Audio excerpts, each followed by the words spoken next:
gentlemen, let's do it. They ain't ready for you. MW2 is going to be a ridiculous year. It's just been insane. What other dirty tricks have you got up your sleeves? They ain't ready for you. Will it be sugar, spice, and everything nice, or slugs, nails, and puppy dog tails? Let's find out. Oh, KiSMET blows it wide open. KiSMET wins it! Oh my! I do not believe what we are seeing. Pandemonium! The thunder from down under. Knock it out the park, yeah, show. Just like that, Scrappy puts him to bed. Come with it. I know you say you want it. Now you gotta get it on it. Whoa! Unbelievable! They ain't ready for you. I cannot believe what I am witnessing. And that will be the game. It is over.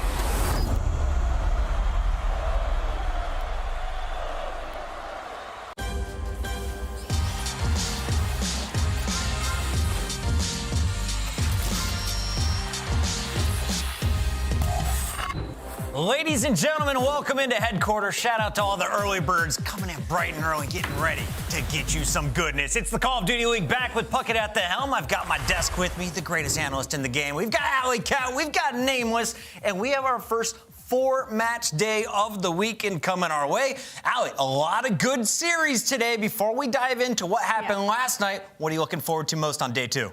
Day 2, I'm looking for longer matches. We had a really 2 quick throws to start the day, and at Game 5, we all got home pretty early, so I'm ready to strap in today. Well, speaking of that Game 5, that came in our 3rd series of the night, and in fact, it was a bit of an upset if you're looking at the statistics. Vegas keep up the momentum from Raleigh, and they looked better than ever when it came to search and destroy, taking down the Surge, but this was not easy. In fact, this series was almost done in game number 4. Let's talk about these hard points, though. This was the end of game number 1. Your opponent needs 6 points. You need basically 20. Vegas were able to clutch up here, iLLeY.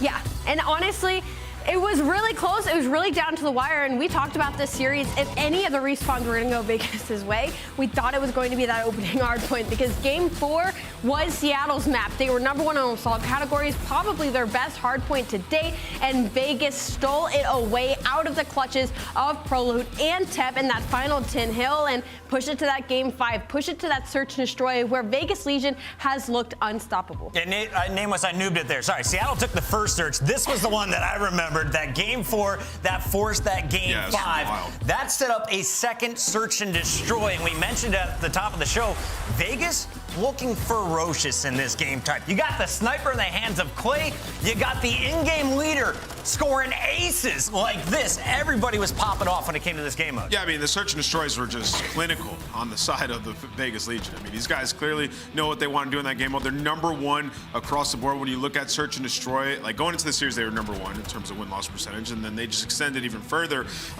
You know, going up against Seattle, Seattle's had the same problems on Fortress the entire season so far. They watched the VOD. They did what they needed to do. Even when they were getting blooded, the 3v4 scenarios, they took their time. They're able to even out those odds and clutch up in these rounds. This is a strong Vegas team, and you know, looking at hardpoint, both of those hard points were winnable for them. They clutch up in that Game 4, but they could have won that Game 1 as well. They were in the driver's seat, so Vegas looking good. iLLeY, Clay's just been memeing on us there in his player camp, but these stats are telling the whole story. This squad is clicking when it comes to this game type. What's the scariest part about their game? The scariest part is the fact that they're able to hang in respawns. I feel like we haven't seen any serious blowouts when it comes to hardpoint in this squad, and at the end of the day, there's 3 opportunities for them to steal a respawn in the series. To be honest, their control, I think all of us kind of close our eyes when that happens when it comes to the Vegas Legion. Yeah, we just skip Game 3. It's already handed to the other team to get into that Game 4, but Vegas Legion are proving that they're looking to be a threat this year. Now, if you're a Seattle Surge fan, you've got a lot to be excited about. In Raleigh, you played in your first grand finals of the year. You get 2nd place there. You also have a rookie in the year in Pred. That's still on your lineup. OpTic almost got him 3 times. 3 times Seattle says, you know what, actually, we still want to keep this guy. He was back on the squad. We were worried about the team chemistry. And how did he play in his first day back? I mean, he played pretty solid. Pred does Pred things. Right? Yeah. He's got the SMGs, popping daddy. He did drop a stinker in game number 4, but okay, you know, it's all right. It's all right. Throughout the series, though, statistically, the guy is sound.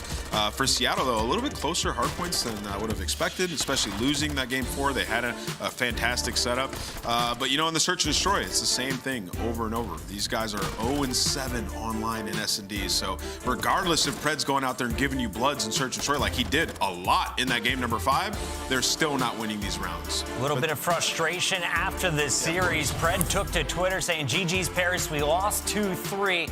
I just can't beat Terry. Lost 2 money hills in a row this series. You know what, and I have to take to this of like, I understand that the hard points were very close, and you know, and that is true to an extent, but the 6-2 and the 6-3 search and destroy is like, you can't blame this series at that point when it comes to 2 money hills. The search and destroy for Seattle has been very, very underwhelming, and the fact that they are still playing Fortress when that has proved to be a map that they just cannot close out, it's due to the fact that they can't play aggressive. They completely give up the ace site. This is something that I don't expect the Seattle Surge to keep putting in their lineup and keep losing. Are we worried about the Surge? Because I feel like today may be a sink or swim day because they're going up against the seed right behind them. Surge currently coming in with the 4 seed. Atlanta actually 1 seed ahead of them now after the loss yesterday. So showing up against Atlanta FaZe, how do we expect this one to play out? Because Atlanta not happy with their results in Raleigh. In the last series, it was a good one. This went to game 5. I'm extremely worried about Seattle Surge. You know, going into this series, I favor Atlanta. I think Seattle, like, they always like overperform when they play against Atlanta FaZe every single time. So I do think it'll be a decent match. But the respawns yesterday, man, for Seattle, just so many mistakes are being made. FaZe looking very strong across the board. Their search and destroy has been fixed. That's what they brought Slasher in to do, and that is what they did. In that last matchup that we saw versus Seattle as well, like, Seattle made some mistakes that cost them a hard point. They were up 145 points. Those are things that just shouldn't happen, and they won that aBeZy, which I feel like FaZe probably should have won that as well. Some miraculous plays early on the aBeZy search and destroy in the game 5 that I don't see them replicating in a series again against FaZe. So I have FaZe winning this one. As we take a look, that was that game 4 that set up the game 5, the biggest CDL comeback in hardpoint as FaZe shocked everybody, but it was Surge coming out on top with that game number 5. Today, as we take a look at some of the numbers, aLLeY, who do you give the edge to? We're back online. Let's keep that in mind here as we approach this back. Atlanta, you have to get to Atlanta. I think what's unfortunate about this series today is this is something usually that I myself, and I know a lot of people at home, really look forward to because it's always a serious battle between these 2 teams. But with the way that the S&D is looking for the likes of Seattle Surge, you can see it there. Atlanta FaZe 7-1 in search and destroy. These are 2 very good respawn teams going head to head. So the fact that you might be able to sign off that map 2 and 5 to Atlanta FaZe in this series is a little underwhelming. Is that going to be the best matchup of the day? No. No? No. Because this one is. It's New York Subliners going up against the LA Thieves. This is the match we talked about at the end of yesterday. Why are we excited about this matchup? Nameless, I want to start with you here. Because New York won the event. They look unbelievable, and I expect them to continue that. The individual performances that we got from everybody was just ridiculous. Like, Priestahh is back on point. KiSMET's the MVP. And then I look at LA Thieves, and fundamentally, I feel like they had some of the best fundamentals outside of New York at that event. I think that game 4 versus Toronto, they easily could have won that. A couple situations go their way. And individually, they underperform and still look like a solid team. And this is a team of stars as well. And they always start like this, Puckett. They start off slow. What happens? They get gradually better as the season goes on. We all talked about it on our talent call. Octane may have the best comms in the game right now. That is, unless you're a Subliner fan and you tuned into what they were saying on stage during the grand finals against the Seattle Surge. This is the map we need to stay. Want it that way. Tell me why ain't nothing but holding that trophy. Tell me why Seattle's got nothing on us. Subliners having fun, and they are letting their guns hang out. The Subliners shocking everybody in Raleigh and now climbing to the top of our leaderboard. aLLeY, how do you stop this Subliner squad? You got to sing back, I guess. Somebody's got to fight back. New York looks incredible coming off of the major, and I think they're just going to continue to look good. The team chemistry is there. The slang is there for this team, and the fundamentals are there. They are clearly looking like the best team in the game. Now, on the other side, though, you face off against the LA Thieves, a team that won back-to-back majors, the world champions coming in to Raleigh. They fall short, and as we take a look at some of the lowlights here, these were uncharacteristic of this team, Nameless. Where do they need to clean up their game today?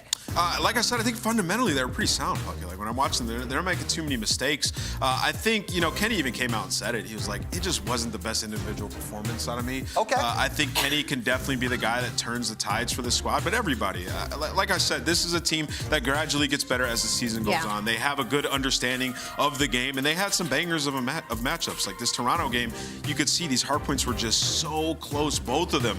And for LA Thieves going up against a team like New York, they can absolutely match their pace, but that'll definitely be like the key to victory, so to speak, is like, can LA Thieves keep up in the slaying category with New York? As cliche as it may be, New York is super fast, man. You got HyDra, you got KiSMET, who are going to be making plays the entire time. It's on Kenny and it's on Envoy. They have to be able to answer that. There's only 3 game modes. They've got negative KDs across the board. Was this the same thing we saw from the team last year? Is this just early season struggles, Allie? Do you expect those numbers to go above the 1-point mark today? Yeah, this is not what we saw last year at all. Last year, obviously, they were the best hardpoint team in the game at the beginning of the season. Their search and destroy struggled. They brought in a new coach, and that ended up pushing them to go back-to-back. I think when it comes to this game, we're going to continue to see a slow rise out of the LA Thieves. Do I think they fixed everything in the small amount of time we had off during this Christmas time? I don't think so. I think they're still going to be struggling when we see them later on today. But I do expect an LA Thieves to be a top contender, at least near the tail end heading into the Boston Major. Chat, let us know. Do you agree with our analysts? Do you think this is the best match of the day? Or do you like one of these more? We got 4 battles coming your way, and it's going to open up with a brand new look of the Guerrillas taking on the Florida Mutineers. Røkkr is back in action after their 0-3 performance yesterday to face off against an 0-3 London Royal Ravens. Someone's getting a dub today. You got to. And then, of course, we got the 2 banger matches in my book, 6 o'clock and 7:30 p.m. Eastern. Lock in and get ready, because we are going to have a fantastic day. And in fact, we're going to have a fantastic year, because we've got another major just 3 weeks from now. It's going down in Boston, the MGM Music Hall at Fenway. February 2nd to the 5th. Tickets are on sale right now. Where do you get those? CallOfDutyLeague.com. Pretty easy place to go. 100%. And the MGM Music Hall is brand spanking new, so it's going to be fire. I cannot wait for that event, Pucker. We got a great event coming up, and we have 4 epic series on the way. Don't go anywhere. When we come back, it's Guerrillas versus the team down under. Well, at least according to the U.S. It's Florida Mutineers. We'll talk about them on the other half.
How they crushing any competition.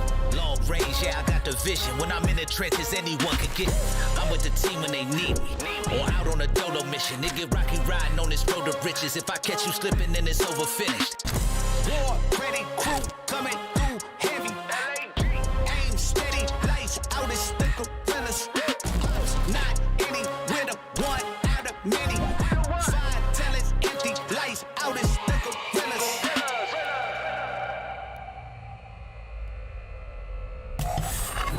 The LA Guerrillas made a huge splash in the offseason when they announced they signed 2 players to 3-year deals.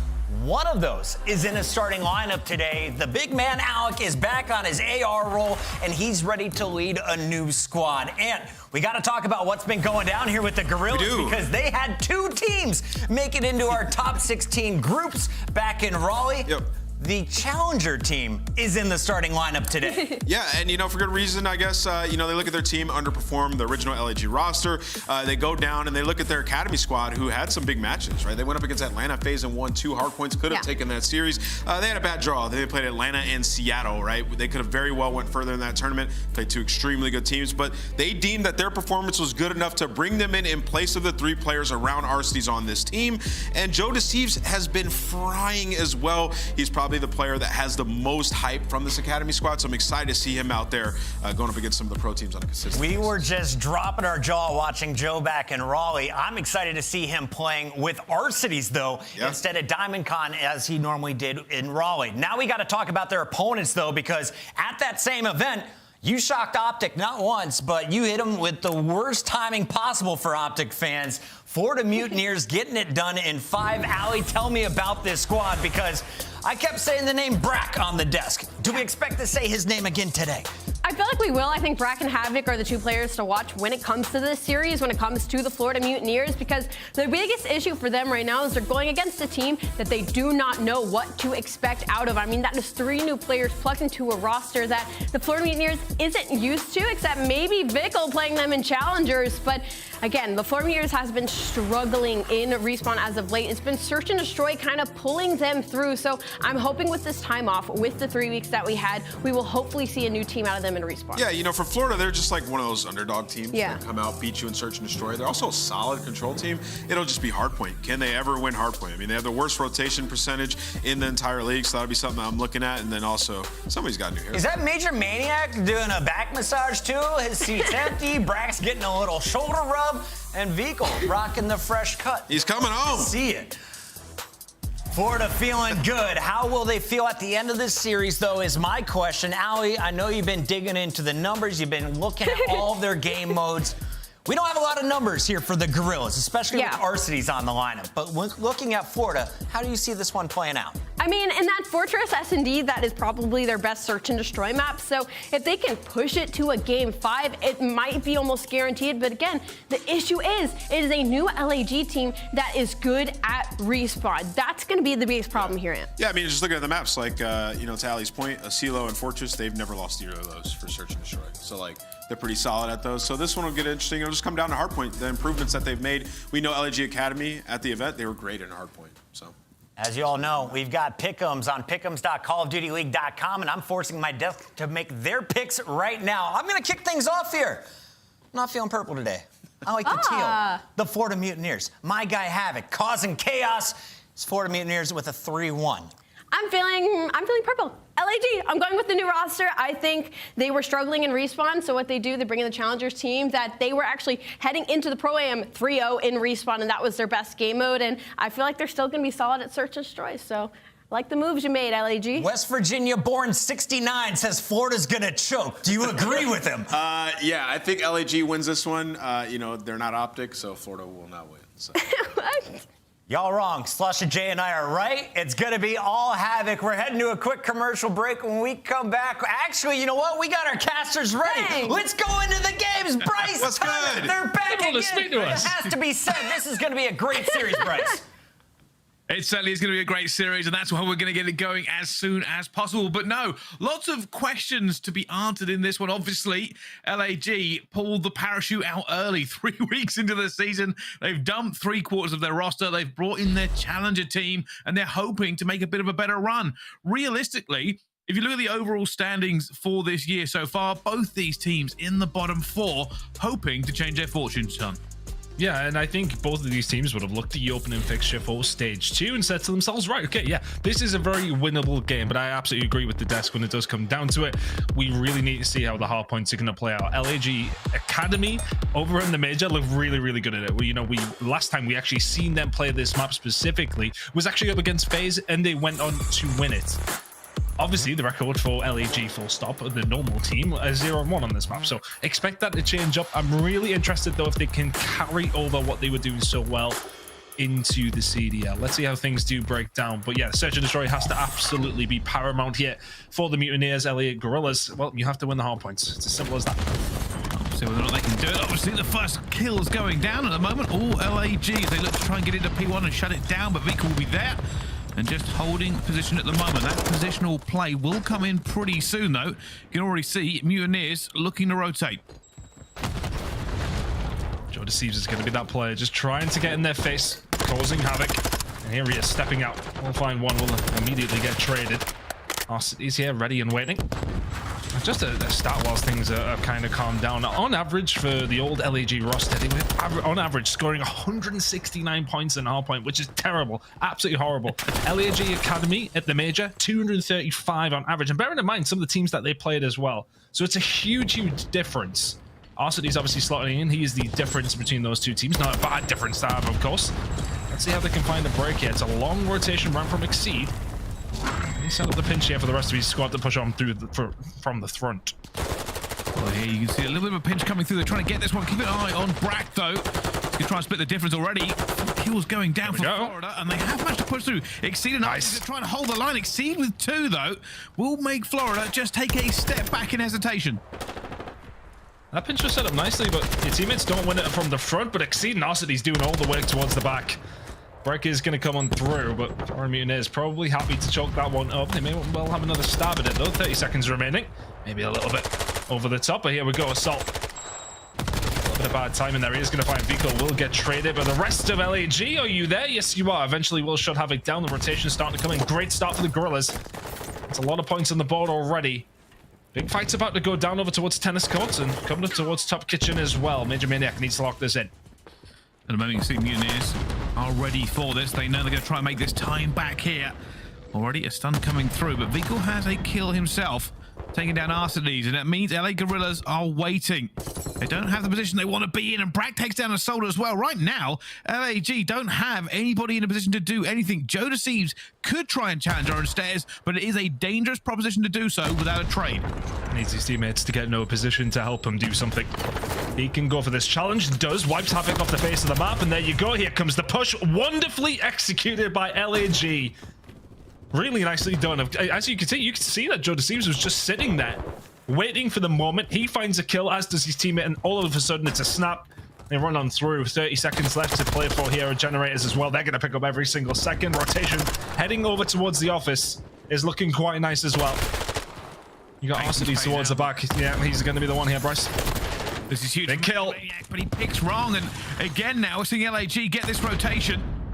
Florida Mutineers maybe just a half step behind in terms of the way they are playing this map at the moment. They lose the scrap time, they are not winning the gunfights, and they are not getting the rotations. They have to try and break this now, or there will be a huge deficit to try and make up. Ever since Joe Deceives found that first kill, heading into Generators, that was 6 in a row before Vico takes him down. Major Maniac and Kodo trying to lock something in here. aBeZy is the only one to answer back. He does have a little bit of backup coming on through here. Joe Deceives will be there. aBeZy finds one before getting taken down. Deceives can't quite find it on the havoc. He's done a really good job, but can Exceed find his way in? Headbutting at this moment in time. Vico with a big kill. If he can find it, it's going to be Assault. So 25 seconds still to play for here. LAG just trying to disrupt as well as keeping a hold of spawns heading over towards New. Really good game out of them so far, and I want to say that they came out and really shocked everybody, because you know we had some sort of I want to say some expectations of some of the academy teams, but the fact that they came through map number 1, we seen them, they beat FaZe.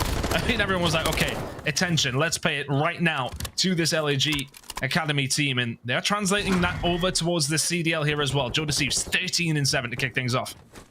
It is a great opportunity for any challenger players, because I'm sure more franchises will be looking at them if they continue to perform this well. But the pressure is still going to be on here. Florida Mutineers looking to break straight back into this one. Only 15 seconds. Let's go on this hard point as Vico cracks open the defense here. And now the Mutineers are in. They are not that far behind. They can afford to let it slip, but LAG take back quickly. And at the moment, they will have control. You can see at the moment, Florida looking not to overcommit to this. It always feels like Vico is the one there just causing issues for the opposition. Just getting himself an awkward little spot. Good gunfight wins coming in. All 3 players combined, and well, Havoc will be the only one traded. That's only 15 seconds that LAG will lose, though. They're quite happy to and find a rotation. All the spawns over towards tennis courts might actually encourage them to fight for this scrap. They're in a good spot for P1, but P2 rotation belonging to the Florida Mutineers. The 1 rotation of Hills, though. Good spot for the new look LAG team at this moment in time. Joe Deceives is the one running the show here for them. Well, with a brand new roster comes brand new vibes. Let's have a listen in with the LA Guerrillas. Grenaded, I'm dead. Cool. Yep. Just keep holding it, keep holding it. Sign, one's X now. Sign. Sign one white. Yo, one more front building. I spawn sign. White, nice. One more side. X. Or J. I'll get some. X done, X done. He's gonna top paper. X done. He's back AC. He's right there. And one's back. He went behind AC. He's behind AC. Be careful. Let's see. Try mid. Where are they spawning? They're spawning. What's the time? Time weak or something. I'm pressured. They're Ivy. First one's Ivy. They're spawning court. No, Ivy. He's going back and forth. The top wide. One's white. No, dead. Good job.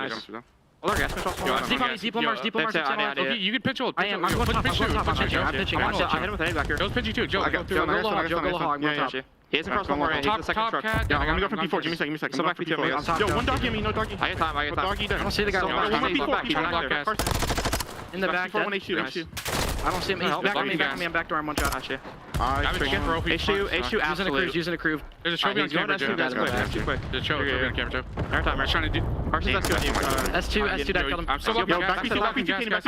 Wait. One's back up on me. One's back Spawn halls. Spawning P1. They're going front. Stat killed him. Wait. I'm down. Flip me camper. X going straight to the side. And one's gas and one's side. One X. That's Well, absolutely spinning comms there from the LA Guerrillas. They've managed to hold on to their lead of 70 points, and they have P2 scrap time as well. Brack getting a few kills, but it doesn't look like they're going to lose this anytime soon. For the Florida Mutineers, they are going to have to think about this rotation with the spawn. Assault is in a good position here. If he can just find the gap he needs to, already finds vehicle. And this could be telling. Florida Mutineers do not want to give away this rotation, and it goes down. Unbelievable. LAG have broken through. And I want to kind of just move back to that hill as well, and how well Exceed did to break it. He pretty much did it all on his own. His teammates were there for, well, moral support in a certain kind of way. Find 2-3 kills to find a way through. Look at those two. We didn't see it from the right angle, but the drop shot onto Major does get traded, but all of a sudden, it's just a trade fest that's going to go down, and Joe Deceives ain't losing that. Big gunfight coming on through. Havoc's in a good spot, but LAG pulling away at this moment in time. It's about 100-point lead price. It's looking good for them. Yeah, the Mutineers are going to start feeling a little bit frantic. They can't afford to give away scrap time. They can't afford to give away. They go for the chow, and surely not. It isn't going to be. Joe Deceives only gets one, but it will be traded out by his teammate. 19 seconds of scrap time. If they want to, they can push this, and Assault is going to do exactly that. He wants to go through, looks for the gunfight, takes it against Major, and now they get that scrap time. They are fully in the lead here going into this next rotation. Mutineers are going to have to dig in and dig in deep. That's big kills coming on through as we head over towards the next hill into aBeZy. But is it just too little too late for the side of the Florida Mutineers now? Good setup so far. Vehicle will find one, but Exceed really has been a pain in the backside over this last rotation of hills. Stepped up his game. Joe Deceives is not necessarily slowed down either, but Florida Mutineers now starting to find some kills. This is a good amount of time for them. 20 seconds already gone here. LAG Guerrillas, you gotta just not panic right now. One good break, you win the game. This is everything for them, though. They're so close to taking this first map. They are looking for the break. He's gonna find one, but nothing. At the moment, the Mutineers just have it on lock. Plenty more opportunities for LAG, though. They have more map control. They have the points. They have the opportunity. Just get back to slaying and get winning. For the Mutineers, it's all perfect from here. Havoc slipped in that. Up top generators, and that's now going to allow Florida Mutineers to force their way out that side of the map. LAG now. Kitchen is under their control. 60 seconds to go on this hill. Florida Mutineers need to find a break. They're not in too bad of a position to do so. They're getting ready. They're getting ready. Here comes the stack. It's all quiet. It won't be for much longer. They're going in. Brack gets the first. Exceed going for it as well, but he's going to get it. Arsenes with another kill at the same time. Vehicle gets to the one for the trade, but Assault will get him before he can do anything. And Brack will kill to Exceed. And that may be it. It might not be enough from here. They failed in their first attempt. They now have to fly at the hill. The Mutineers are sprinting. They're running. But the most thing they're running out of is time. With 2 seconds left, they've got to go for it. And it's too little, too late. LAG, with a brand new roster, take their first map in the CDL. Wonderful map number 1. And I think they'll be super happy with that. Coming out the gates flying. And honestly, they just look good from the word go. It was the rotations that were coming on through. Joe Deceives is finding kills that you argue he shouldn't. And that puts you in positions to then dominate. A couple of rotations, especially from 2 to 3. On the top generators, that's where they were finding a lot of success, and I think they picked up the majority of the time on both times around that we got towards that hill. Maybe a little bit of a slip up towards the end, heading over towards P4, but they lock in P5. They don't get too nervous, I want to say, when you lose a full 60 just like that. But they were always in command. It felt comfortable throughout. A good performance to kick off with the new roster. Yeah, it really was. And that's one of the biggest questions, obviously, for any team stepping up from challengers to the CDL in the franchises. It's always going to be a question mark, but straight out of the gate, they looked very slick. I think the teamwork coming out of it, obviously making that change, that decision to change 3 members of a roster for the challengers team. A little bit of question marks going through whether or not this would work out, but so far so good, even if it is a little early, Tom. Yeah, look, it's one of those decisions, and actually shout out to Landy just sending me a stat through here. 7 out of the 8 players in this lobby played in challengers last season. That's crazy, or at least at some point.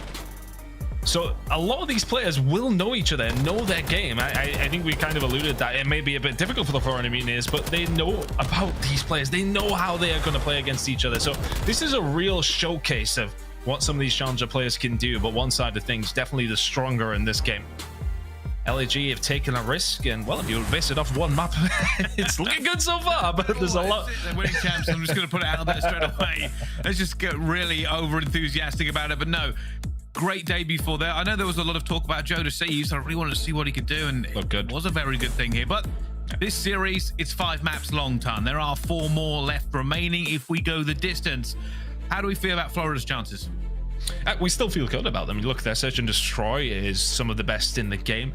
We have a couple of good maps coming up for them, but for the side of LAG, their previous roster were pretty good at this map in particular, but whether or not we see that from, of course, this complete new look roster is another thing. I think it's very difficult to look at LAG's stats realistically, because obviously the full team's basically changed.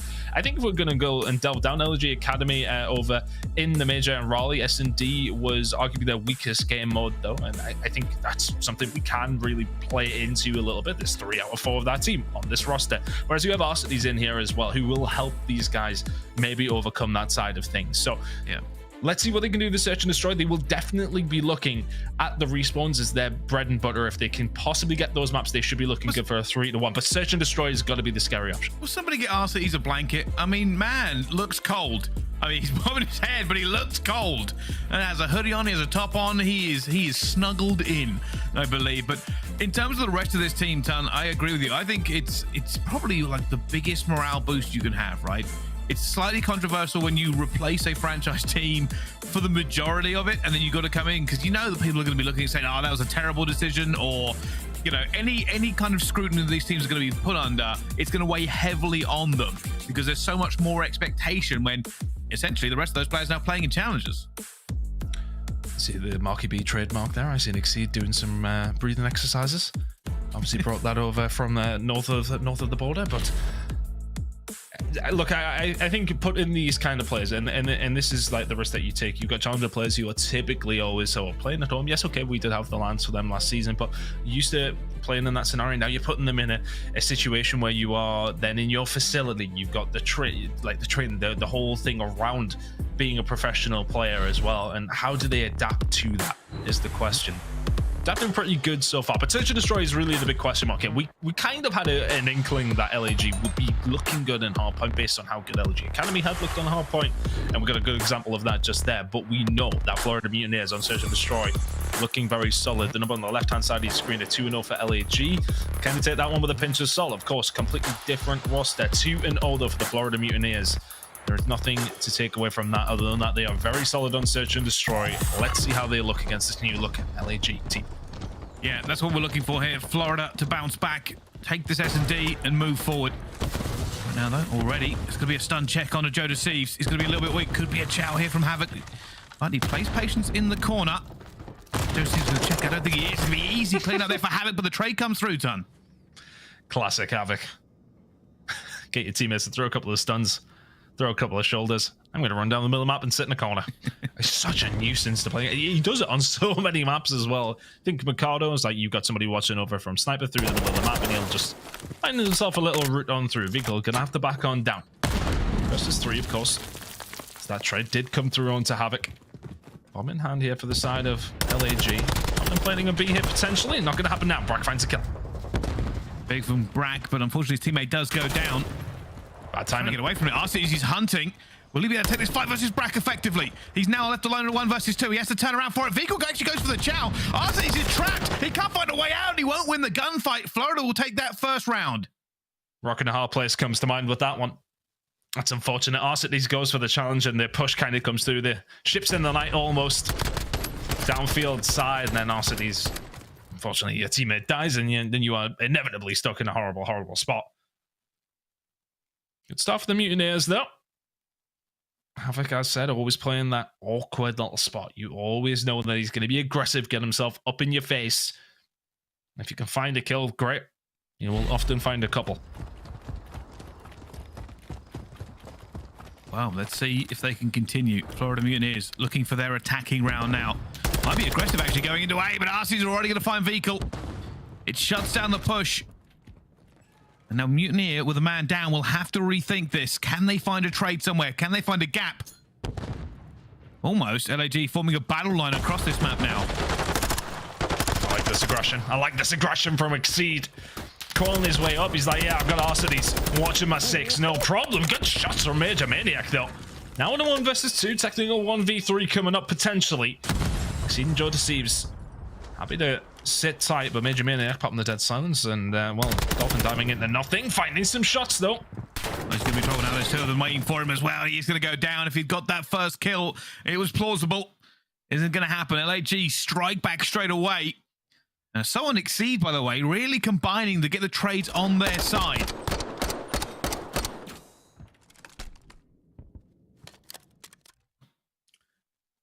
Joe Thieves, as mentioned, really has been that guy, hasn't he? For this team, a lot of excitement around this youngster. And I always like it when they kind of come out a little bit. Like of course, we had Scrap last year. It was just always like kind of there. Everybody knew he was going to be coming in and did so well. But Joe Thieves, a good start for him. Can he put his name on the map as well? Push again, Exceed. Trying to see if he can get through here. Maybe find an early pick. But he's not going to. Vehicle will take down aBeZy. Advantage now to Florida. They might be wrapping to B here. Look at how far Exceed is up. Bragg may be the first player to deflect this.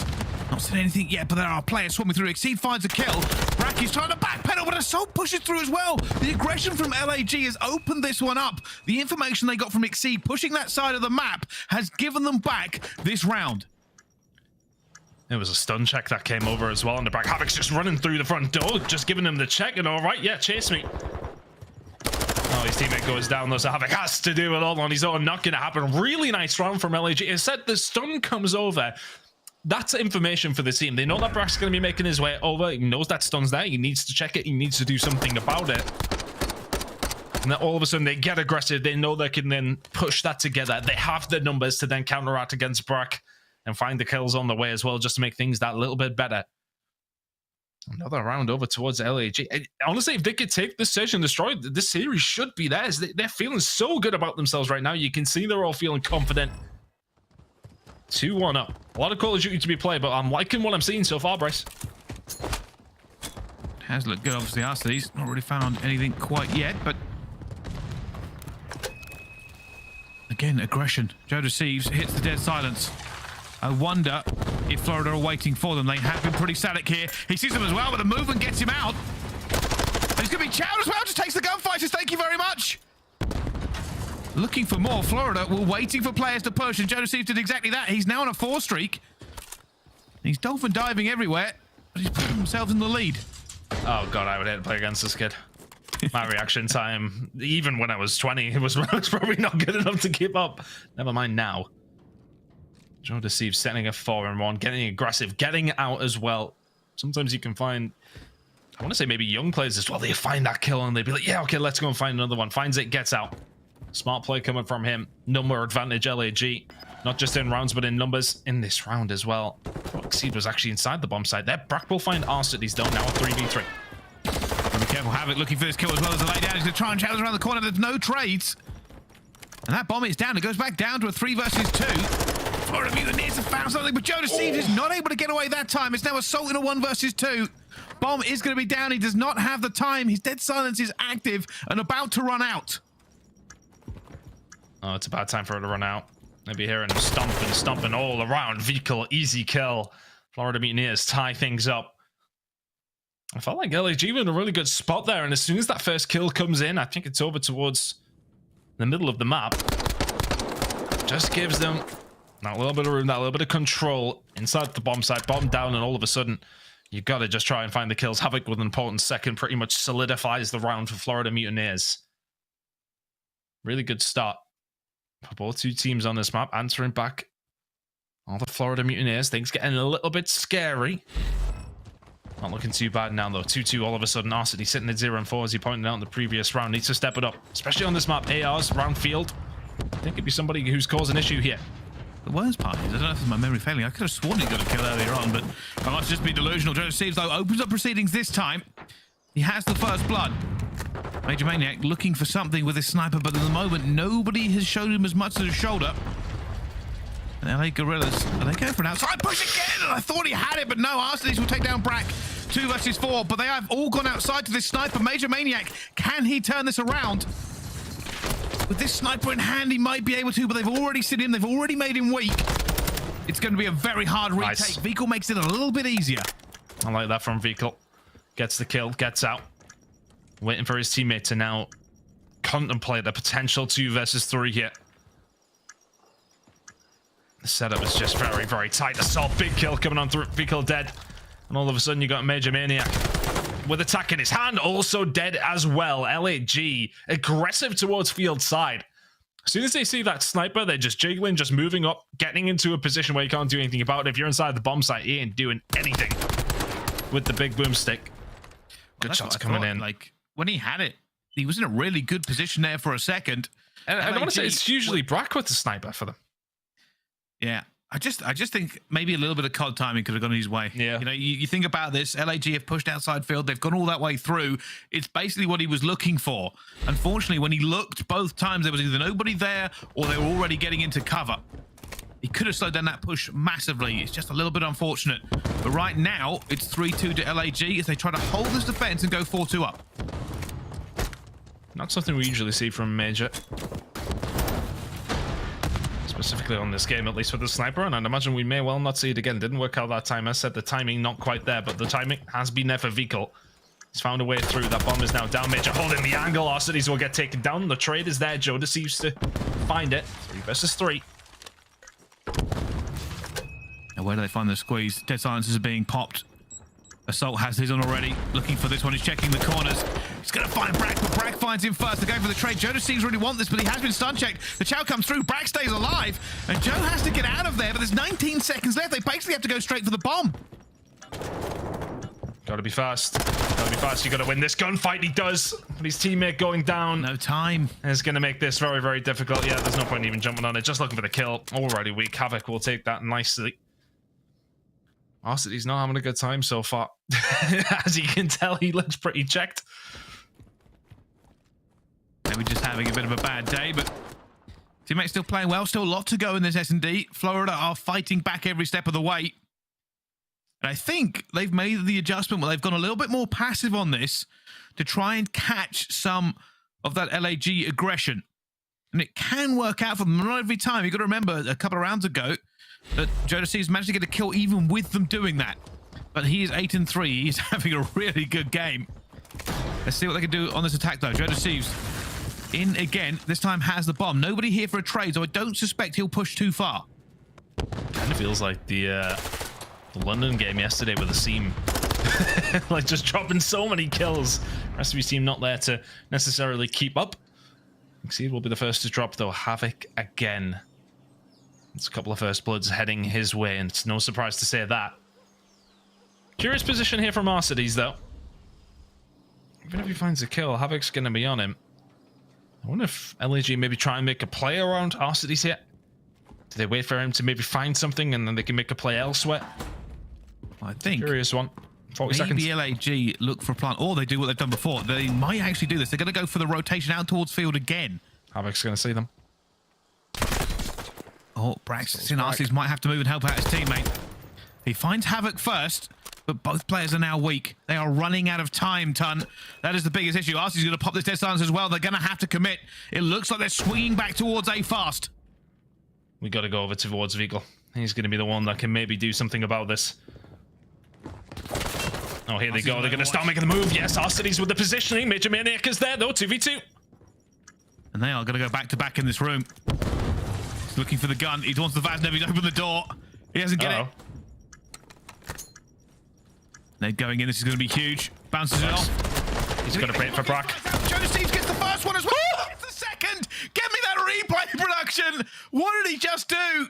He must have been weak from that nade or something. He comes flying out of the door, finds the first one. There it is on the kill cam. And a snap onto Brack. 10 and 3. And turns out that wasn't a grenade. It was a starter pistol for Josephs.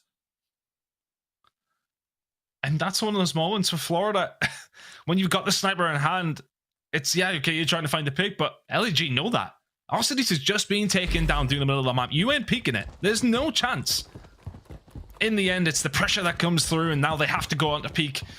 And I would have liked to see maybe him just try and bait for Brack, just trying to find something, just try to jump in there and see what you can do. You're always in a difficult position when you've got the sniper. 4-3 LAG, trading left and right. Josephs takes a bullet for his troubles. Looks like it was a sniper coming in from Major, but another bomb plant coming in from Florida. Numbers in their favor as well. Should be an answer back. Uh-oh. Aggressive assault. Not going to win that one against Brack. Maybe they jump down just wobbled the aim a little bit too far. 2 versus 4 here for LAG. Florida have locked this one in. They have countered aggression with patience. And at the moment, it looks like they're going to take this round. Major Maniac knows exactly where they are. Just playing his life over towards the bomb side. Yeah, good luck with this one. Vehicle finds one, Brack the other. Florida Mutineers are really working on getting that bomb down as quickly as they can over towards A. And every single time they're winning the round when that bomb does go down. I don't think we've seen a retake coming in from LAG yet. It is back and forth. And it's basically just aggression versus patience. You saw how Florida was set up there, even though they're on the attack. Only one player already pushed in. They had players waiting. And I wonder if this is the time for adjustments. Either side could try and play things a little bit differently to find the edge. Oh, it's a big opening nade as well. Brack's 10 and 4. He's on a 4 streak. We've been talking a lot about Josephs. We probably need to talk a little bit more about Brack. This game is incredibly close. Players from both teams doing work. Speaking of Josephs, he is getting the bomb down. It's a 3v4 situation. He's went for the risky one. Sitting inside the site. Now, if you're Florida Mutineers, you have a lot of utility here to help you fish him out. If you get any information from that, Assault needs to find himself in a position to help his teammate out here, as does Arcees. It kind of feels like they're watching the same thing here. Coordination, is it going to be there from LAG? And the first runs out, but it will be traded away again. Now 2 versus 3, flying in. Arcees gets it. It's a 2 versus 1. It's only Brack, but it might be enough. Brack's looking, but the time is going to go against him. Arcees does not chow until he has to. And that was close. That was ridiculous. Brack finds another couple of kills in this round. The clock is against them. Not going to work out for them. But my word. Huge kills coming in over towards Bar. As soon as that first one's found by Arcees, it makes it something just so much easier in that respect.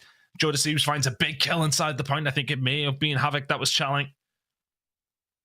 But the big gun fights over towards the back. Arcees loses that, and it's very much curtains. Map point now for the side of LAG. 11 and 5 from Josephs.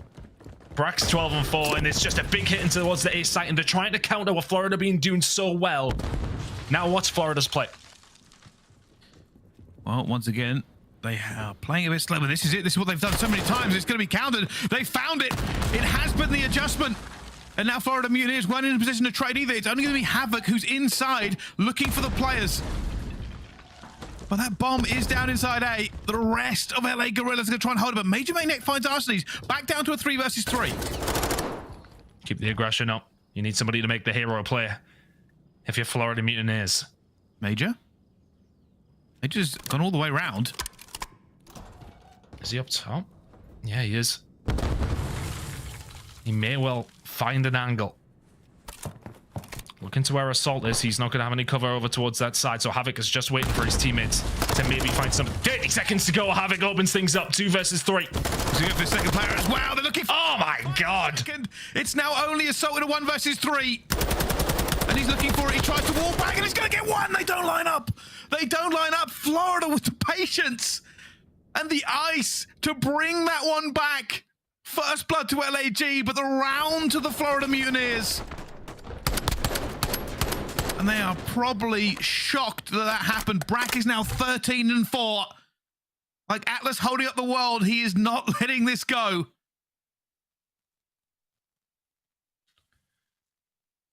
Oh, I thought LAG had it locked. They counter, I said it, they counter exactly what Florida Mutineers have been doing so well. It was just such a tight setup that they got squeezed. Yeah. Allowed Havoc to pick his shots. Streak there, 7 for Brack. Florida Mutineers really have found another gear, but none of it will matter if they don't win this defense. Maybe a little bit of shock here from the LAG. Thieves is going to be in, but he's being careful. Oh, that's a big grenade. Assault find a vehicle as well. Does that kick Florida Mutineers into gear? I think Thieves is worried about that.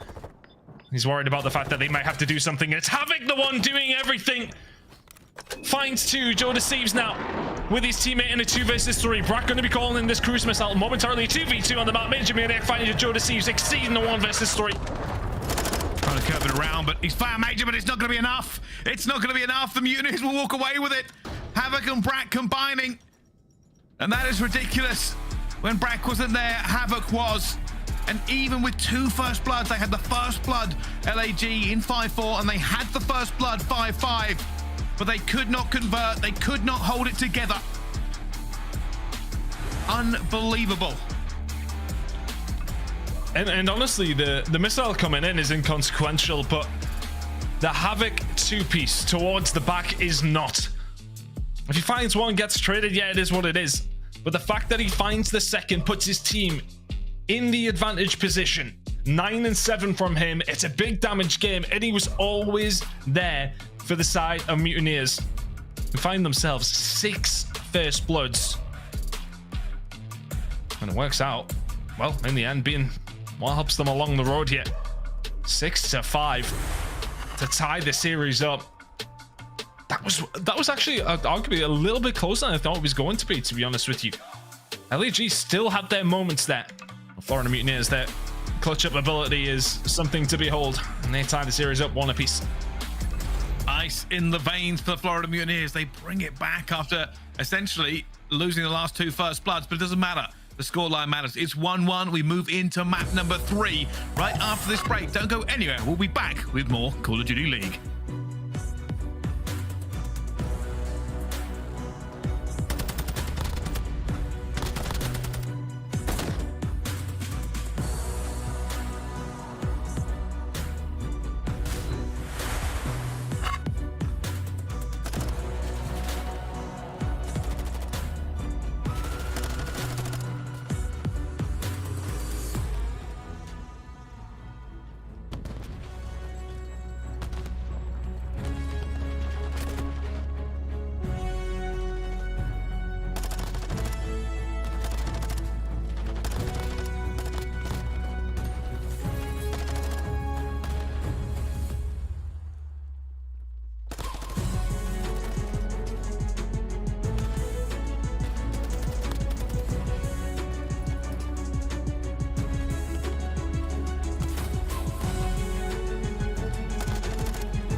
Upgrade your game with the Scump, the official controller of the Call of Duty League.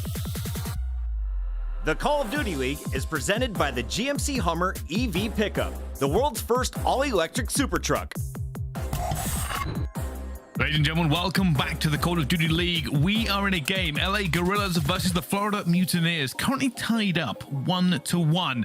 A pretty solid hard point from LAG, just gets defeated by a very close S&D by Florida. A lot of people even now talking about those last couple of rounds from LAG, and they had the first blood twice. In one of them they had it planted, in the other they had the bomb, and somehow threw it all away, Ton.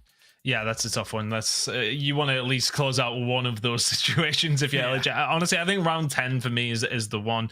But then the Havoc 2-piece round from behind, that you can't let that happen. Even a 1-for-1 trade works out. But they will have another opportunity here. Control coming up once again on aBeZy. Side of Mutineers losing their last 2 controls, but winning the last time that they did play on aBeZy. Brack having a good series amongst this as well. Haven't seen this from LAG pretty much at all. So interesting to see how this is going to break down for them. And that said, it's just so difficult to really contemplate how they're going to look from the stat side of things. But the stats for Joe Thieves do not lie. He is having a good series so far. This one, though, is tied up. Which way will the swing game go? Florida, you want this one. You're probably not feeling as confident on the hard point after that first map, but let's see what they can do right now. Bit of an A push. Havoc is going to find that first blood, and Major's going to find the second on Owakening. And Vehicle is now in. A slow but steady tick up for it, and Brack is a little bit of bad timing, but he's going to go and fall with his life as Assault gets another. It's a bit of back and forth, but still slow here on Control. More spawns coming in for the Mutineers. Due to the fact that Assault has found himself pushed up all the way towards green. Is it going to be tight here from LAG? Can they find those kills as they're coming off the respawn? They know they're going to be in and around this area because of where Assault is now. Exceed and Co need to do something about it. That progress just going up nice and slowly for the side of Mutineers, but steadily. I'll slow down just a little bit as the kills start to come now through for the side of LAG. The Mutineers, though, won't be too upset by that. That's 2 ticks over towards A already. And that time has been stopped for the majority of it. Could be looking at 2 minutes to head over towards B here. And they've already taken control of it early. Yeah, they've done well. And that will be that point secured. A lot of time to break this one down. A lot of lives left as well. 2 kills going down. Havoc's going to try and make a little bit of, pardon the pun, havoc here. He basically wants to try and farm as many kills off as possible, but he will be shot from behind. He is going to go down. Vehicle trying to get in a position as well, and he has done so. Only Assault. Keep an eye on him. He is going to be the gatekeeper. He's been there pretty much the entire round. Knows his job.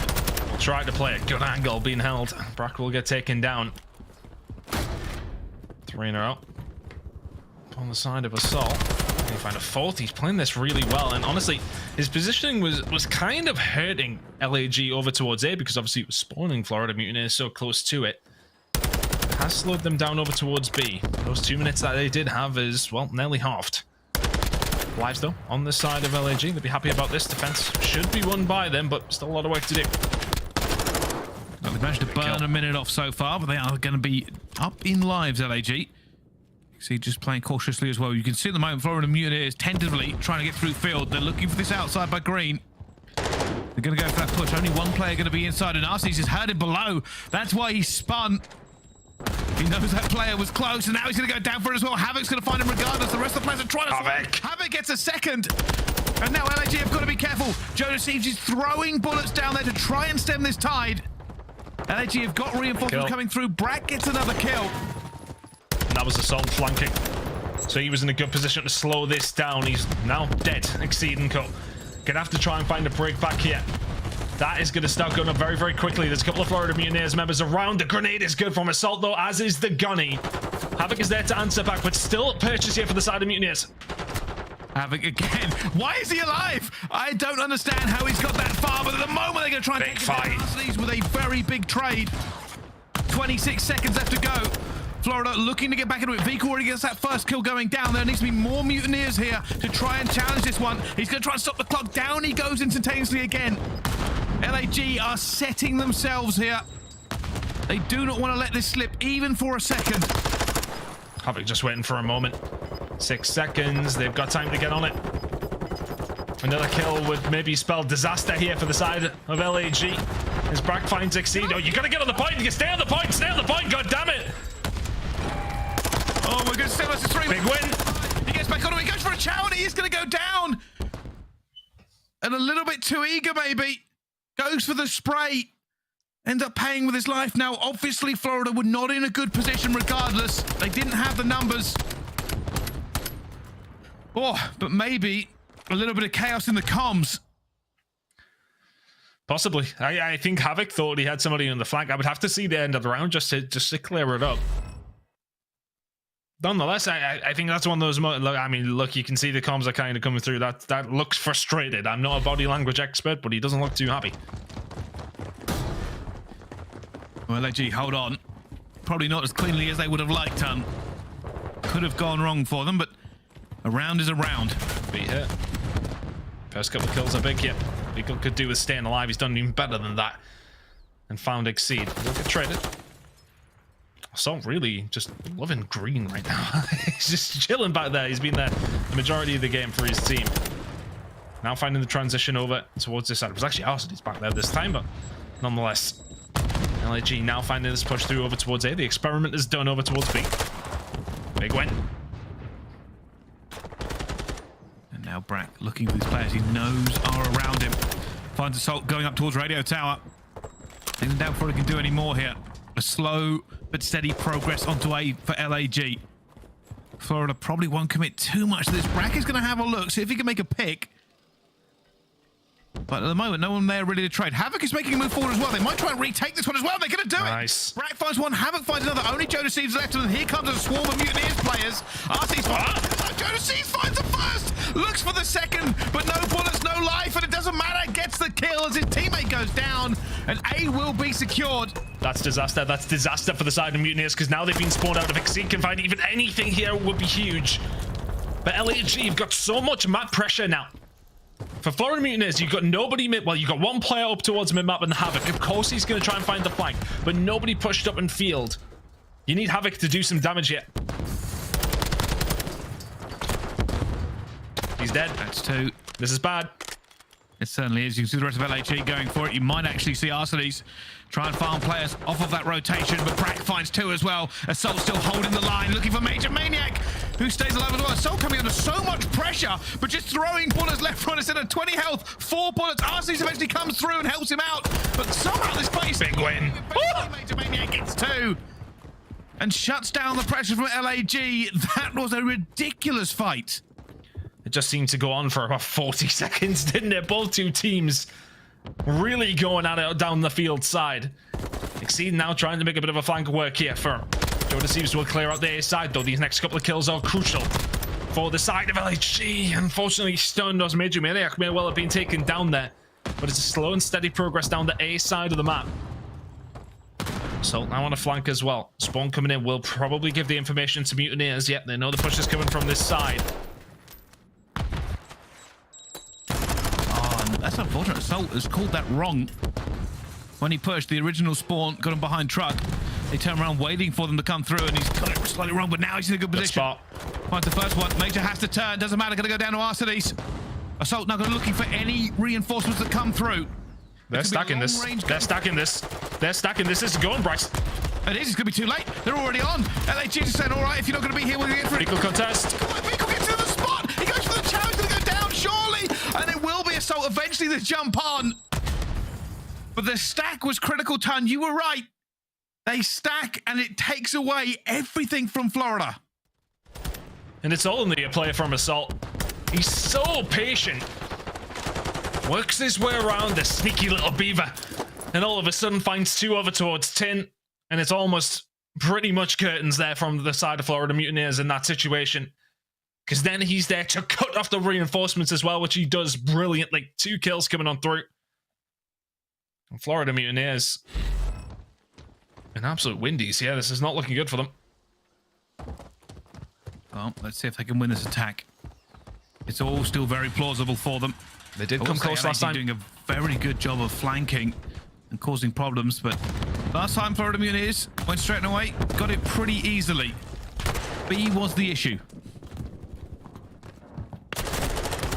Shotzzy a bit of bad timing there, so a couple of early kills coming through for the side of Mutineers. Assault will do his job. 16 and 8. And this is what he's going to do. He's going to be a nuisance. And now he's actually getting aggressive over towards that side. So I think, let's see where Mutineers go down. Right next to him. Okay. Thanks for that. Brilliant. Nothing to say at this stage. Assault has done well, though. It kind of manipulated the spawn. When you see him pushing there, it's a 50-50 flip at that stage. But in a good position now. 7 streak out of Assault. Eventually going to go down. And it will be the Mutineers who now push forward onto this one. Jonas will try and get something, but he's not going to be too worried about it. They've burned some time for it, and I say that, and now he's in a lot of trouble. Major Maniac's on Overwatch, and he's got this cabinet to protect him, and nothing else. 9 health and a dream. Hoping some teammates may bail him out here as he just lays on the floor. There's nowhere to go. You're going to have to take on Major. Help me. Yeah. Help me. The calls in this situation must be ridiculous. He's just like, I'm going to die if somebody doesn't get Never mind. Eventually, the patience. Jonas with the Vaznev takes down Major, long range. But stress for a second. Florida have done the easy job. Can they get into B now? Uh-oh. Yeah, Arseny's in danger there. Slows down the side of Mutineers, though. Totally. They do have to dot their I's and cross their T's in that respect. Oh my goodness me, the snap. 5 HP is the only thing that put him off, and Exceed just surviving, being a pain. That's the best thing you can do sometimes as an SMG. Yeah, it is dangerous. A big gunfight by Major Maniac, and this is super dangerous, Bryce. They're on it as well. Look at all the players they're here. This might be gone. Go for a stack. That's gone. They're done. 3 maybe jumping on. Frank's going to try and get the reinforcements down. He's just trying to slow them down as much as possible. And now he's going to go for a stack as well. Assault's calling in, but Trophy's going to be flying around the hills. The second one is in. Florida have got too many bodies. Oh my goodness! He hits all 4! All 4 with a cruise missile! And tears on Florida's face right now! They were in spitting distance of winning that one! Oh, that's a big missile. Holy hell. Assault just continues. 23 and 11. So close to getting a hold of it. What a round this has been. Now the push from Florida Mutineers. It's a big flank coming on through. Aggression from LAG. Almost just giving up their own side of the map. And now Exceed needs to do something heroic here. Havoc's already putting the bullets in. Needs the rest of his teammates to clean this one up. This one's going quick. Steve's in though, trying to clear it. Big fight. He's gonna lose that gunfight though. Havoc will get it. There's just not enough players here. However, Exceed has found the first. Looks for Major Maniac through the face. That's done. It's gonna work out. And Florida Mutineers, after an outrageous battle, will eventually get that attack on the B. Oh my goodness. I mean, I had everything. That was a thunderbolt from the heavens. Yeah. 4-piece with the missile. Very questionable spawn. It was all Assault, actually. He's doing absolutely everything there for the side of LAG, but not quite enough to lock in the round. Now they have to win another attack if they want to close it out without seeing a round number 5. 23 and 13 from Assault. He is playing that role, though. He's there to be a nuisance, to force the spawns, to just be on the flank with that sentry AR, I feel like. But look at this push once again here from the side of LAG. This time around, the Florida Mutineers very aware. 2 kills fall their way. Jonas is able to get on the board, though, here in round number 4. Have a look at the player. Gets the stun, gets the kill on a Joe. Just continuing to clean house. And maybe reinvigorated by that last round. It was a tough fight, but they got there in the end, and already there's going to be a player from LAG. Moving forward, they're going straight through the field here. Vehicle. He's going to try and play dangerous. But Assault guns him. This is dangerous. They really need Havoc to do something about this. Just have Major Maniac with him. Good shots coming through from Havoc. Just slow peeks it. Chips away. Well, this attack that is ongoing. Assault's just now found 2 kills over towards the side of the spawn of Florida Mutineers. They have got them off it. But there's still a lot of presence here from LAG. They're waiting. This is going in a little bit quick here. So many players from Mutineers trying to get into position. Trying to shut this down before it goes through. Assault's going to come on. Oh! It's the gunfight. And that is done. He was on a 5 streak, but they've done just enough. Now they have to fly towards A, but Brack finds 2 as well. They're already in. Gotta be careful. Major Maniac almost gets caught, but gets behind the Røkkr for Rosters. He can take it down. Now looks at the vehicle. Vehicle guns Arseny's. Brax tries to clear house as well. It's not anything watching him. Jonas is flying in as both teams commit everything to this. At the moment, Florida have managed to clear the lines. Now they can get themselves a deep setup here. This is very plausible still from the Florida Mutineers. Assault is just going to play this one slowly, wait for the rest of his team to flank around, but of course Havoc knows exactly what you're playing at. Yeah, you're trying to flank. Remember who you're against here. But the pinch is what LAG have got to try and set up here, but they haven't managed to find a kill. Assault eventually taking down Vehicle. Whereas this team still on this long flank, but this long flank is taking a lot of time. Oh, point blank there for Bragg. Looking for us, and he's deep, and he's going to find him as well. This is bad. It really is, and they are just catching fire. Florida Mutineers, they may have lost B, but they have not lost hope. Florida just seem to be playing an awkward one here. Happy to lead players over towards it. Sit back deep. But because LAG are really going for this long, slow, methodical play, they are running out of times that they can try this. Major Maniac just living on a wing and a prayer here as Røkkr will find a kill on to exceed. If you're LAG, you've got to up the pace now.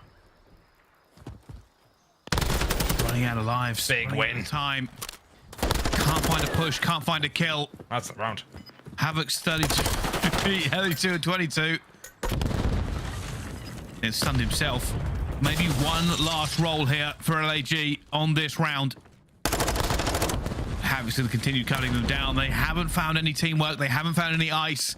No gunfights, no momentum. And Florida have just cruised their way to this defense. Havoc is just being such a pain. Seed will get in, but it is pretty much just denying the inevitable. Another round over towards the Mutineers. Havoc very much on for the 40. What's the kill record? Is it 40? Is it 41?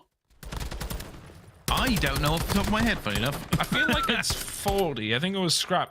Well, fortunately, we have wonderful stats teams who will probably be rocketing that information to us very, very quickly. They will be lighting my DMs up. Shout out, Tim. But it's been a very impressive game there. Florida Mutineers, I've got to say, the composure.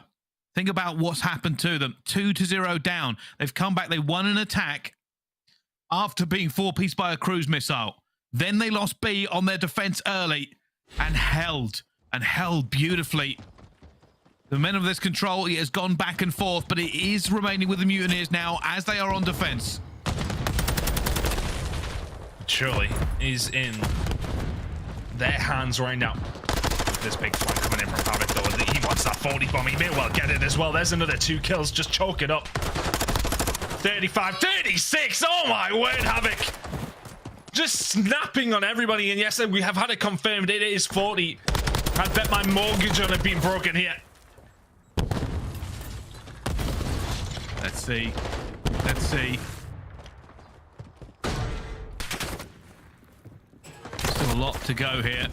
Even with that slight sub-storyline of whether or not Havoc is going to break the record. Both these teams fighting desperately for this map. Major Maniac calling in it, but Havoc takes two kills and goes, and, well, I'll just put that one in the bin then. Thanks for that one, Havoc. A completely useless cruise missile by his teammate as Havoc hits 38. 39, the Røkkr on control, 40 in hard point, 40 overall, of course, as well. Coming in from Scrap. Up against the LA Thieves on Hotel Hardpoint, and that is surely going to be broken here. Havoc having a stellar game. Progress over towards A though. Røkkr is here with Vehicle to try and shut this one down. What on earth is going on over there? But for LAG, they haven't had a sniff yet. They really haven't. That's 40 for now for Havoc. Eventually going to go down. His teammates may end this game before he can do any more. Major Maniac gets another one. And this game looks like it may end with nothing captured, just one tick onto A. LAG have to pull something out of the fire.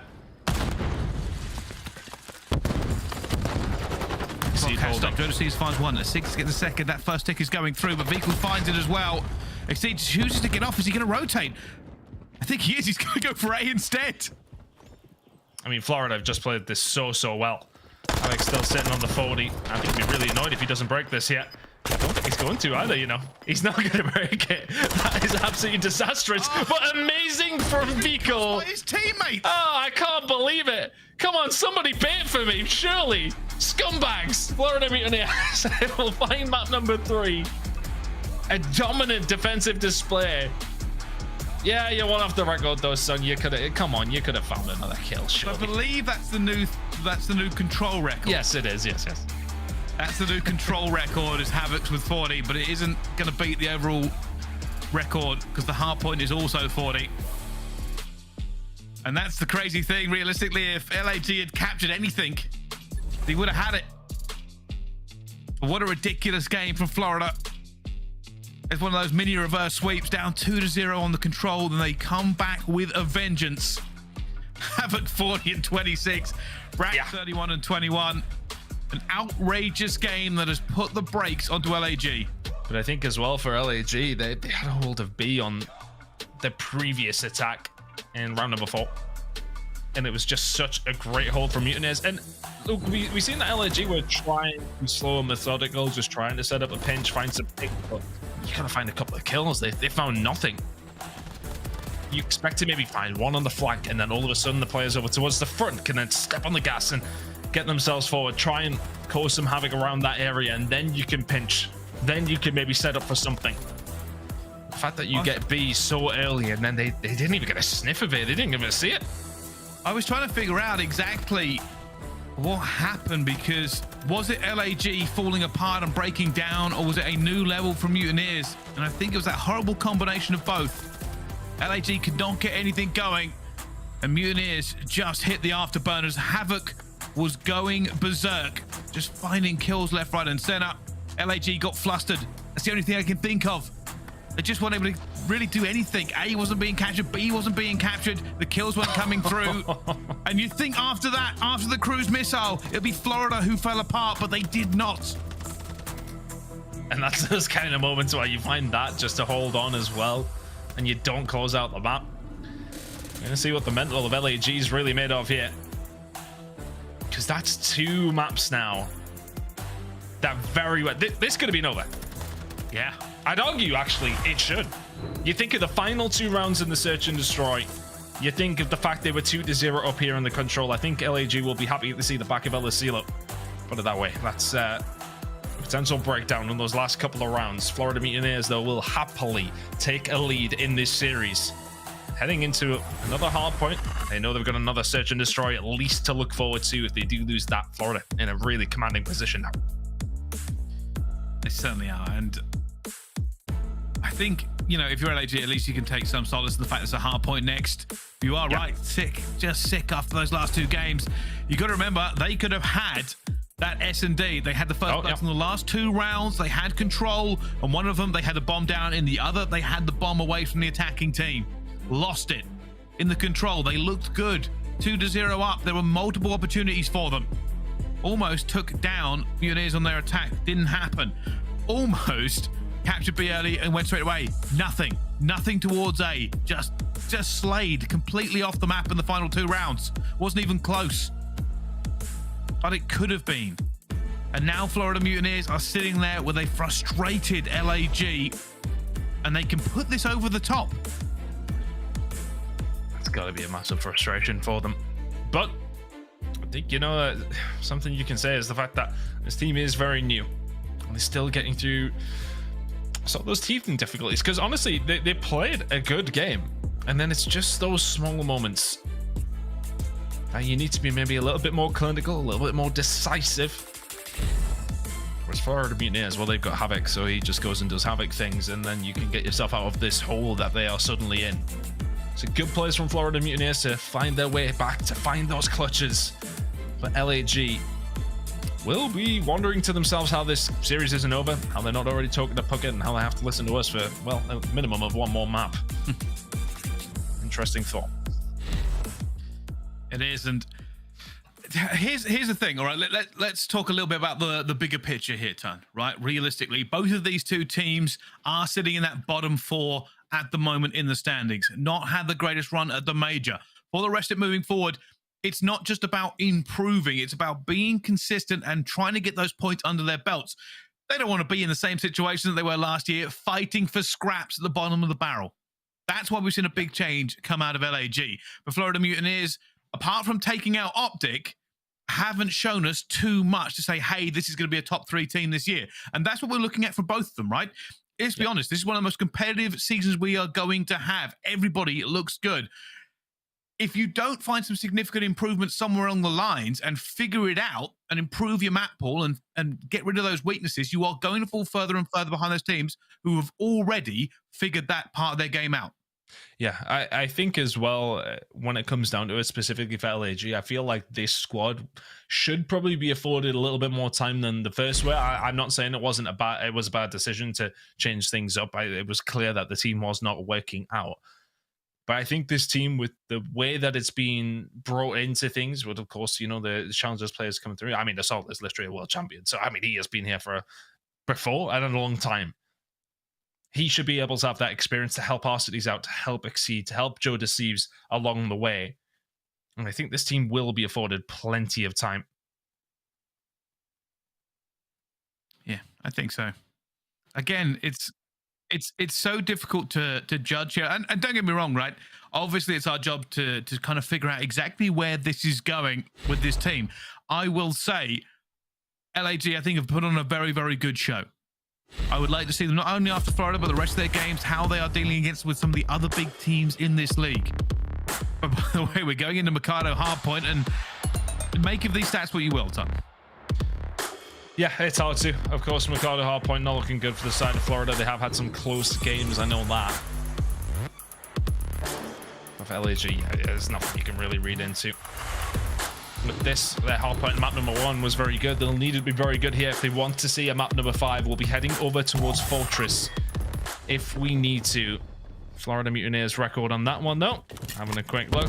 1-0, 100%. They'll take that, but they haven't played it as much as they have played some of the other Search and Destroy maps. So, if you are the LAG side, get the hardpoint, get some control of the series, try and win it in 5. It's a good start to this one as well in map number 4.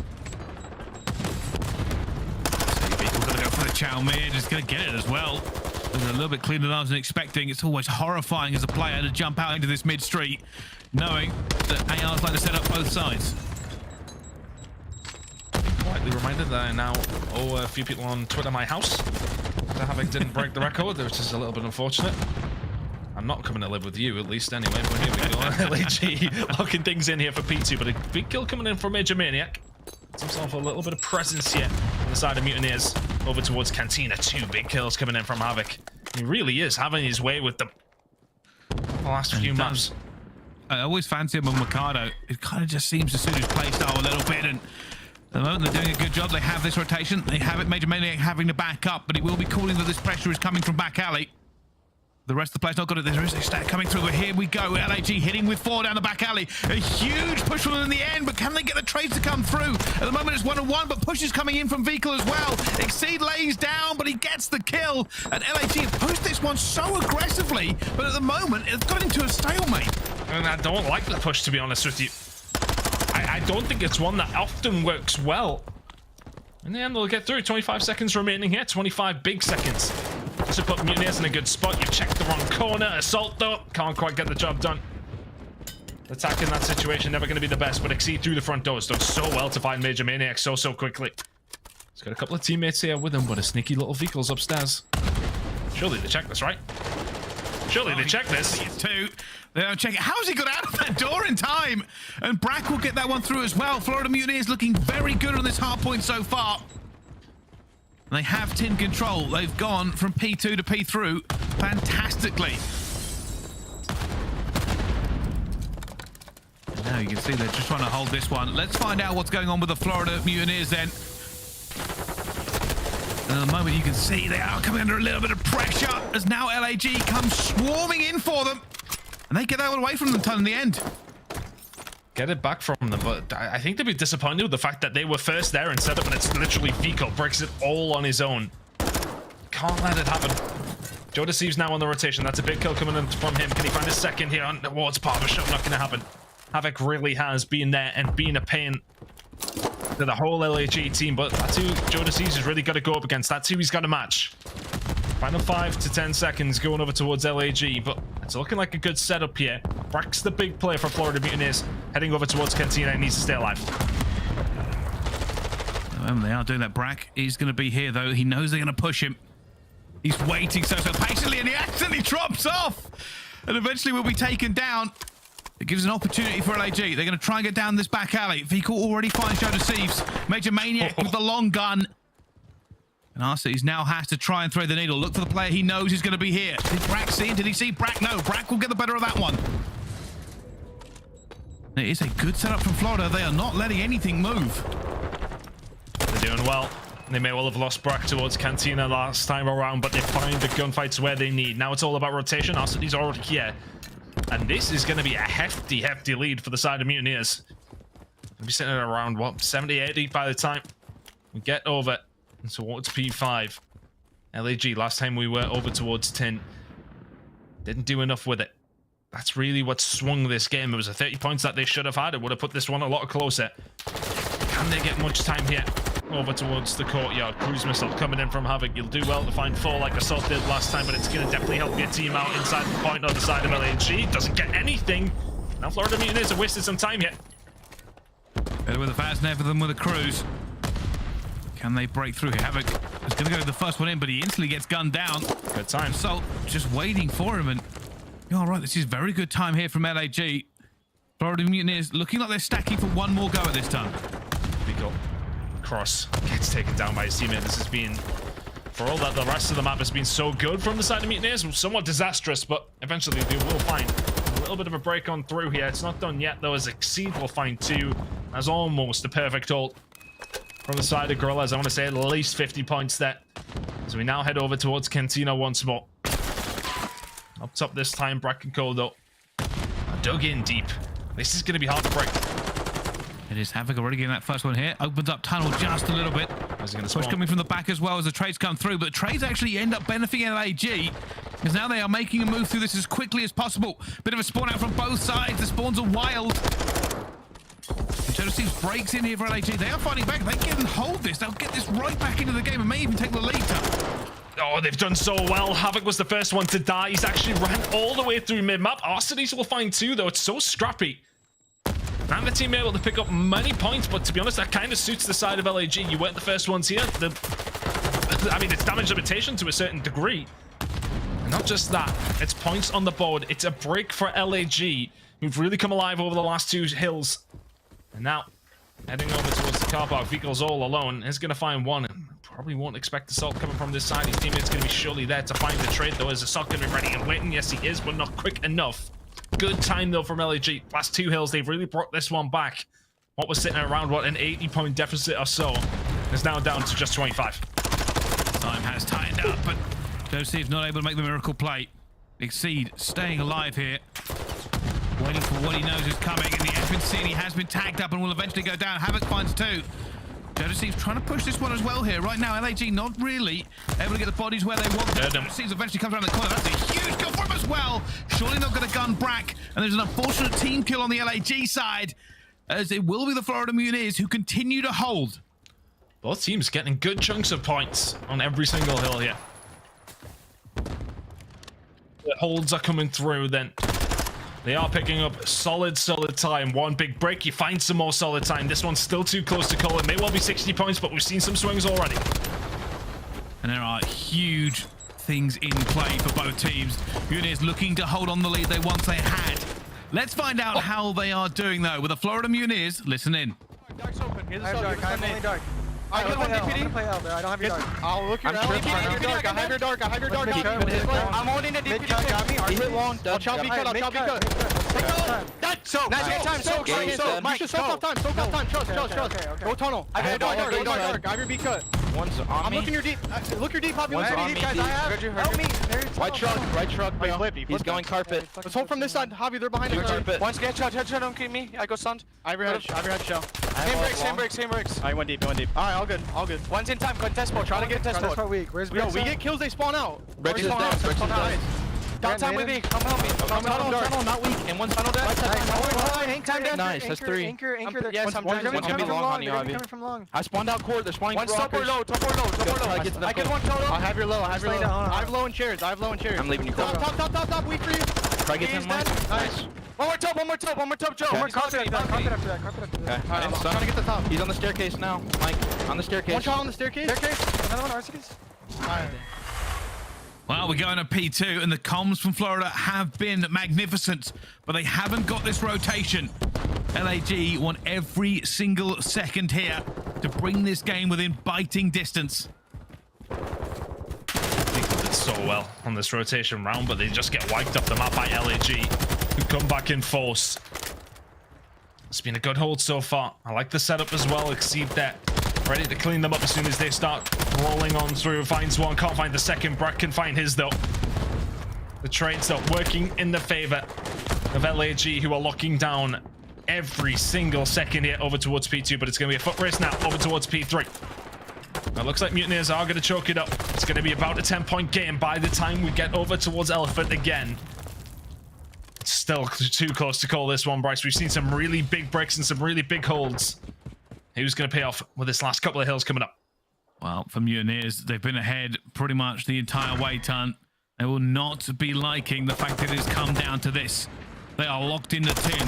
They are locked in gunfights-wise, and it seems to challenge the corner. Has he got through? But Thieves has found a little bit of a gap. They're going to go out and challenge him. Thieves goes down as well. More players flooding in. Arsees will get that one. Drives in the door, looks for a player behind him. He's going to drop as well. 40 seconds left on this point. The Mutineers will win it here if they stay alive. It's a little bit one by one for the side of LAG, but one by one, everyone from Mutineers is dropping. Thieves spins, Vehicle's dead, and there's the break. Arsees. 25 seconds to go. There's this big gunfights going on over towards Barber. Arsees has to go big. They need him now more than ever. He finds the first.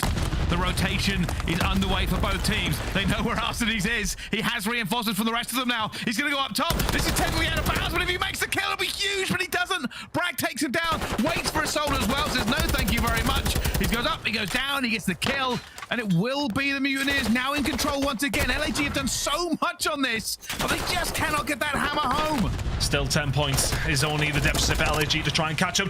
Thieves is going to find 2 on the outside, though, and all of a sudden, Fecal, you need to stay alive. You need to be there for the pinch. This is LAG in the hill. 45 seconds remaining on this one. 25 seconds away from the win in map number 5.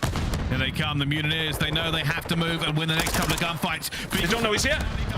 He's in. He's going to find the second as well. Fecal win a hero play, but not the third. But it might be enough, because here come the Mutineers. Spawn out. The gap that has been opened. The contest is going to come through and dive through for Exceed. He stays alive as well. More Mutineers piling and having a major maniac. Thieves finds another one. Can still win it. To go. They are stacked. Mutineers have to sprint. They have to dive in for this one as well.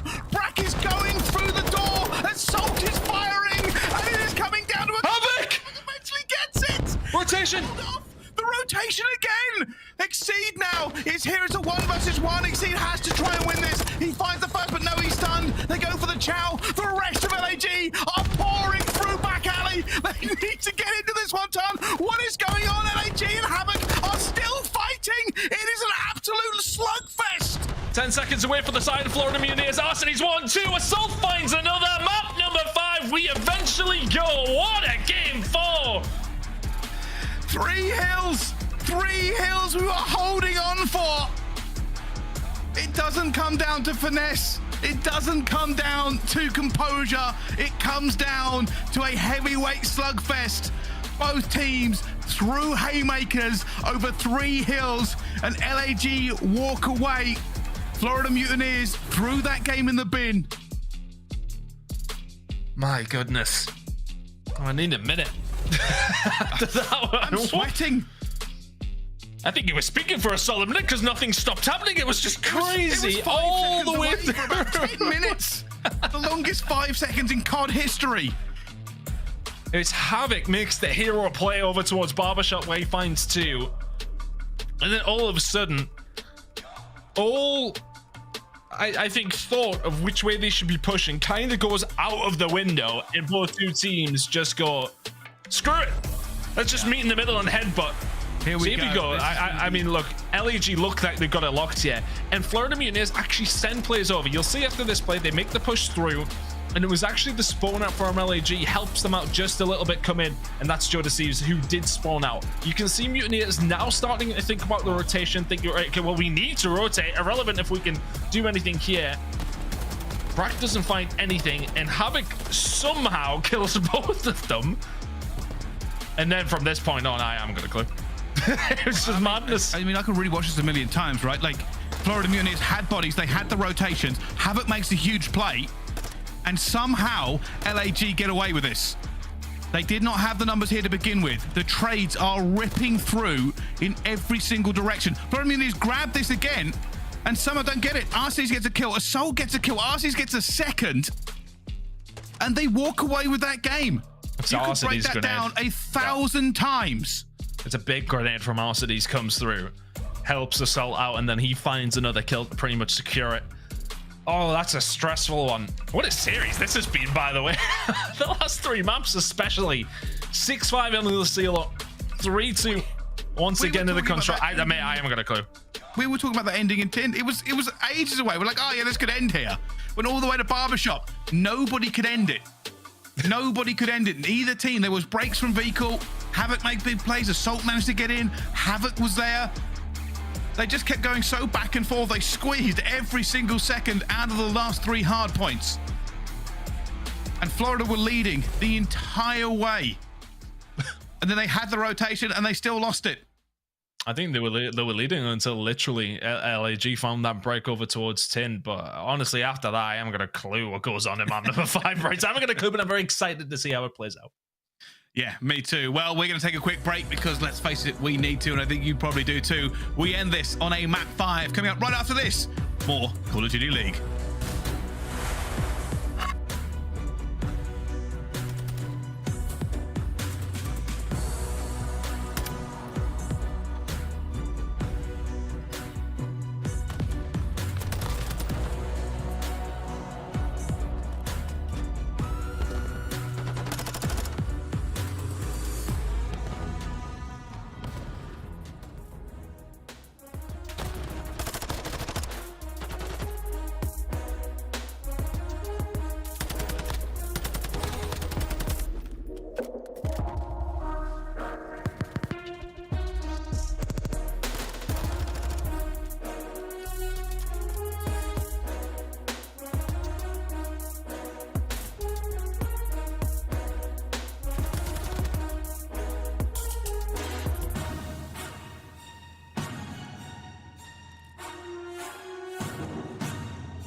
Need more Call of Duty League? Sign up for the official CDL newsletter. Get updates, special offers, and premium content delivered directly to your inbox all season long. Scan the QR code to sign up now. You'll also be entered to win a pair of 4-day general admission passes to Major II in Boston. Ladies and gentlemen, welcome back to the Call of Duty League. It has gone all the way to a map number 5 between LA Guerrillas and the Florida Mutineers. And it has been an incredible series so far. This S&D cannot disappoint. At the moment, Havok having a very good time, a 1.28 overall time. Yeah, had a hell of a game, he really has. Putting his sling abilities on show. Oh, I think the problem is for Havok that we know he can do this. It's just the inconsistencies in his game, but he has been very consistently good in this one. Can he do something here for the side of Mutineers? He's going to be that guy expecting a B push coming on through. Trades it already in. It is already 3 versus 3.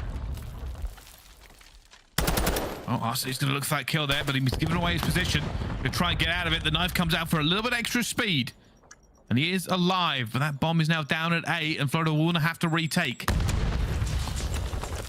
was his pressure that actually allowed LAG to get this bomb down, but now they're in a 2 versus 3. Back to back, almost. They called this perfectly. Look at they're watching. Oh! Never mind. Major Maniac just goes berserk and says, all right, I know you're waiting. Here's the tag. Take it in the face. Oh, they're doing it again. In round 1? I don't know if that's bad. I don't know if that's bad juju.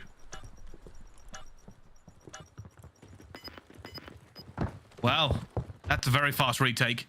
It was, and honestly, a really good push coming through from Major Maniac and a nice snap towards the back. He must have seen him before he even puts the trophy down. Just maybe expect a stun check coming through, but yeah, really good shots. Gunned. Yeah, Georgia seems there with a Basnet will do very well. It's not an easy gunfight through the forklift, has to be said. Well, first round to Florida. Can they now get it to 2-0 by winning the defense? Bit aggressive underway.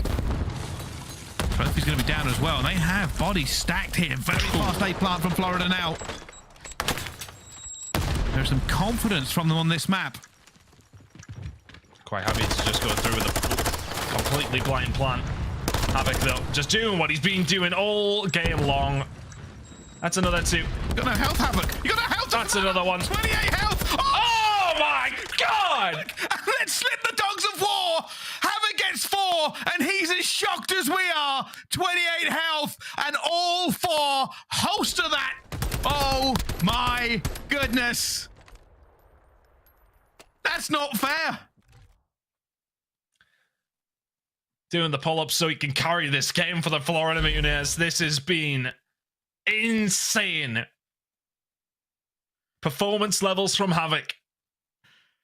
No health, no problem. And that is going to be a gif that we see a few times. Clip it, get it made. Havok for 4, and it's 2-0 out for Mutineers. Where's your head at here if you are LAG? Passive. It looks completely different to how Florida Mutineers have been playing this. They're just so aggressive. They're so in your face. They're so brazen and confident.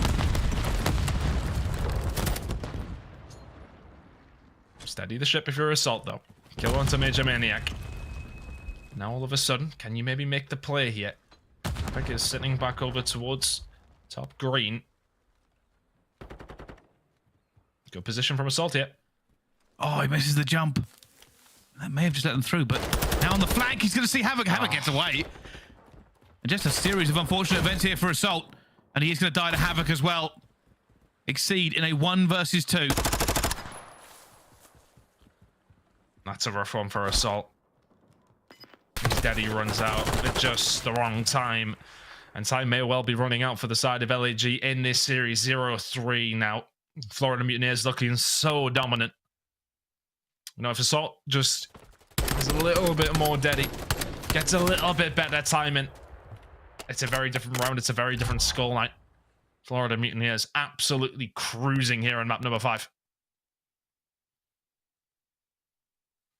And LAG, after composing themselves to win that hard point, have lost all momentum straight into the S&D ton.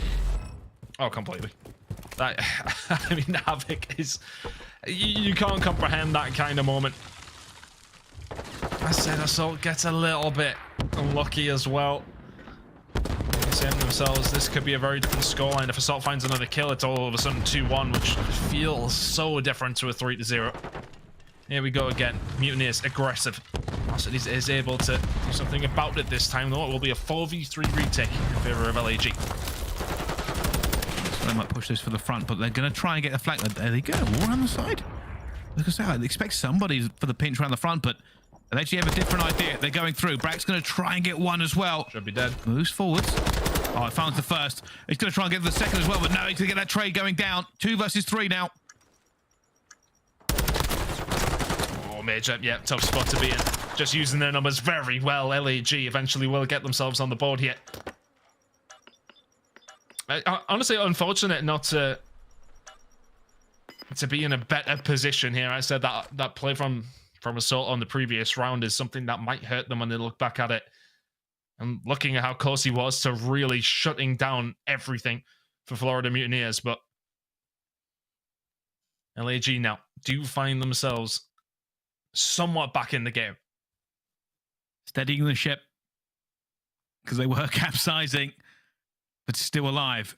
That heart still thrums within their chest. Can they win this attack? Bring themselves into a little bit more of an even keel. Right now, a little bit patient from them. They haven't overcommitted towards A. They're trying to figure out this information. His nade might get a hit. It hasn't. Patient from both sides. Him and Assault being kind of changing roles in a certain sense. Arcetics will come around the outside of castle. Assault will stay aggressive up in top R. And trying to find something there. Swapping, changing their role. Mutineers, though. Waiting for LAG to maybe make a small misstep yet. Slow and steady sometimes does win the race. And it's not going to do this time. Havoc taken down.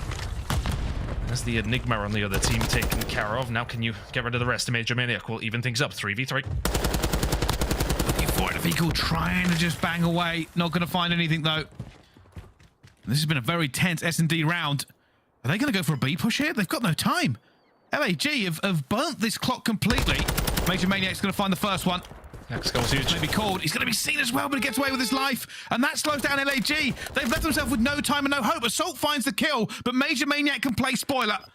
He's in the position. He's in a great position as well. He's going to stay alive. Now he can chow the bomb. It's all good from Major Maniac. And here comes Assault. Gunned. Major Maniac staying alive. So crucial for the Florida Mutineers that.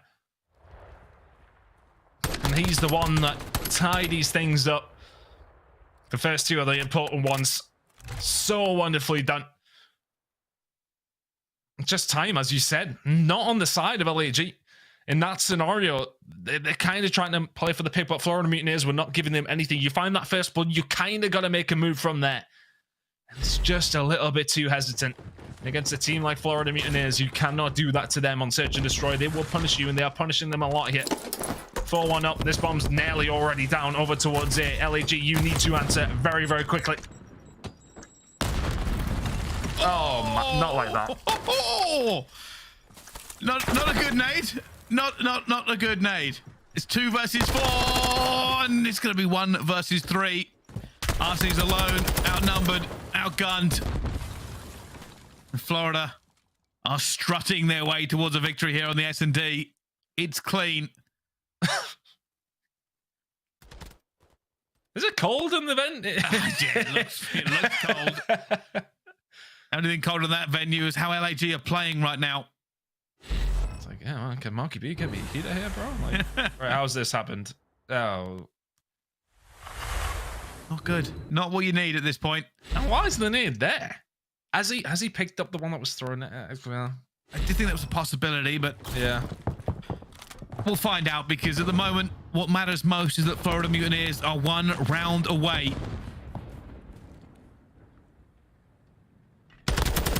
What really has been a promising performance for LAG. I will say, look, they will look at this series and think to themselves, it could have been closed out very, very early doors.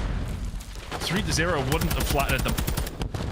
Florida Mutineers, though, so resolute. Still need another round here to finally secure this one, but Havoc has been on an absolute rampage, and I don't expect it to stop, Bryce.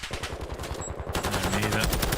Trying to get this one down, but there's a lot of pressure coming through. Florida Mutineers do not want to give it to him clean, and Fecal finds Joe Deceives. 3 versus 4. And he's jumping back and forth across it. Thinks he's going to go for a chow to Brack, but Brack will win that gunfight. Wins the second one as well. Assault looks for him, but Fecal will get him. And there's the 2-3-5. Nesload, LAG will fall. Fecal is ecstatic. That is a very angry man, but he is celebrating justly. The Florida Mutineers take down LAG. The challenger roster into the CDL. A good start, but a bad end. It's a tough one to take. I think LAG will look back at this, and that said, in that final round, how have we not closed this one out? Good clutch up at map number 4. The hard point looks good, but they've got to ice up in some of these moments. Dominant in the end from Florida Mutineers in map number 5, as we kind of expected it to be. The last time they played this map was a 6-1 against OpTic. They get the job done here, 6-1 against LAG. We knew the Search and Destroy was going to be a threat from the one respawn map off them. You would, well, I don't want to say bet your house on it anymore because I don't have one of those anymore, Bryce. I've lost that in the Havoc not breaking the 40 kill streak there, but a good series from Florida Mutineers. They clutched up where they needed to. LAG did not, and Havoc put on an absolute show. Well, what a series. What a game. It's time for an incredible breakdown, as we saw a few times during that one. Over to our desk. Puckett, take it away. Thank you so much, gentlemen. Can I get a greasy gang in the chat, please? Unreal. Shout out to my man, Havoc. Not saying I called this one desk, but I called Havoc to pop off. I called Florida Mutineers. Did I expect it to be the way they did this? No, absolutely not. But they continue to impress. Now, if we look at the seeds, aLLeY, this is not an upset. Florida was number 9. You're going up against LAG, number 11. This was kind of a coin toss on paper coming in. Let's talk about what we saw from both sides, starting with LAG before we get to the Florida talk here, because we're going to go deep. What did you see from the Guerrillas and their new starting lineup? Honestly, I was fairly impressed. I think everybody was with that opening hard point. I think one of their biggest mistakes throughout the series has to be that control. You know, you go up 2-0, you have streaks, like you're in a position to close it out, possibly win the series in 4. And unfortunately, they get clutched up on by Florida. That's something you got to think about. You know, it's a newer team. Maybe some of the chemistry, some of the comms were a little mixy. So I'm not worried about LAG yet. If anything, I think they really showed up in this series. And I was looking at aLLeY. The chat noticed it as well. After some of those S&D rounds, just clearly he's cold, he's turtling up. He looks defeated, though, while the game's still going on. Are you worried about the mental for the Guerrillas? I'm not worried about the mental. Honestly, I feel like that's just the way aLLeY looks when he's gaming. Like, he's so locked in. He's just, like, thinking about everything that's happening in game, trying to figure out how to, you know, adjust and map. And honestly, they did fold in some of these moments, though. Like aLLeY was talking about in that control, the control specifically, like going up 2-0.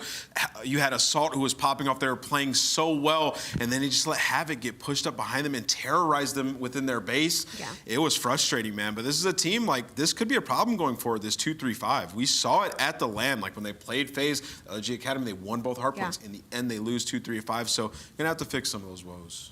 We got to take a look at our scuffed play of the game, and it didn't come from the Guerrillas. It came from the leader of the Greasy Gang, Havoc, coming out and dropping bombs. A 40 bomb here in our game number 3.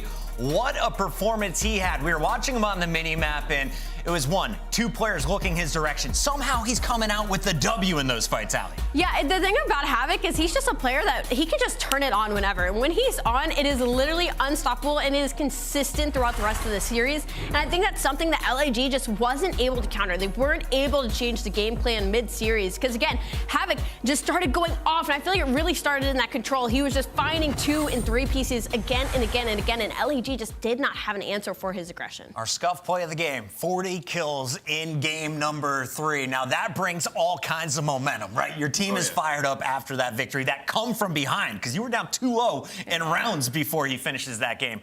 But then they lose game 4 in. That game 4 was absolutely epic. Like, listen, let me tell you, we all went from the green room. We come back on the desk. Right? Yeah, we were on the desk. This one's going to be over, right? But what happens? LAG mount a crazy comeback. And it was Arcedes, like we're talking about him. He's staying composed. Like, he's on the rotation of Barbershop. He's 14-14 at this point. So the guy was playing pretty slow, doing what he needed to do on these rotos, gets the kills, and they get control. And then it was just a back and forth fight on that next rotation as well, where LAG is able to clutch up. I did not expect the series to be such a banger, man. It was a great series, and I know we're going to see a lot of clips coming out of this one being posted on Reddit and Twitter. Let's talk about the clip, though, from Assault. We got our WW2 MVP, the world champion, hitting the 4K with the cruise missile. Where is the trophy? Where is the trophy? There is no shot. I'm all on the point. Wait, he hit it right on top of the trophy. Oh, no, I don't even know. Maybe a teammate took that. Maybe, I don't know. Wait, you asked for it. Where does he put that? One more time, production. He put that right on top of the trophy. And the reaction, we got Zuma, we got Ben with a watch party, the Flank Bros. Stay busy. And speaking of watch party, remember, you guys can get a watch party going down for our Boston Major. You can be joining us live throughout the weekend. But what a reaction from our boys. Remember, use that hashtag CDL Watch Party to make it official. Join us over on twitch.tv as we complete all of the action here in Major 2. But don't forget, they actually lost that round, Puckett. Yeah, after that, that's they actually ended up, which makes it just so much funnier. So but painful. nevertheless, like a 4-kill cruise. I don't know if we'll see too many of And those. you still lost. This game had insane moments, some ridiculous comebacks, and the man who led the comeback is joining us live right now, the leader of the Greasy Gang, my dude, Havoc. These haters, they didn't think it was going to happen. I knew this was going to happen, and I knew you were going to drop somewhere close to 25, but 40? What was going on in the series, my man? Wait, Mike. Sorry, I can hear my teammates. What was the question? I'm sorry. I was just gassing you up for a minute there. Can we just talk about how we're feeling? How did that series play out for you? And talk to me about that game 3 in particular. Yeah, so the series felt good. I got on today, shot about like 800 bots, which is more than I usually have. I'm probably going to keep doing that, but it's shipment, so it goes by really fast. But the shot felt really on today, including the long-range shots. And I had timings in my head that just kept working and working. I kept hearing them running around, and I was maneuvering around in the control map. And I was definitely being annoying for them to deal with. And I think that had a big factor on why we won that map. And I'm on top of the world. I was really excited about that ace too. That felt really good. I heat checked the last guy and just got hyped after that. That was awesome. Should we look at this ace? Havoc, if you got a stream, pull it up right now, because we're revisiting this one, and it's absolutely dirty, aLLeY. It is. I mean, and it's not even one of those, sometimes when aces happen, it's just, the timings work out, but you worked for this, and you read them like a book. Yeah, that was absolutely Yeah, I should not have gotten that last kill, I don't think, but it worked out. I heat checked them and it worked out, and now we got a clip, so. 24 HP, the heat check, it's pure. The man is on fire, and you complete all 4. So you got to hold up a few 4s. The 40 bomb, you got the 4K, you threw it back in the holster. But despite all of your reactions, Vikal had the best reaction. At the end of that matchup, he got in the camera, he's pointing, he's yelling. What's he talking about? Yeah, he's real good friends with those guys, and he wanted to win this match versus them. It's like when you go up against some of your best friends, like in a competitive environment, you really want to win. Yep. So he let him know. He said, "Welcome to the league." Like, he said a lot of other things I probably shouldn't repeat, and it was fun. I couldn't really hear anything. He was so loud. Cole, I want to ask you, fantastic win in 2-3-5. You guys look ridiculous. But also, I saw some improvements in hardpoint today, some better rotations. What have you guys been working on there? Because it was obviously the biggest struggle for your guys' squad throughout Major 1. Yeah, we came back after Christmas break and we said, listen, we got to fix hardpoint. And in scrims, we've been on an upward trajectory right now. We threw away the Mercado, but it was right there. I think we played the map really well. There was a couple key mistakes that we immediately talked about that we knew happened. So we'll clean up even more. And once we get our hardpoint a lot better, or even a little bit better, series should be definitely easier for us. Yeah, so, following up with that, what should we expect from the Florida Mutineers heading into the second major in Boston? Because, to be honest, you guys are convincing me. I'm becoming a Florida Mutineers believer. In the first stage, I was a little rocky, but seeing you and Brack, you two are players that once you're on, it feels like you're almost unstoppable, and the way you talk seems like it's intentional as well. So what do we expect from the Florida Mutineers moving forward?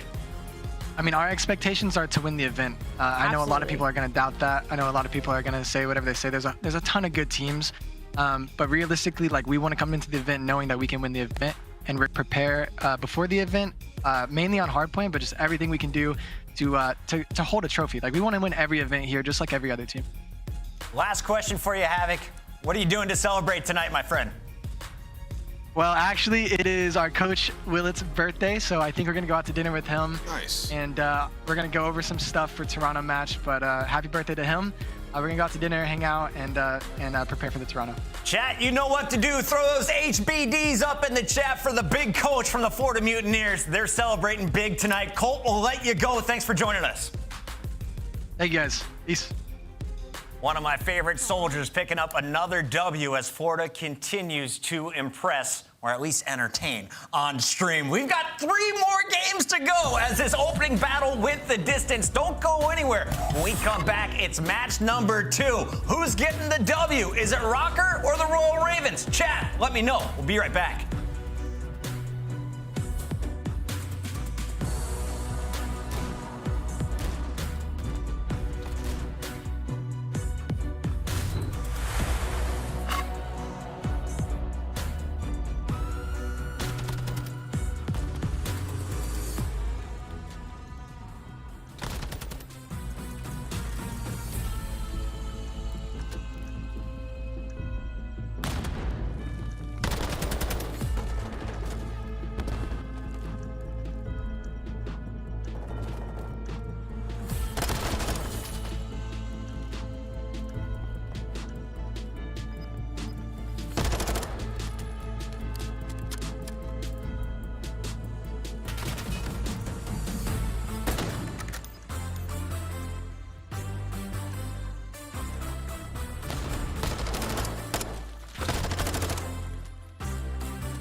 Upgrade your game with the Scump, the official controller of the Call of Duty League. The Call of Duty League is presented by the GMC Hummer EV Pickup, the world's first all-electric super truck. Welcome back in. It's the headquarters crew, Chris Bucket, Alley Cat, Nameless, and we're gearing up for match number 2 on a 4-match day. An epic Saturday as we see now the Røkkr taking on the London Royal Ravens. We know the players. We know the teams. We saw them yesterday. But we didn't talk about this map count, right? So let's take a look at our series, and I need to talk through this one. Nameless, we've got an interesting situation for the Røkkr fans today. Yeah, so we're looking at Røkkr, and they've been an abysmal search and destroy team. They have not been great there, and now we're looking at 2 searches. They have yet to play 0-0 record on Mercado and Fortress S&D. So teams have been vetoing one of those against them. They've been vetoing the other, so that'll get a little bit dicey. And then that Fortress Control, London have not played that as well. So we're in some new territory here. New player on the side of London. We'll see how it shakes up. I think the most important thing for me is going to be this map 1 Fortress hardpoint, simply because aBeZy has a 1.38 on this map. So we talked about him needing some help yesterday. Well, it looks like they're banking on him to start this series off. And again, London is a very momentum-based team. So this will be a very important map 1 hardpoint because London has not looked good in search and destroy either. Now, we of course have Scraps, the new addition to this London team. If you missed yesterday, PaulEhx has taken a back seat for the Royal Ravens, working on his individual self. On the other side, the Røkkr coming in with the roster that we expected, right? We saw this team. They were our favorite to win, and I think we both picked them to win their series. They got 0-3'd. So what are they looking to clean up from yesterday? Yeah, I mean, well, everything. Like, let's just keep it a buck. The main thing, though, like I said, we're looking at this team coming into the season, when I thought Minnesota Røkkr, I was like, all right, they're not going to be like a dominant respawn team. They'll fare quite well when it comes to control, which they have so far. I thought they'd be a formidable hardpoint team, maybe 50-50 in the game mode, and I thought they would excel at search and destroy. They have not. Their control has been okay. In search, they cannot win offense. They're last in the league in offensive win percentage, sitting at like 30%. It's just unacceptable. And we come into the series yesterday, and Afro has a bad performance. He needs to be the star for them. So I'm looking at this roster. It's very much do or die throughout this stage. If they don't come out with like a top 6 at Major II, I think it warrants a roster change for this team because they're not dominating in any particular game mode, Puckett. This is number 6 with Minnesota. If you're looking at our current standings, going up against number 12. London needs this dub today. No, they do. Absolutely. And the biggest issue is that it's not looking good for them. I mean, they're going against a Minnesota Røkkr that is struggling, but both these teams are in all game modes. And from what we saw in London Royal Ravens yesterday, search and destroy should have been in their favor. It should have gone their way. With the amount we dubbed them the Blood Masters. Like, we dubbed them an S&D with a title, and yet they still can't close it out. And there's only so much you can do in a span of 24 hours, but I hope they went back to the books. They're like, listen, when we're up a guy, like, we just need to get aggressive. We have a player like aBeZy. We have a player like Scraps, who's known for being aggressive AR. Like, get in the mix. I'm hoping to see a turnaround from London here. aBeZy has been a monster. The question is, who is going to join him in the kill feed today? I'm looking at Scraps. He had some big plays yesterday. You got a little bit more time of competition to get comfortable. But if it's not Scraps, Zero or Nastie, who would you put more pressure on if you're the coach right now, Nameless? I mean, Nastie, right? He's got to be another one of those playmakers. And, you know, you think back to their match yesterday, and, you know, I'm not going to give it all onto him, but he did make a mistake. He needed to wrap back and help Zero a little bit faster on that bomb. I wish we could have heard the comms in that situation, but Nastie has to be another guy like aBeZy, who's able to make plays and get out of these tough situations. It'll be the first opportunity for a W for both of these teams after falling 0-3 yesterday. I think this map 1 is going to set the tone, so let's get our predictions in. I'm going with the Røkkr. I'm feeling it. It's a Benjamin Bance day. I love that. I'm going London. You're going London, really? Well, can we go in order, Ann? I have graphics guys. Like, there was like a small delay, so I was like, I'm going London. Sure. Show me some love. Where are we going? I'm going Minnesota Røkkr for sure. This honestly is a little bit at the bottom of the S&D barrel for me right now that goes back and forth, and I have to go Minnesota Røkkr from what they showed in stage 1. I think they're going to pull it out here. So, Ant, is it because Minnesota broke your heart yesterday when you got your prediction wrong, or why are you going with the Royal Ravens? No, I mean, I was watching them play. They did nothing great. Particularly their map pool is very small. I mean, even when you look at control, like, they've only been good at a CeeLo. This is a team that's just been struggling, and I think London come in here and they take it. Like, the Search and Destroy London should have won yesterday, right? And we've seen some big performances out of aBeZy. I think he comes in again in a revenge game and plays well. I think they take it. Chat, I don't want to know who you think is going to win. I want to know who you think is going to be the MVP of this series. Put it in the chat right now and get fired up because match 2 starts right now.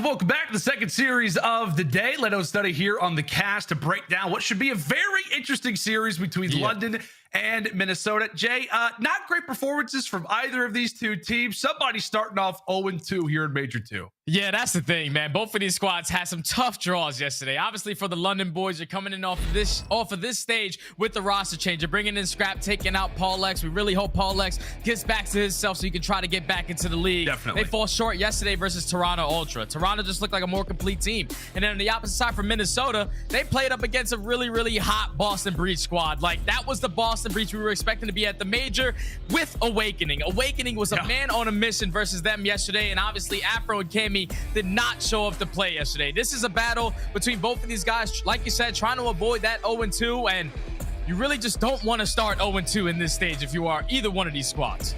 Yeah, I mean, we talk about it, right? I mean, it almost feels like both teams can't afford to have this loss, and obviously it's going to have to be given to somebody. I mean, the Ravens, they make the roster change, as you called it, my friend. They bring in Scraps. A lot of people kind of confused on the decision. You know, is he the right player to come into this team? Yesterday, it doesn't look like it. I think, they've lost like their last 5-6 series in a row. We're talking about it for either end, but for Ravens, I mean, starting off 0-2 would spell disaster to a team that I'm sure is not feeling the greatest right now. Yeah, when you make a roster change, you're usually going to get that honeymoon stage, but right now, starting 0-2, where they're currently at, they have lost their last 5 search and destroys. They have lost their last 5 controls. They have also lost their last 5 series. I don't know if they're trying to get a deal with Subway, but this is not what you need to do if you are London. We need to get a little bit more consistency in their game, and I think in this series, the most important thing has to be that search and destroy in game number 2, because you're going up against a Minnesota Røkkr team who has also been struggling in search and destroy, but the 2 search and destroys that we do have in this series, Minnesota have yet to play.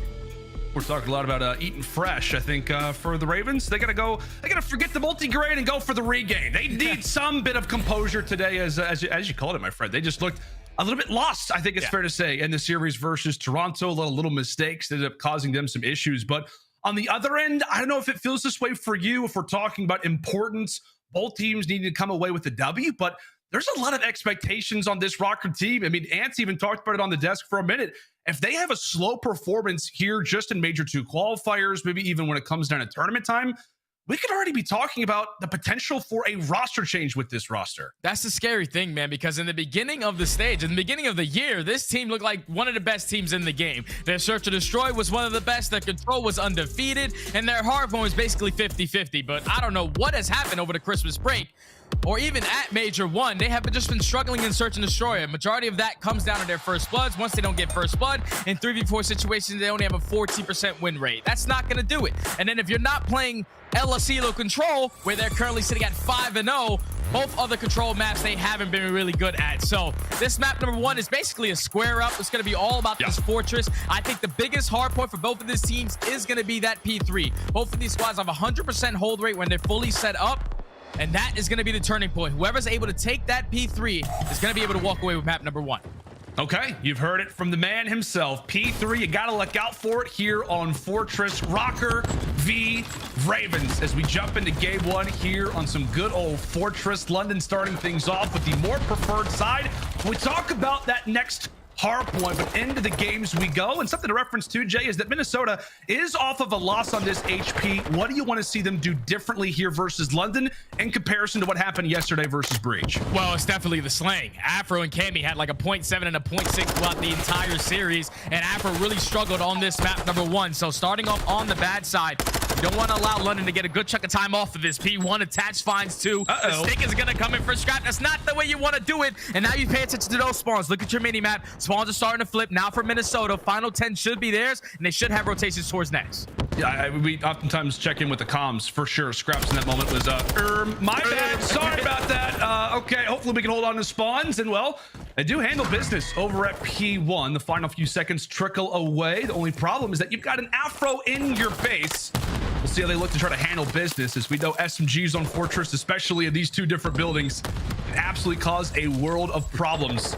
Scraps the man of the hour, the man to focus on. The spotlight is on to him, and thankfully his job gets made a little bit easier. However, Røkkr trying to make their way, pounce their way through the back, and London handle business every single time. But take a look at the spawns. They're right there, Jay. Yeah, that's a clean 4 dead. And if you are Minnesota, you have to get this break now because you don't have the favorable positions for the next hill. You already have a player from London, which is going to be aBeZy, finds that kill off the rotation. They get a good chunk of time off of this P2 and Trey 0.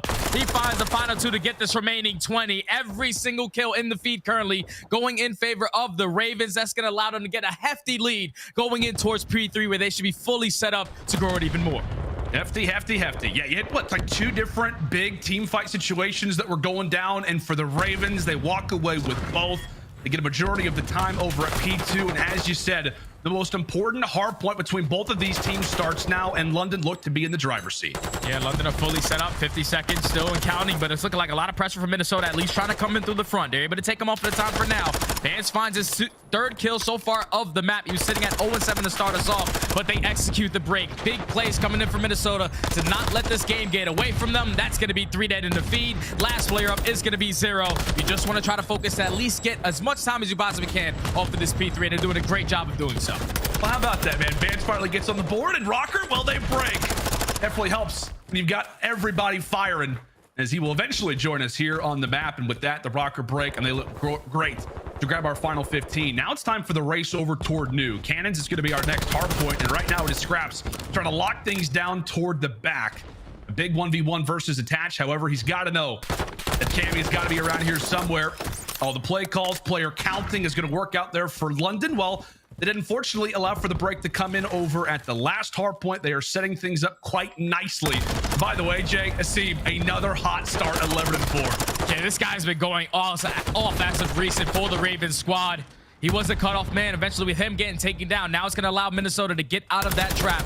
Spawns are now going to flip. They're putting a lot of pressure on from every single angle. Nastie was the last player. He's going to drop, and that's another break coming in from Minnesota Røkkr. They are 3rd overall in break percentage on this map, and it's showing back-to-back hard points so far. And this feels, I mean, a little bit like shades of yesterday on Mercado for London. I mean, it felt like, you know, we talk so often about rotations. They're number 11 in rotations, but yesterday they could not hold down a hill. And while they do currently hold the advantage, that number is getting ever closer to a lead change potentially, as Røkkr look to lock things down. A nice little 2 spree for Bance. Meanwhile, Cammy, he falls off the 5, so it's going to be a reset now here for the HPs. Now to P5 we go, a neck-and-neck game as we start Blacksmith. Yeah, Minnesota are going to be fully set up. If you have Bance just pushed out towards open arches, unfortunately, he is going to drop. He was the player that at least was trying to influence the spawns for London to continuously spawn over towards that P1 side, but they have every single angle cut off. It's going to be a very difficult task for London to try to break on in. Trophies are abound. And still, Minnesota are gaining as much time as possible. They're able to take this lead. And with 35 seconds left, London just have to take them off at this point. They do indeed. aBeZy at least is able to walk away with 1, but he gets singled out, eventually does fall. I tell you what, man, this has been a very, very interesting swing of events. I mean, London was holding a solid advantage, loading into that P3. And then from there, it has been Røkkr break after Røkkr break. They're locking things down over at P5. Final 15, but they have come back and now taken the lead so far throughout this HP. I mean, I know that the desk was touching on it a little bit, man, as the Ravens appear to be, I guess, not maybe falling out of this game by any means. It's still a neck-and-neck race, but maybe losing a bit of steam In your opinion, who has to be the guy today to join alongside of Asim in the slang? I think it has to be Nastie. This is a guy who started off the entire year being one of the most difficult kills to get on the map. So far, he's sitting at 14 and 12. Didn't have the best performance yesterday. When I was watching the body language of Nastie, whenever he went to the player camps, he just looked like he was down and out every single second. Yeah. Exactly. But today, so far, he's firing. London are competing. We almost have a tie game, but Cammy finds that break. Trades going back and forth. But if you are London, you are still maintaining those spawns for next. But one player from Minnesota is going to be able to sneak on through. You have to locate where Attach is. One player indeed, that's going to be Attach, and it's a big kill coming in from Asim. He shuts him down. A few more players toward the front. Asim is cutting everybody down. However, there is somebody who manages to sneak through once more toward the gallows. That's going to be Afro, and he gets found out as well. Some major slays coming in from the SMGs. We talked about Asim. We said Nastie has got to be the player. And right now, he's on 3 in a row. Now make it 4 as the Ravens are poised to maybe grab another big chunk of time over at P2. Yeah, now the hold is going to be in their favor. They have the favorable spawns. You want to at least hold this side of the map for the first 15 to 20 seconds, and then eventually be aggressive, try to push through to flip it. That's going to be 2 kills in favor of the Ravens. Good reads coming in from Zero and Scrap. Combined for the kill onto Bance, and it looks like Minnesota are just going to cut their losses. They're just going to play this one back. They know how impactful that P3 Money Hill can be. They're just going to decide to give all this time up to London, and this can work out if you are able to hold it on to the next one. You can tell, man, the Ravens are like, really? Like, they're not going to try to chow for this? Okay, yeah, we'll grab the free time. We'll snake our heads off. That's totally cool with us. The final 15 belongs to the Ravens as now they elevate themselves to the lead. Let's step aside and go to Liston now with London. Yeah, one's in maps, guys. One's in maps, 100%. I still need the plot. Close up corner back. That's fine, we're not push out the door yet. He's in the right corner of the door. He's going to be right corner of the door. Yeah, I'm wrapping right. It's Marcus. He's top maps. Top. Nice. It's Marcus. It was Marcus out. Right door. He's going to spawn open. If we're blocking, he's going to spawn open. But wait, he's not right. I can kill him. He's in the right corner. He's in the corner there. Open weak. You better win him, but he would door. Everyone spawns. There's one bottom right. He's outside of time, I think. Cut in front. Push slide. Outside of time, weak. Pushing you with door, Maddie. I spawn you, go. Watch your front. He's in time. He's in time on one shot. I can't tell. That's 4. Nice, get time back. That's a good 20. That's a good 20. I'm pushing out front. I have you over. I'm pushing out in front. Top dubs, guys. Attach your top dubs. He's in beacon, man. One's in bot. I don't know. Everyone keep talking. Take our time. I'm breaking. We got one's out. P1. I'm breaking. I'm pushing out. I'm coming. Some fiery comms coming in from the London Royal Ravens. We stressed how important this opening game was for them. And right now, they are delivering. We've checked in with London. Now let's throw it to the other side of the screen. A check-in now with Røkkr. Yeah, he's weak. Yeah, I'm up top, Okay, they're going to try and hit right. Oh, he's top window hop. Okay, I'm watching trees, Marcus. Trees down. Major P2 P2, yeah, there's one dubs, I think we're back. P2, absolutely. Let's go. Push out the left. They're spawning dubs. Okay, yeah, they're going to spawn P1. We're blocking dubs. Still helping you with dub steps, right? Yeah, I can call it. One's here, though. Got me open. One cannon. I got back.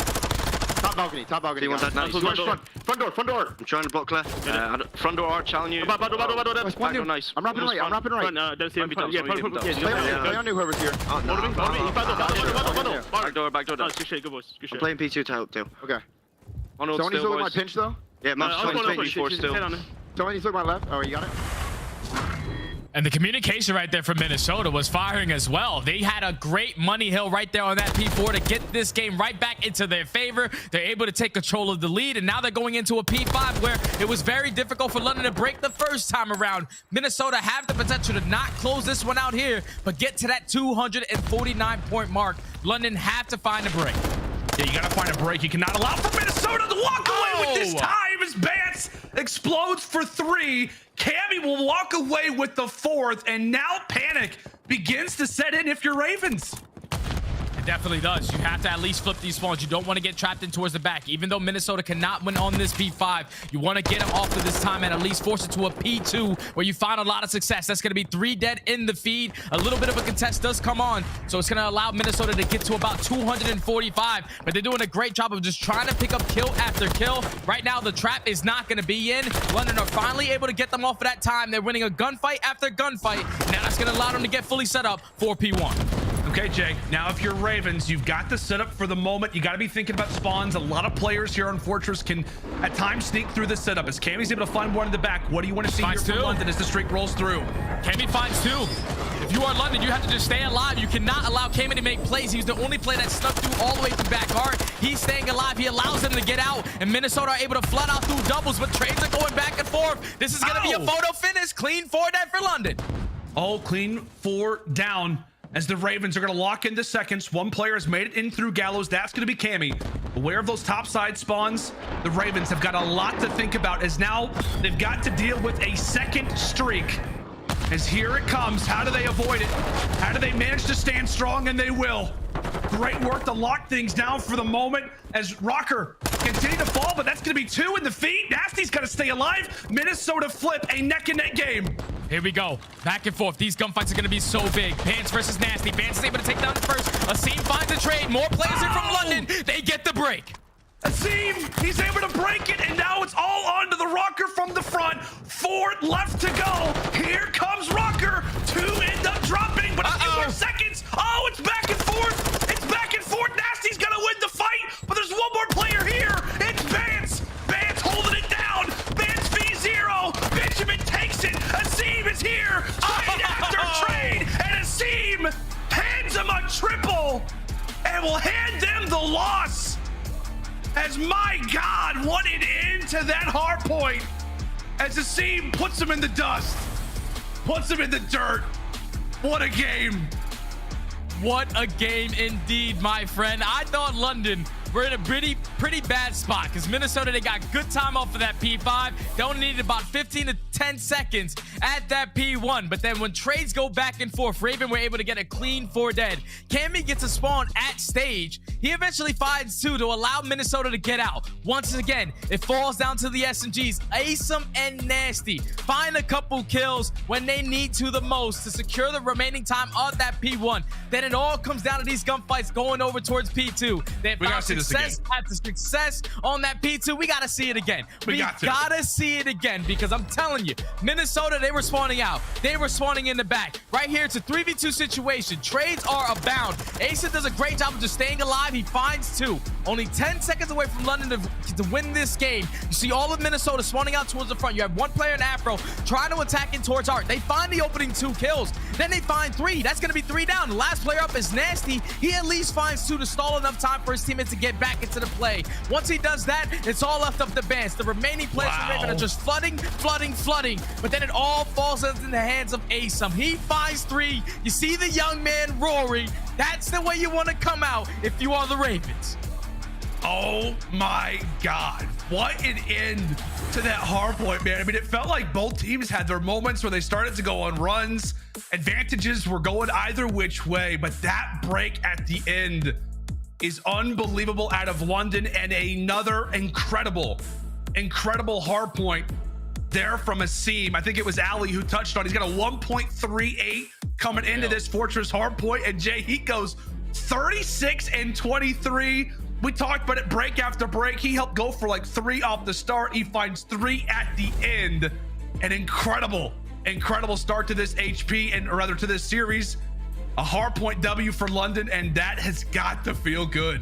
Oh, it's got to feel good, man. And you can just tell these guys are playing with a little bit of different fire. When we went into the comms listening, everyone was basically yelling. I heard Nastie. His vibe is completely turned around as the boys are able to take that map #1, and now they set themselves up pretty damn well in this series, going up against a Minnesota Røkkr squad who have struggled in Search and Destroy. Not only that, but they have 2 Search and Destroys in this series that they have yet to play. So if you are the Ravens, you set yourself up nice with that opening hard point. Now you need to respond with that S&D. If you go up map #2, there's not an LSELO control for Minnesota to bank on. This is where you can call series. Yeah, this is the more interesting part for Røkkr, right? It's like unfamiliar territory. I think it's like the first time that they've had a losing streak of this magnitude since like the opening year of the CDL back in like 2019. Yeah. So it's weird, right? Because typically we have said throughout history for Minnesota, you know what? They're a team that loses the opening hard point, but they always win their S&Ds. Right now, that has not been the case. We'll go and take a look here, Jay, at their S&D struggles throughout this 6-game losing spree. Just not good numbers anywhere here. Not at all, man. I remember throughout stage 1, their opening duel percentage was about 88%. Whenever they found that opening duel, it was a guaranteed round win for them, basically. But I don't know what's been happening. Everybody's been watching their play, getting some strats on these guys, knowing exactly how they play, as their numbers just drastically drop. You see their attacking rounds only 23% win rate, 3v4s 40%. So if you are Minnesota, we cannot be in man down at disadvantages. You have to get that first blood. That's when you are able to find a lot of success. Yeah, and I mean, you pointed out perfectly, man. It was like they were #1 online, and then when we go to LAN, they instantly drop to last place in first blood engagements. So that is something that they have absolutely struggled with, and something that they're going to have to try and adapt to as we fly in for Mercado Search and Destroy. And I don't know, man, this is like the second time I think all year that we have casted Mercado Las Almas, at least in terms of search. But I'm excited for this one, man. This just feels like rounds can end at a snap of a finger sometimes. Oh yeah, without question. This is the most straightforward S&D map that we have. It's either 4-man pushing one way or 4-man pushing the other way with dead silence. So it's going to be all-out gunfights early on into this round, though. It's good for Minnesota to start on the attacking round because there's no trophies for London to work with. So London are not going to put any pressure on towards hedge. All-out pressure through mid. A lot of pressure toward the middle side. Røkkr starting things off on the attack. Bance with the bomb on his back as Nastie will start things off with a great opening kill. Again, we've talked about it. First bloods is where Minnesota struggled at 14% in moments like this. We'll see if they can try to turn it around. But on Mercado, Jay, it gets that much more difficult. You lose a man and you lose basically all visuals really of either site. Is right now at A, Røkkr desperately hunting for a pick. Yeah, they're just taking their time. Right now, they're currently spreading map. You have Cammy who's watching that middle alley, making sure no players are trying to set up on that late flank. The pressure's going to come in towards B. At least the trade does come in. Now in the 3v2 situation, attaching Cammy. Left to try to clutch up. Attach actually finds Scrap. Great shot from him. 2v2. They've already got visuals. They know roughly where Asim is at, but he's able to find one. Wait a minute. Another dolphin dive. And another gunfight loss. So close, but Attach able to wipe him away as now we've got ourselves a 1v1. 20 seconds to go, and Zero slowly but surely starts to make his way up through the map. Attach is going to have to go for the plant, and this has Zero's name all over it. Round done. Over to Ravens. And right there, you could just tell, like, Asim is playing with a lot of confidence. He did the same belly flop yesterday, totally different map on Embassy, but he almost got that gunfight onto Attach. Right there, it's just not enough time for Attach to work with. Zero in the perfect position. Just simply take him off the bomb. First blood in favor of the Ravens. They take round number 1. Seem on another heat check, man. Like I said, yeah, that was a heat check for sure. what was it yesterday? Like 17? 17. Yeah, drops a I think that's a CDL season high in Search and Destroy. For a loss. Yep. For a loss as well. On top of it all, we talked so much yesterday about the Ravens. So somebody's got to help Asim, especially in the S&Ds. Starts this round off hot, and it's Nastie coming away with a big one off the rip. So here we go into round number 2 as the Ravens will now see their first look at the attack here on Mercado. And as it's become common, fast rounds. And so far, it's been a trade either which way. Attached to looking for the snipe, but that bomb is down, and now Ravens eager for info. Yeah, that's the thing that makes this difficult. Unfortunately, Attach just gets some bad timing right there as a player was going to be sitting on Godheady. But look at what's coming in from Nastie. He pops that dead silence. He's able to take control of 10. Now the rotation of the bomb is going to be all the way at B. Minnesota, do not read this play. This should be a free bomb plant going down for London. You have one player, Zero, who's watching that mid-map cross. He should be able to give any information of the players trying to rotate over towards A. But now in a 3v3, you have to try to retake at B. We'll see how Minnesota elect to do this. They know that Zero's going to be in a spot similar to this. They check right. Seem stunned, but in a great spot for the moment. Current 2v3, Røkkr checking behind every nook and cranny. Make sure they don't give away a player for free. Time continues to tick away, and that's only favoring London for the moment. Asim from the top now brings it to a 2v2. He's also escaped with his life, and Nastie is there for another kill. Attach a 1v2, and with 10 seconds left, this round is done. That's just a beautiful play call right there from the Ravens. No panic at all. They knew that there was a lot of pressure from Minnesota over towards that A side. They were able to get some trophy systems, so they were going to be at that heads position, especially with the bomb being down. But they pick up the bomb. They rotate it all the way back towards B. Great play from Nastie on taking the map over on that side to allow his teammates to get the bomb down. And then in the 2v3, they played it beautifully. No one panicked. Everybody was just holding up. It was all up to Nastie and aBeZy. aBeZy finds the first, Nastie with the trade, and then the 2v1, you're just pouncing them. Perfect round right there from the Ravens to go up 2-0. And obviously, Jay, we saw them win the opening hardpoint, so of course the hardpoint's looking better, but this is very well coordinated search and destroy throughout these first 2 rounds from Ravens. It felt like yesterday, while they did get pretty overwhelmed by Toronto Ultra, it felt like oftentimes it was mistakes that ended up causing the issues. You can already see them after one series starting to adapt, starting to figure things out. It's a bomb drop. They're trying to play around Bance's dead silence here for Røkkr as he goes hunting and does not spot a single thing. Only problem being is that there is in fact a player here, Jay. Yeah, once you get that information that the door is open, you have to know that there's someone in this position. As Bance is slowly trying to creep up, Scrap is waiting for the gunfight, and unfortunately he cannot win it. Headshot multiplier comes in a little bit right there for Bance. That's going to be the second first blood of the map for Minnesota, but Nastie immediately there for the trade. Now in a 3v3, you still have to get this bomb down. It's going to go down at B. Yeah, that's an annoying pick if you're Røkkr. Able to get the bomb down at the very least. So the exact same situation, a mirror of the round previously, but sides do flip. We'll see how London now looks to try and retake this. A few players toward the back alley, and it could be on to Afro. He's going to have to make the pick.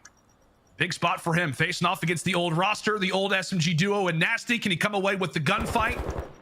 As time ticks away, they've got to make their way inside of 10. Nastie, here he comes. However, the challenge is good from Afro. It is good from Cammy, and Røkkr lock it down their first round here in Search and Destroy. That was a perfect timing play right there from Minnesota to attack when they did, because if you are London right there, you have to just slow it down. Everybody hold the pre-aim, because Nastie was going to be the playmaker. If you don't peek back alley and give that first blood to Afro, he's going to be able to get that kill. Probably a totally different round if you just play a little bit more patient if you are the Ravens. But Minnesota, with great plays from their SMGs, are able to pop that dead silence, take control of that B site, get it down, and then close out the round with 3 straight kills. Finally get one on the board. Gotta feel good, especially after a hardpoint loss like that. You're just trying to get that out of sight, out of mind. Get at least 1 W on the board here in Search, and they're able to do that. It's been all about the B site, late plants over on the top side of the map. However, back to the cantina we go. No pickings just yet, but take a look right now at Bance. He has already made his way toward the outside. Got a fresh cut. The barbershop he goes, but Scraps gotta pay the piper. Nice pick there for Matty Marshall. That was a beautiful pick right there for Mr. Matty Marshall. I'm so happy Scraps is back. One of my good friends. Happy to see him back in the league as aBeZy finds a second. Now in a 4v2. Bomb's going to be able to get planted down towards A. Minnesota are both sitting at tunnel. They have to try to at least find an opening kill, not allow this bomb to go down. But now it's a little bit more difficult. Oh, that's why they weren't playing for the trade, because Attach has a sniper pistol. 35 seconds to work with. And it's kind of like Afro. Do something for me, man, please. Yeah, you got to go in front of him. Oh, and there it is. Okay, well, it's at least a pick. He does have to sacrifice his teammate in the end, but pistol out. And yeah, that round was never going to be easy. A 4v2, you got the pistol out, and everybody is hiding. A great rounded response there from London. And I don't know about you, Jay. Like, this doesn't really have to do with the ending gunfight, but it just feels like Asim is guaranteed a kill and a half. Like, it just feels like he's guaranteed a kill every single search and destroy round. I know he gets picked here, which isn't, you know, the best example, but he does find one. Like, he finds 2 in the round. This guy is playing some amazing COD. By the way, Atlanta FaZe Seattle Surge. Can't wait for that series. Oh, that's going to be a good one, man. That's going to be a good one. But right there, the Ravens, they just played it beautifully. So far, they're constant in throwing attacks over towards that A site. Right there, Minnesota simply did not have anything to work with. No trophy systems, and that's what you allow to take full control of cantinas. Afro, this time around, though, is able to find that first blood. Aggression from aBeZy. He's actually going to get caught out. As Zero does find 1. Scraps finds 2. So now it's going to be a 2v2. What was just a 4v2 turns into a 2v2. Make it a 2v1. What is Minnesota doing?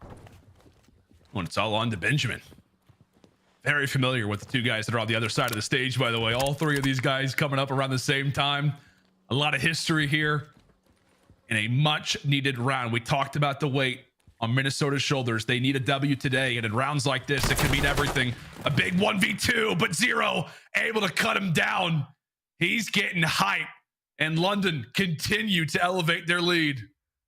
That was a 2v4 by the ARs on the side of the Ravens. Scrap and Zero just work their way through middle of the map. Zero finds the first, Scrap finds the second, and Zero finds the third. That's just a very tough round right there if you are Minnesota, because you get the first blood, but you simply just don't put that bomb down. You don't have a position to work that bomb, and you give up a bunch of 1v1 gunfights to allow the Ravens to clutch up on the round.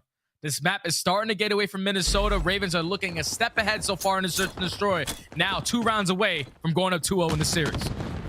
And it was a risky pick, right, for Røkkr to even play this Mercado in the first place, given that they don't have any official match experience on it. We thought, well, we hope to God that they've been scrimmaging this, at least working on it. But right now, London has had their number so far throughout this search, even though Minnesota has found themselves early in these rounds with the man advantage. London's been able to drop him. Minute off the clock. And it is another attack over toward this B site. And hunting for info, sniffing for information right now. Really, as both rosters, as Ravens very carefully start to find their way inside of 10. Yeah, they're getting a lot of information that there's not a single player from Minnesota, at least close towards this B site. 2 players ready for a gunfight towards back alley. Ace him with the shoulders. Ace able to pick up that information. Cammy does at least spot 1 player through the middle of the map as well. But time is starting to tick.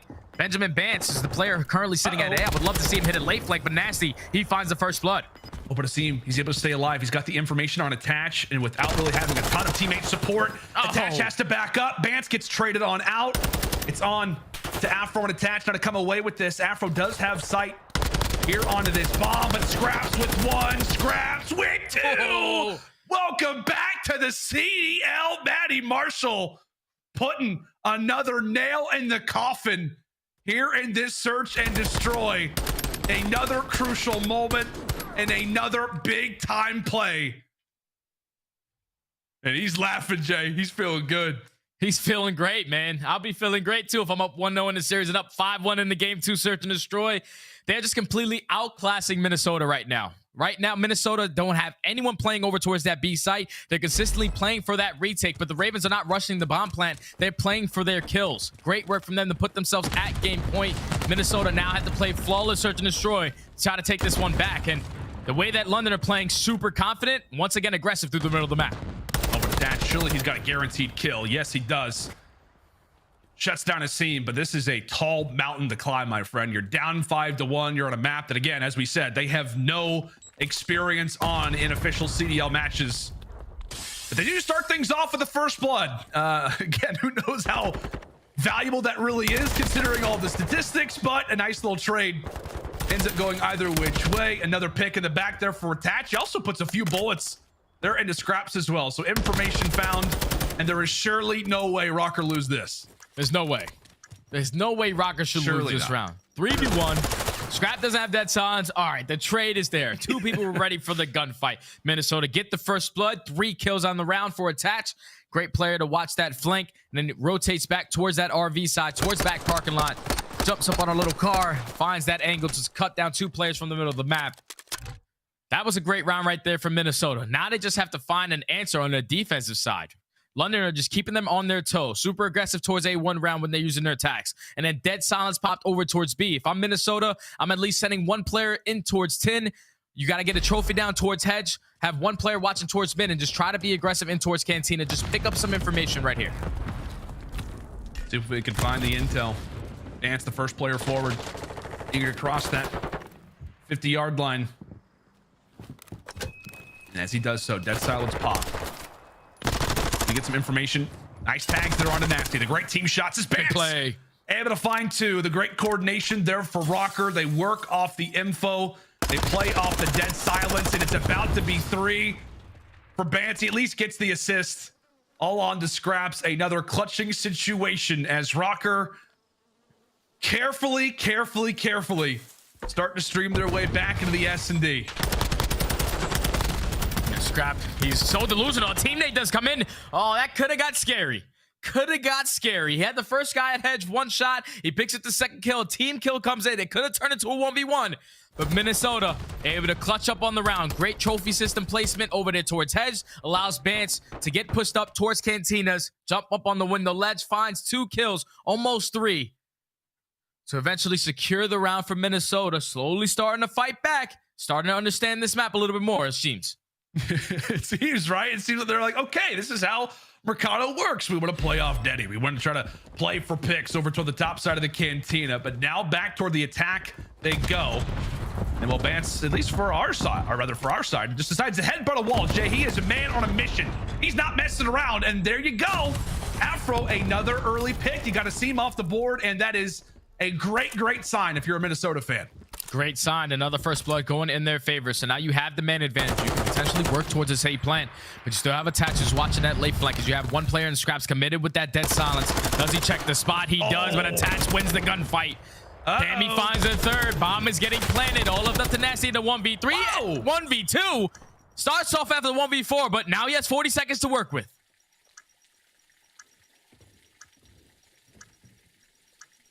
Time continues to tick. Nastie. Playing for picks. He's got dead silence. 25 seconds to go. Can he put Minnesota away? If he's able to string a few rounds together to detach spot defeat, he very well could have. Here comes the gun engagement. Nastie having to find the pick. Not able to do so. Røkkr, hold on.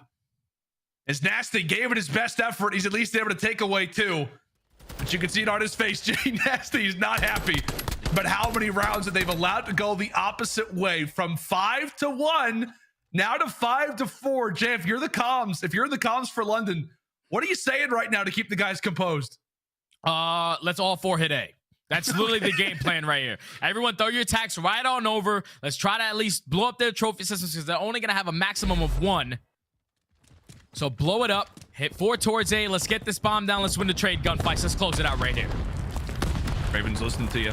They do it indeed. Let's all hit A. Let's get this bomb down and make Røkkr come to us. As Seam started off great. I believe he's lost his last 4 or 5 fights in a row. Now it's 7-7.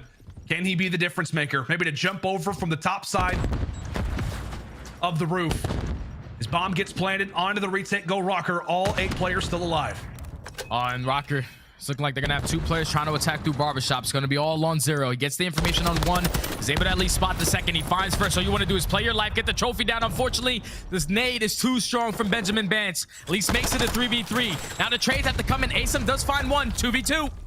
And then 2v2 with 10 seconds to go. Asim loses the fight. And now it's all on to Nastie. He's got time at his side, and he will be able to walk away with the clutch. Not enough time there for Bance, and the Ravens narrowly are able to hold off what very well could have been a breakdown. From 5 to 1, Røkkr came fighting back, but London closed the door once again, and now find themselves up comfortably 2-0. Almost got a little scary towards the end of this search and destroy, but London to do exactly what was needed for attack towards A. You know, Minnesota probably do not have a trophy system to work with. They gave up hedges. Once you give up hedges, you basically give up a free bomb plant. They didn't even try to show presence in towards middle at tunnel to try to shut down that aggressive play. They were just setting a 2-2 split. They allowed that bomb to go down, and it's very difficult to break over towards that A point. And especially if you think about hardpoint as well, we have 2 hardpoints in that side of the map, and those are very difficult to break as well. Minnesota just didn't have the proper game plan. It definitely showed because this is the first time that they played this search and destroy. But unfortunately, they do get a couple rounds, just not enough. Now find themselves down 2-0 in the series. Ravens are riding the high. They're feeling great. They are indeed, man. You've got to feel fantastic if you're Ravens. I mean, granted, you definitely let a few rounds go, so maybe not as hype as I'm sure they would have been if they would have closed it out like in round 7 or round 8, but they do it in 10. I know we talked a lot about the first blood. That seems to be the primary culprit behind Minnesota's lack of S&D. Yesterday, Jay, they won the first blood battle, but still lost to Boston. They win the first blood battle here on Mercado, and now they lose it again to Ravens. That is now 7 search and destroys lost in a row. I mean, is there a certain thing that you're looking at right now for Minnesota in terms of what could be the issue in terms of these S&Ds? It's just their game plan, man. Like, you got to know that you cannot try to retake over towards that B site without a single player towards 10. They were sending 2 players towards back alley, at least trying to get that player out of top window. Once he throws a shoulder and picks up that information, they're no longer going to peek it. They only had Cammy, who was sitting dark elbow, and he was watching that cross towards bomb. But he's not going to be able to pick up that kill. They were able to work towards either site whenever they wanted to, and Minnesota just simply could not be on their toes. They just were not ready for the pushes, and London took advantage.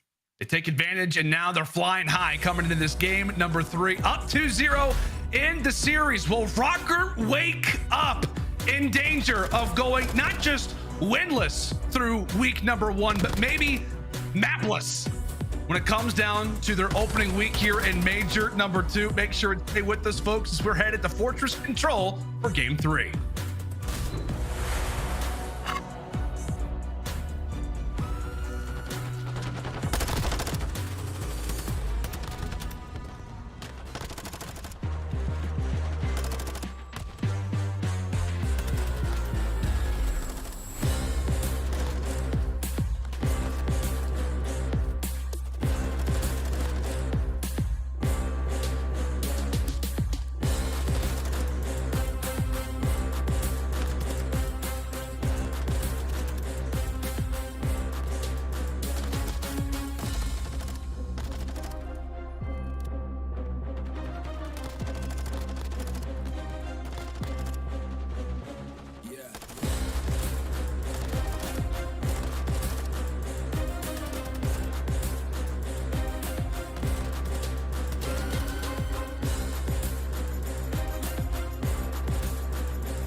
Upgrade your game with the Scump, the official controller of the Call of Duty League.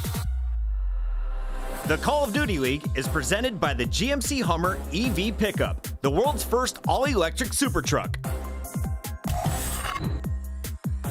Welcome back, ladies and gentlemen, to the Call of Duty League. You can see a nice little shot of our production team doing an incredible job. We love our team over at EE. Hi, Bob, indeed. Jay, I'll tell you what, man, we're getting ready to jump into this game number 3. Røkkr right now find themselves down 0-2, one map away from not winning a single map, going 0-6 in maps to kick off their Major II performance. I mean, give me a level of urgency. Like, give me a level of urgency right now for Røkkr fans. What does this map number 3 mean right now for them? This map is everything, because you got to keep in mind there's a couple free agents right there that are currently not on a starting lineup that are trying to get back into the league. They're definitely looking for a spot. Minnesota have not been able to perform in the respawns. They're S&D. They're currently on a 7-game losing streak, and now they have to respond in this series by trying to complete a reverse sweep. They do play a couple fortress controls compared to London, who have yet to play this map.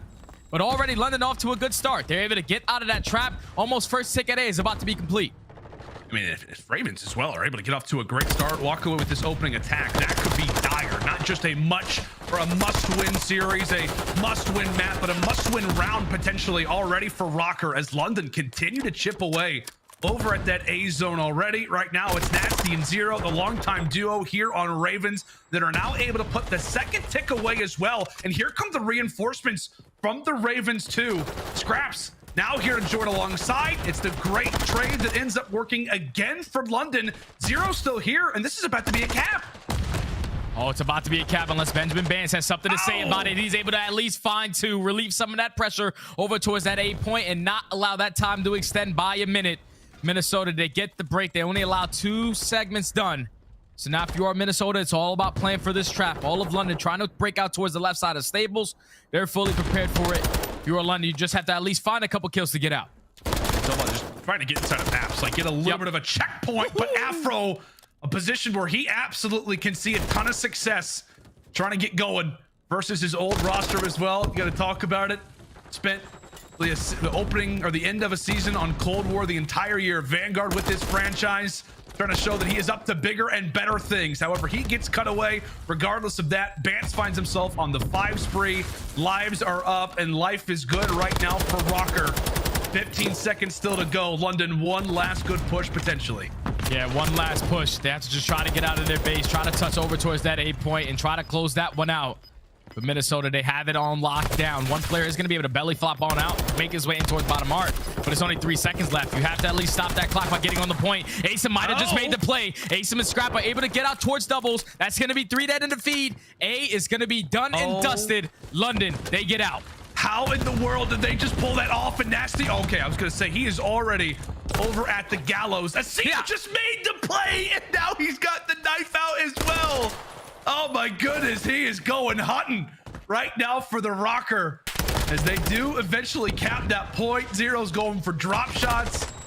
Ravens not going to hand this one away. That is a frustrating moment if you are Minnesota. They look great to still walk away with the round, but that third tick, that third segment that they give away could cause some problems as the rest of this control will begin to flow on through. But 4 more lives to go for London, and they're about to be found out. Waving the white flag, but still waving it proudly, Jay. They did what a lot of teams can't do out here on Fortress. They at least capped the point. Yeah, it's very, very difficult to at least complete any of these points on Fortress control. But when you allow aBeZy to just belly flop out of top maps, he makes his way in towards bottom arc. He hits a perfect route to find that initial kill, and then Scrap finds that kill in towards top double windows. Once you allow that to happen, there was only 1 player left on that A point. You take him down, you get 3 dead. At least you're able to close out and earn 3 segments. So now if you are London, you've put yourself in the driver's seat. You just need a dominant defensive round. You're basically going to set yourself up all the way in that round number 5 if you get there with defense. It's so funny too, Jay, because we're like, you know what, Minnesota, like, pretty decent attacking team here on Fortress control. 11%. We're talking about coming into the series. We're like, you know, they're like top 5 in like offenses, and they have 11%. That's that's how Fortress 4th overall. That's unbelievable. They're in the double-digit range. Not many teams can say that. We'll see if they can show off that 1 out of 10 percentage here on attack, but see what they've got up their sleeves. Into round number 2 we go. A solid round from London off the rip, despite what the scoreboard may tell you. The Scrap's trying to get going over toward that A zone. Now finds himself on the 2 spree, and it is great shot so far from the Tax on the opposite end. The boys sporting white today, looking fantastic. Cammy's at least able to take away 2, and this could be the opening now for Minnesota.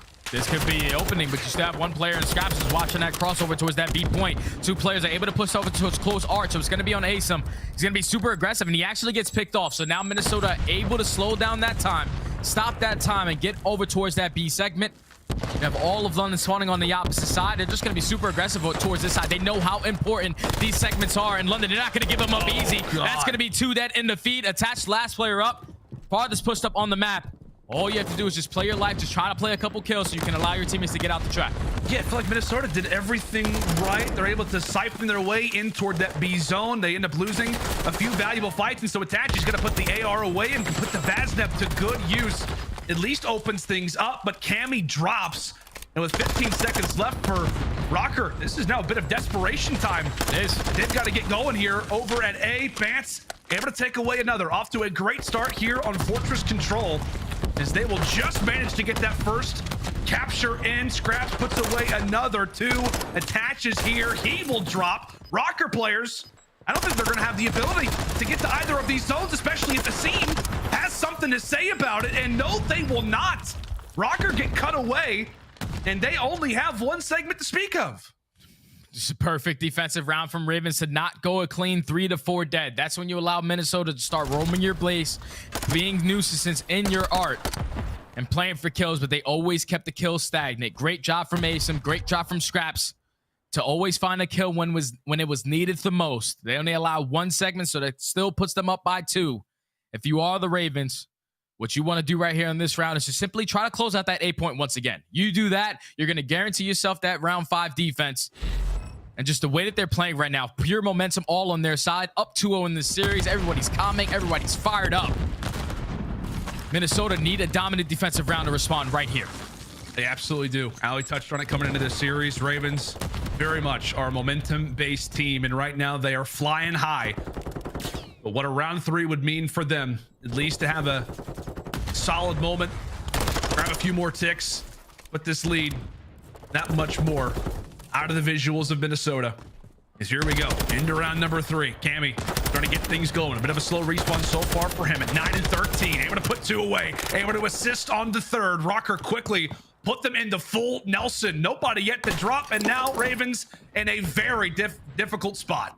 Yeah, you have to try to break out, at least open up with a kill if you are the Ravens. It's all about fighting for this map control right off the rip, though. It's going to be Nastie and aBeZy trying to attack it, but Afro, the cutoff man, is able to at least find 2. The stun is going to connect. He goes for the chow, and Afro is able to find the 3rd on a 5 streak and potentially pick up a cruise missile if he picks up 1 more kill.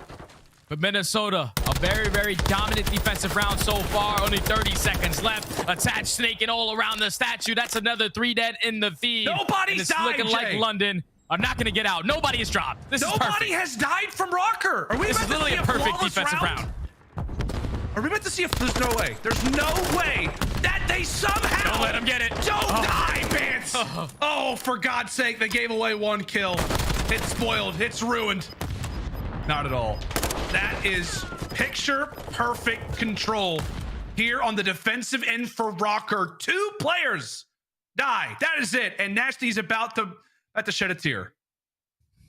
Yeah, he's just like Fortress attacking side. Like, we couldn't get a kill. Like, it's very, very difficult. Yeah, my KD at the end of this map is probably not going to be the best for the very first time that we're playing. But it's totally fine. If you are the Ravens, all you needed to respond right here is to not allow 2 segments to go in favor of Minnesota, because I'm pretty sure in slaying right now, it's going to go in favor of Minnesota. If they get 2 segments, Minnesota will guarantee themselves that defensive round. You just have to respond with a great defensive round the way that Minnesota just did. And it's looking like with the trophy system placement, they're super aggressive out towards this B point. It's all going to fall into the hands of 1 guy. Mr. Trey Zero, what can you do?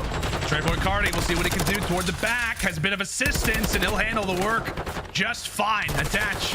3 dead, 4. In a very difficult position. The high risk, high reward play does not pan out there for Minnesota, and now the roles are reversed once more.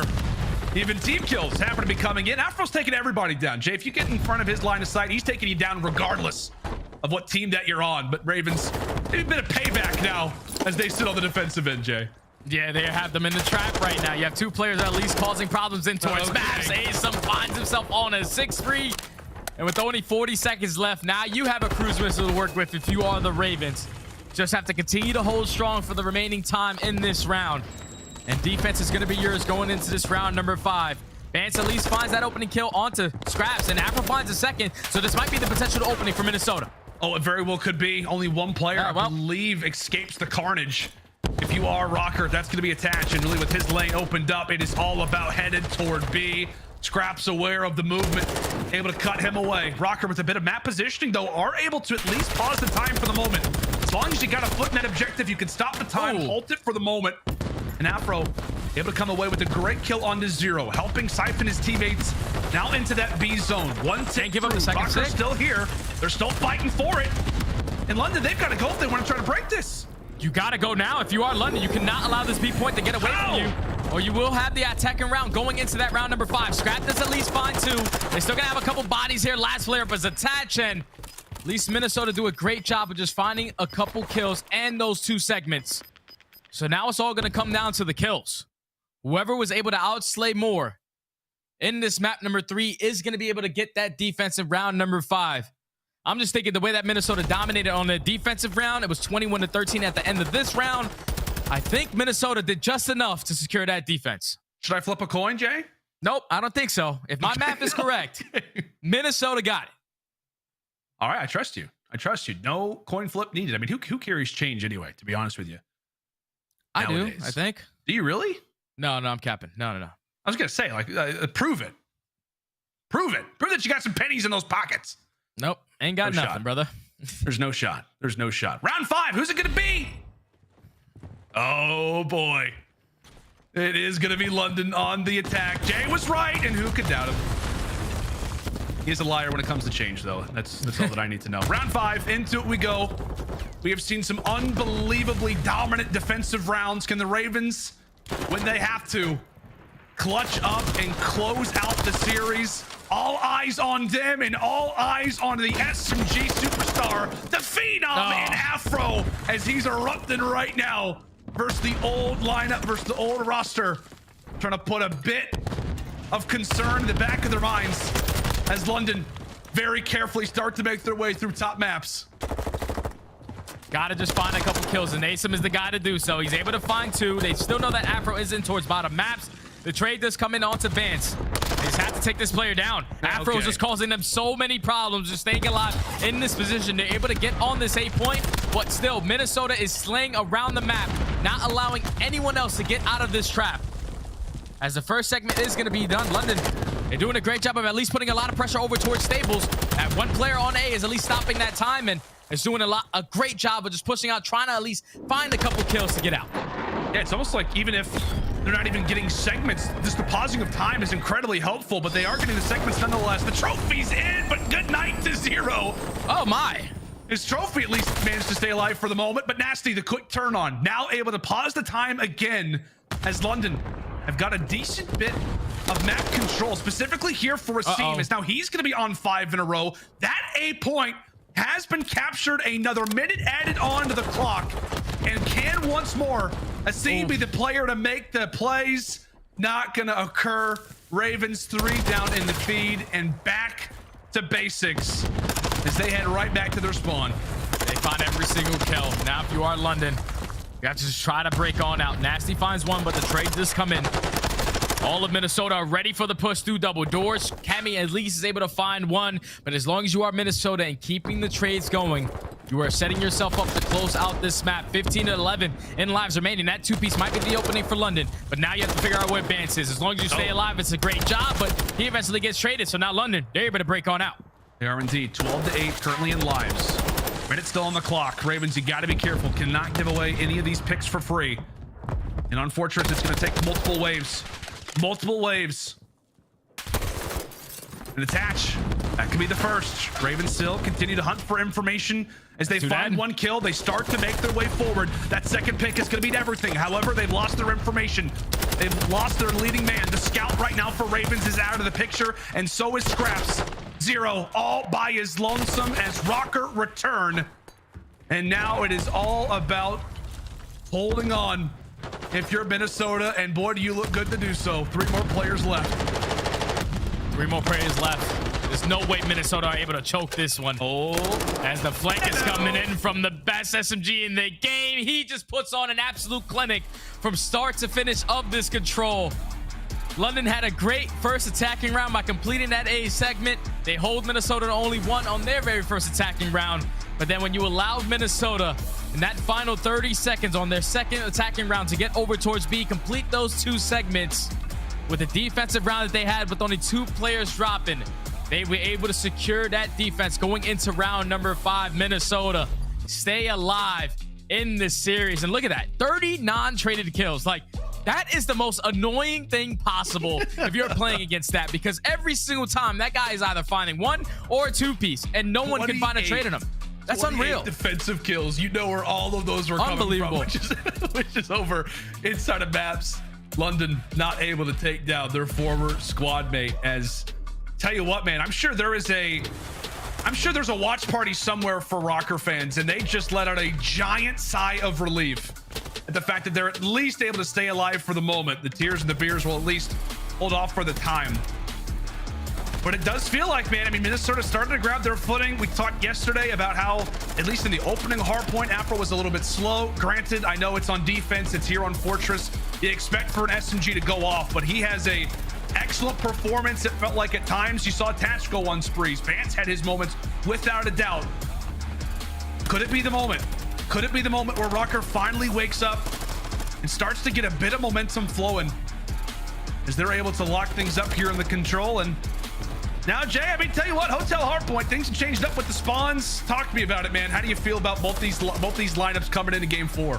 Well, both of these squads, they do have some experience. Finally, a map where both of these teams have been able to play 1-1 in favor of the London Royal Ravens, and then 1-2 for Minnesota. The biggest thing that stands out when I was looking at the numbers is that Minnesota are #1 in rotation win percentage. They are 11th in hold percentage, though, and 10th in breaking. So that basically tells you they get the spawns, but they're not winning any gunfights to close out some of these hills. And then on the opposite side for London, it's kind of terrible. They are last in rotation win percentage and also last in break percentage. They are 3rd in hold percentage, but you have to make sure you're getting for those favorable spawns. On a map like Hotel, where spawns have changed a little bit, what used to be a money hill at P2, you have to consistently make sure you have 1 player in towards the back, because if you let a player slip through broken, or at least push through back spa, then the spawns are going to flip. You just have to be aware that split spawns do come in, parallel spawns do come in. Yeah.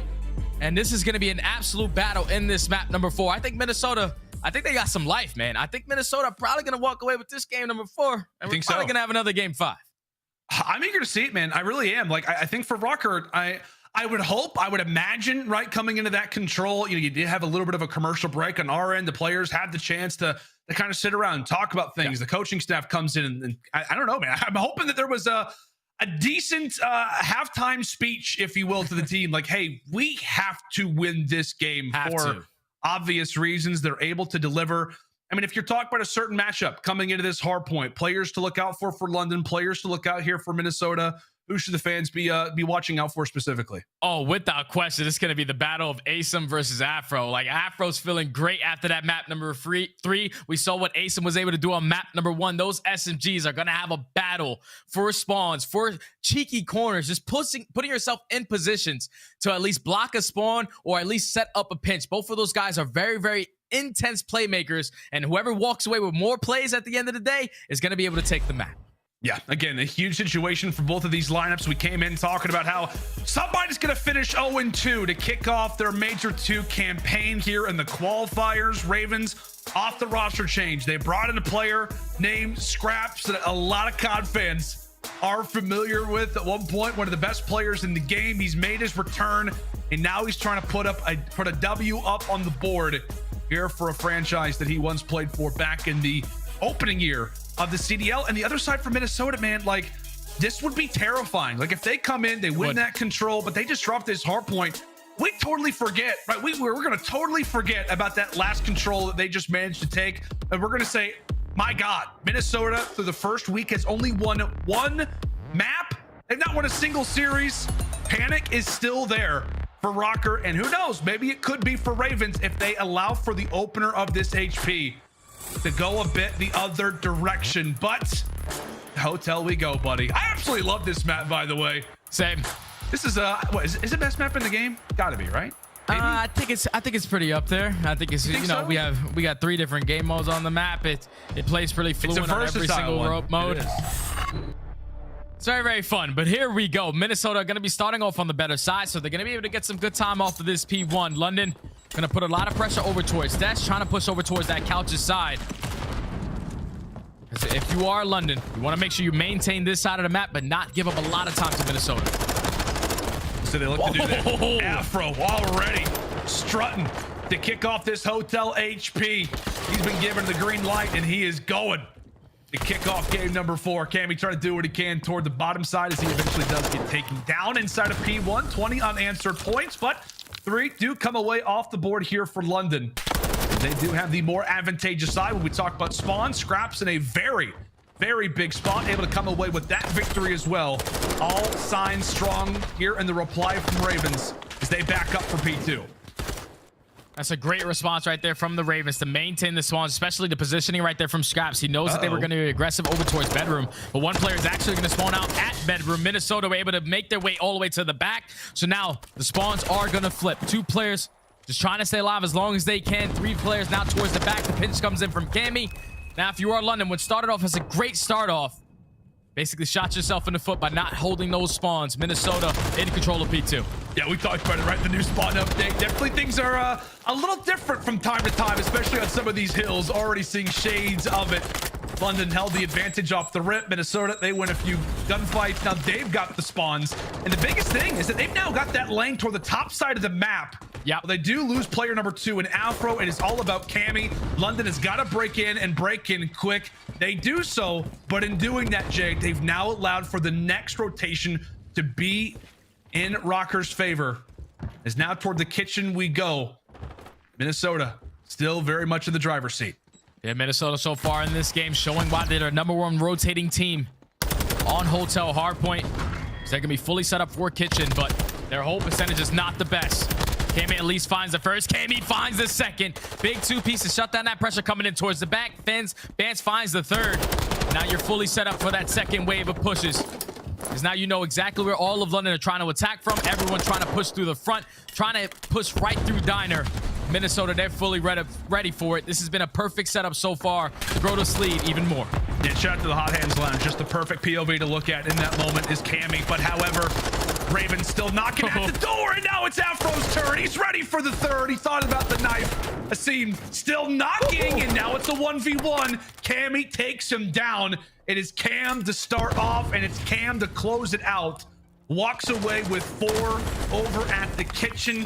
The Røkkr will reach that century mark as now we head in toward the bar, and Minnesota are walking away with these gunfights early, Jay. They established the SMGs. Another really feather in the cap of Røkkr once more, as it's all about rotations, and again, it is them with the spawns. Currently on a 9 kill streak as well between the couple players on Minnesota. Flawless hold at kitchen, full 60. They win the rotation battle once again over towards double desk.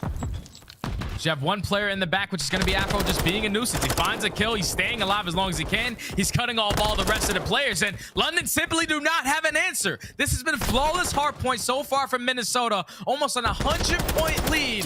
Looking like momentum is starting to shift. It is indeed, my friend. It is indeed attached now on 4. Everybody and their mother is going to have a streak to work with. Oh, man. Oh, he just wants to see the hardpoint. He just wants to know what it's like to get some points on the board. And Attach is making him pay. Afro eventually does fall, so does Attach, but the lead has been established. Røkkr, it is fair to say, have woken up, now up by 120 seconds as we head in toward restaurant. I feel like we're beating a dead horse, Jay, but Ravens, you gotta get a hold here. Yeah, at least Ravens, this is the first time around for any hard point in this map so far where they actually have the favorable spawns. They win the rotation. They are 3rd overall on this map in hold percentage, and it so far showed on that first push. All of Minnesota trying to push out through Broken, trying to attack through the middle of the map, but aBeZy, he's the cutoff man. He at least finds off 1. to relieve some of that pressure, but this has been a great hope from London to sort of get themselves back into this game, slowly starting to take away this deficit of almost 80 points with a great hold on Diner. Now it's all going to come down to this rotation. Minnesota, they chalk it up. They're all going to try to push out through middle Jacuzzi. You have also one player who's going to push out towards top plat. Afro's going to have a huge one-on-one. Big 1v1, bottom side of the screen. Player 6 versus player 2. Nastie v Afro. What a duel this would be. Prior teammates. Maybe about to be an engagement in Afro. He's got a lot to do. He's got his hands pretty much full.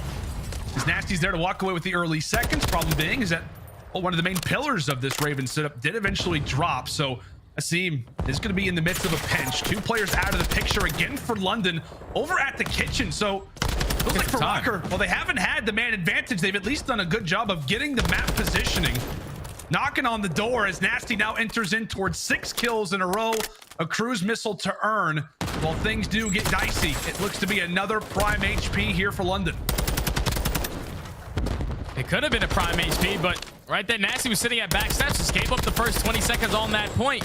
You were only able to get about 5 to 6 seconds, and now they're able to contest it at least from the front. aBeZy is trying to stay alive as long as he can. They breached that 100-point mark, so London have been able to get themselves right back into this game by winning the rotations. They maintain the backside of this P6 hill, control the spawns, and now are only going to be down by 40 points. Now going into a P1, do the same exact thing you did the first go around, but maintain those spawns going into the next.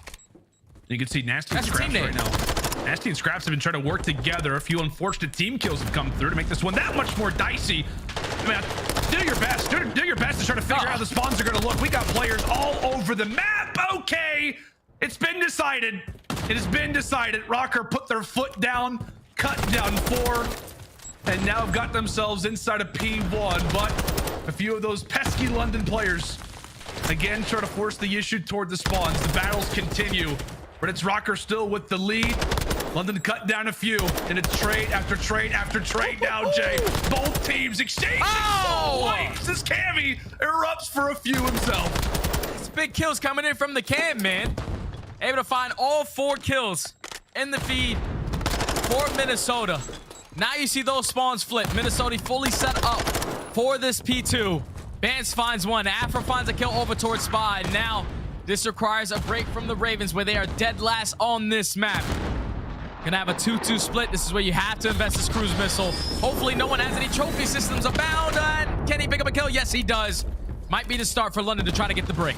It could be the opener. However, aBeZy's down. Scraps has also been lost. It's on to 0, and well, it's all about him. I was gonna say for a moment, he had a little bit of teammate support. However, aBeZy quickly off the spawn. 30 seconds to go. Ravens with a sense of urgency, desperately trying to push their way on forward, but it is another squad wipe. It's another 3-4 down as Røkkr continue to dominate across the map.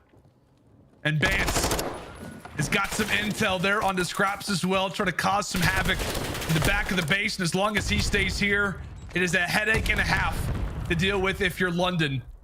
Now toward the kitchen we go. But you can just take a look at that scoreboard, man. It's not going to be easy. And Afro, he starts things off with 2. Starts it off with 3. Goodness sake. Oh, that's a breakdown right there from the Ravens. The fact that Bance was able to stay alive as long as he can. Ravens committed multiple players to try to take him down. When you do that, you leave the opening for Afro to get the pinch. Afro was able to find 3. Only 5 seconds away from Minnesota calling map. Yeah, this is about to be done. A 1v1. It's over. It's over. Of course, it's Afro to seal the deal. Closes things out on an 8 spree. As Røkkr once again have elevated themselves and climbed out of this hole, out of what very well could have been an early exit in this series.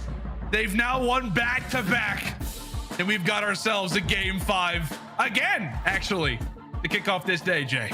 They were just in control from start to finish. Rotation win after rotation win. On the very first rotation of hard points, they run the rotation to P2, P3, and P4. That's what, when you grow a lead the way that they did by almost 120 points, you got a little bit of a cushion to give up a couple points at some of these hills, especially that P6. But they always had a response on that P1. They just dominated the P2. They were making sure that they had everything cut off. One player in Afro was cutting off Spa. Then you had Bance cutting off towards Broken. They knew that no players are going to spawn in towards the back. It was just a flawless hardpoint from Minnesota, winning their rotations, holding down their hardpoints, and getting a nice, comfortable win on this map number 4 to force that game 5. Yeah, as we take a look at all the stat lines for every single player there for a moment, all 8, the one that I highlighted most was Cammy, right? He's been having a ton of question marks around him. Yesterday did not look good versus Boston Breach, put up a .59 in that series.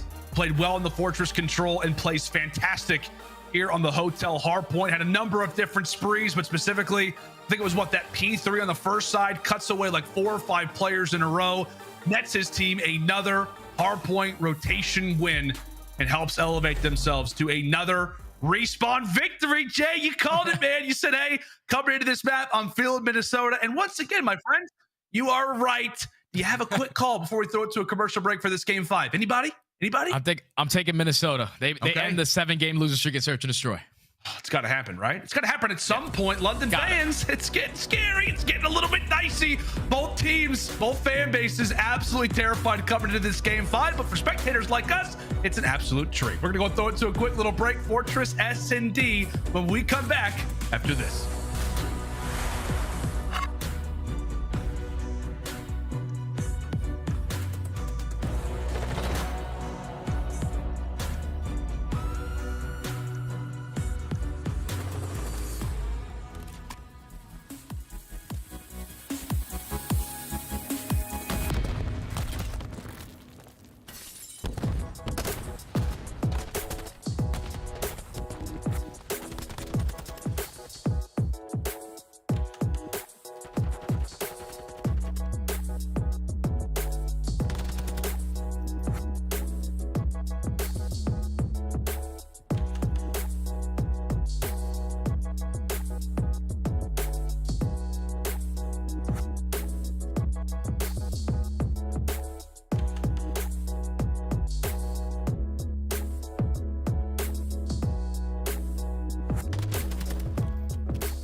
Need more Call of Duty League? Sign up for the official CDL newsletter. Get updates, special offers, and premium content delivered directly to your inbox all season long. Scan the QR code to sign up now. You'll also be entered to win a pair of 4-day general admission passes to Major II in Boston. Howdy, friends, and welcome back to Major number 2. We're in the midst of a fantastic series going down between Minnesota and London. We've got ourselves a good old Game 5, Jay. It's our first Game 5 of the year, and we're headed to a good old Fortress where it does not get much more intense than this. Everybody knows you're going toward the gallows, and somebody, Jay, is starting off 0-2 here in Major 2. Somebody's not going to have a great day. Somebody's not having a great day today. Yeah. If you're in London right now, the pressure is definitely on you. You were up 2-0 in this series. You have to try to close it out all the way into Game 5 in a map that Minnesota have yet to play on the season. Biggest thing that stand out for me, though, when I'm looking at the London stats is that on their attacking rounds, they are 20% at getting first blood. When they get that first blood, it's only a 50% win rate. So you have to make sure you're just putting a lot of pressure if you are London. First blood this time around, though, is going to go in favor of Minnesota. They haven't played this map, but getting a first blood is exactly how you want to start if you are Røkkr. Nice plays from Attach. Wisely puts that nade back in his pocket. Don't know how that's possible, but he somehow manages to do it.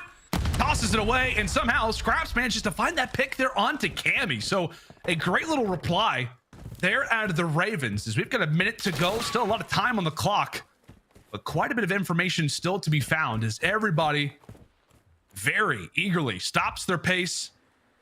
He puts the controllers down for a moment and starts to focus on what is inevitably going to be a quick team fight. Yeah, Minnesota do not want to cross. That bomb is going to be down. Bance is able to pick it on up. Afro does get a couple of sound cues, but Bance is going to go for the challenge. He at least finds the first. Afro with the assistance. But went from a 3v3 is out. All left up to Nastie in the 2v1. You have to at least take this player off site. If he comes from that window, that could be the best position possible for him, but the timing is going to go his way. Oh my God, Bance stays alive on the bomb. Nastie wisely decides to back on up. He's got every single angle to choose from. Bance gets the plant down. And can he escape with his life? Is Nastie going to choose correctly? Yes, he does. A big clutch there for Byron. Walks away with the 1v2 and puts London up 1-0. What a route right there from Nastie. He pops that dead silence, flanks out to the back windows, finds that first kill. I thought he was going to be able to find that second onto Bance, but he does not panic. He wraps his way all the way around to find himself at open arch. Bance does not know anywhere. Doesn't have any information of where he could potentially be. So he just gets caught with his pants down. Nastie with a great clutch for the Ravens to not go up 1-0. There's also a great little pick from Scraps to start it off. I mean, yeah. If that plant goes down for Cammy over at the gallows, that just makes your life that much more difficult for the Ravens. That pick, along with some good coordinated work, just to make the numbers a little bit easier for Nastie, ends up putting them over the finish line to kick off round 1. Hot and heavy, 6 HP is... Oh my gosh. I'm just saying, what the hell? What just happened? What in God's name just happened? I saw somebody die, and then quickly it said round 1 for Ravens. I think right there, when Scraps put down those cover fires into his top windows, he allows Asum and his SMG players to be super aggressive on the map. He just jumps right out of bottom art, finds that kill. You get P1 control. You have the crossfire set up. You know that at least one player is watching that crossover towards A. Just non-stop aggression right there to catch Minnesota off guard. What a round right there from the Ravens to now go up 2-0. Well, all right. That was quick, man. That definitely sets the tone. I mean, round 1, Ravens had a very aggressive play over at A, so they've wanted to get the pace intensified here in the search and destroy. The same thing can be said for Racine. Goes for a quick little pull-up. Oh, and he's back to basics. He is just dancing all around Fortress. How is he doing this? How in the world is he doing this? Okay, doesn't work out. It was a solid attempt at the least. I give it a 10 out of 10, but Bance able to find the first blood. He was great in the opening duels on Mercado despite the loss there for Minnesota. But now it is time to get that objective down. That is the straight up focus right now for Minnesota. Get this bomb planted, put more pressure on London. 45 seconds. It looks like London are going to go for the same exact attack. Unfortunately, Nastie lines up the kill onto 0. And Minnesota in the 4v2 are just able to win the gunfights. Great first blood coming in from Bance.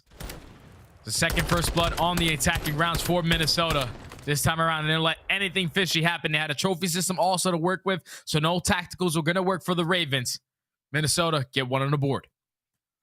Tell you what, man, Asim, had he found the timing, found the timing, maybe on like the second or third, maybe the fourth jump up, he could have found it, but the fifth one, not going to be the case. Bance, happy to take him off the board. We've been talking about it a lot. Asim has been the search, destroy mastermind, really, for the Ravens, and wins or losses. He's been their guy. He gets cut away. You can see what it does toward the other side. Oh, he gets tagged up again. Roles reversed, and Bance is able to drop him in back-to-back opening engagements. Asim will fall, and now Røkkr have got man advantage to play with. Røkkr got man advantage. You just cannot allow this bomb to go down, as Zero's just going to commit towards it. Now it's going to be a 4v3 retake. No players are slowly trying to work up towards the flank. It's looking like they're going to put pressure on from the front. So now if you are the Ravens, Nastie does invest in that dead silence. Doors is going to get popped, and just got to stay alive. If you are Nastie, at least finds one, makes it a 3v2. That trade is huge. That trade is big. Scraps pops dead silence. However, Afro is there for the read. All the smarter. This good old Marcus is now, it's all up to 0. 1v3 hanging out in the back. And he eventually does get found. The hide and seek champ does get solved. And now Røkkr gonna go for a few pull-ups. They at least got one in, Jay. They at least got one. It's just good work right there from Minnesota, though. On a defensive round, they find another first blood. The final bullet coming in from Bance with that TAC 56 is able to line up onto aBeZy. Then even in the 3v4, I thought Ravens put themselves in a great position, especially when Nastie finds that first kill. But if Scraps would have played it a little bit patient from top corner window and just waited a little longer, because they know where Trey Zero is going to be playing towards those back logs. Bance was not, he was literally prepared for it. He threw a nade back there. He's like, yeah, this is definitely where he's going to be playing, trying to play the clutch. But Minnesota, they respond with 2 in a row, tied up at 2. Another aggressive defense here for London. They are already in toward the archway. And that is a very interesting scoreboard right now from Røkkr. You got 2 players without a kill. The other ones, hey, they're having a fantastic time. Afro and Bance putting the rest of the squad on their back as they try to lead the charge into this A site. As we said, here on Fortress, everybody knows we are going. You're headed toward the gallows. And understandably so. What could be a demise, what could be a bit of success as Bance opens things up. His 3rd straight first blood for the team. Røkkr once again leading early in these rounds. Is now it's up to Ravens to find the pick. This is going to be difficult for the Ravens, because for them to get the positionings that they had over towards that A site, they invested a lot of TAC usage. You gotta be kidding me. Oh, does it again, and Bance cancels him. That's this hilarious. Has happened 3 times. 3 times. Bance knows everything that London is doing. As if he's got the abacus already in the back. He's got the strat book in his back pocket. London cannot find an answer, and it is Bance. 3 rounds straight. Finding first bloods, making sure that Asim is not a problem. And for that very reason, Jay, that's why Minnesota now has the lead. Yeah, Minnesota, that was a beautiful play call by them. They knew how aggressive the Ravens were going to be over towards that A site. A lot of attacks were invested. They just played it super patient. Then eventually they forced the rotation of a couple players from London out. They only left 1 player there. Bance finds that first blood, and he eventually finds a second on aBeZy, trying to do the same exact jump he did in the previous round. And now that's 3 rounds in a row for Minnesota. 2 players on a 5 spree. 1 more kill for Bance and Afro. Cruise missile was theirs. It is indeed. Nasty at least able to find one on the Cammy. Again, he's yet to find a kill despite the success for Røkkr. And how about this push-up from Minnesota? Is it going to happen again? Yes, it does. Bance, an opening pick. Oh, ran out of bullets. Able to find it, runs out of ammo. He eventually drops. Afro, in the meanwhile, is about to earn a streak. That one's earned 2v2. And it's about to be a plant on to B. Snap a picture, because it doesn't happen often. On to the retake we go. And for Røkkr, Jay, they've got a streak at the very least. I don't know if they have trophies. Oh, they both have a trophy system, so that cruise missile is not going to get anything done. And now time is starting to tick. 2v2. Afro and Attach versus Zero and Scraps. Scraps going to be ready for a gunfight, but Attach with the sniper is able to find the first. 1v2 left up to Zero. All up to Trey. 18 seconds to go, and they've got to go hunting. Someone's going to have to hop onto this bomb. And Zero, he's willing to play the time. Around the hedges, rounds the corner. Oh, he puts in enough puts them away. When London needed a round, he will deliver a 1v2. And granted, he's got the time on his side, but these shots have got to be pure. And what a round it was. 3-3. Back and forth we go. Just a beautiful play call right there from the Ravens to put a lot of pressure over towards P1. If Bance doesn't run out of bullets, he probably gets a 3-piece right there. But once that happened, the trade does come in. You get the bomb down. You both had a trophy system, so neither one dropped from that cruise missile. And Trey Dollars is able to clutch up, make it 3-3. Now Minnesota back on the attack. They've gotten multiple first blood so far on their attacking side. Can they find another? See if it's possible. Not again. Okay. Please. Do not tell me this is about to happen again. I'll tell you what. Asim's doing a fantastic job at, like, figuring out all kinds of these jump spots. It just feels like if this happens again, I'm going to throw something. I really am, Jay. I'm going to throw something if this happens again. Afro, popping dead silence. Oh my gosh, Cammy just gets a quick little spotlight of what is going on the other end. Realizes, yeah, plant very well could be valuable. Asim, okay, finds the first pick on to Bance. At least you have a bit of a trade. 3v3, bomb about to get planted. And Afro toying with death. Manages to stay alive. The plant is in, and now it's on to the Ravens retake. Ravens retake in a 3v3. It's looking like they're going to send 2 players on the flank. Afro's just trying to find the timing of where he decides to flank it in his favor. He's just going to be holding down towards top bar. They find the timing. They get the first kill onto Cammy. 25 seconds left. Someone eventually has to commit towards this bomb. One attach. He hasn't peaked yet. Afro, meanwhile, takes one on to 0. Oh, a quick little challenge. Scraps. 1v1. Able to put one away. Oh, it's the 1v1. It's the 1v1. Scraps hops onto the fuse. Oh, he jumps off of it. Thinking he might have heard a sound cue from Afro. Oh, my word. If he keeps on the defuse, he probably wins the round. I don't think Afro gets there in time. I think Afro might have played it perfectly. Scraps knew that at least in that final kill cam, when he just picked up that kill, a couple players from Minnesota are going to call out. He probably hopped it, probably faked it. You just want to play that clock as much as you can and eventually play for that delayed challenge. Afro wraps his way towards back steps, is able to win the 1v1 versus Scrap. Even if Minnesota got first blooded, they're still able to clutch up on the round. Afro sitting at 11-3. Ever since map number 3, he has just been taking over for this Røkkr squad. 2 rounds away from them calling series. Another big moment, another big clutch. This time it goes Røkkr's way. Again, hindsight 2020, but that one's going to sting regardless if you're Scraps. Trying to deliver London. Her first win here in Major 2. Nastie squatting inside of a bucket, but he at least manages to escape as the sniper bullet whistles past his ear. Here comes another streak. Last time it was unsuccessful for Afro. Can it be here for Bance? Puts it forward. Nothing found. Scraps gets wiped off the board, and Røkkr quickly parade their way into the gallows. Another sniper shot gets expired. Asim going for the challenge, but it's Dylan Price on the other side of that scope. Players away left and right. 0. It's all on to him. Bomb planted for the other side, and it is all about attach. The captain coming away with some crucial kills, elevating Røkkr now to a 5-3 lead.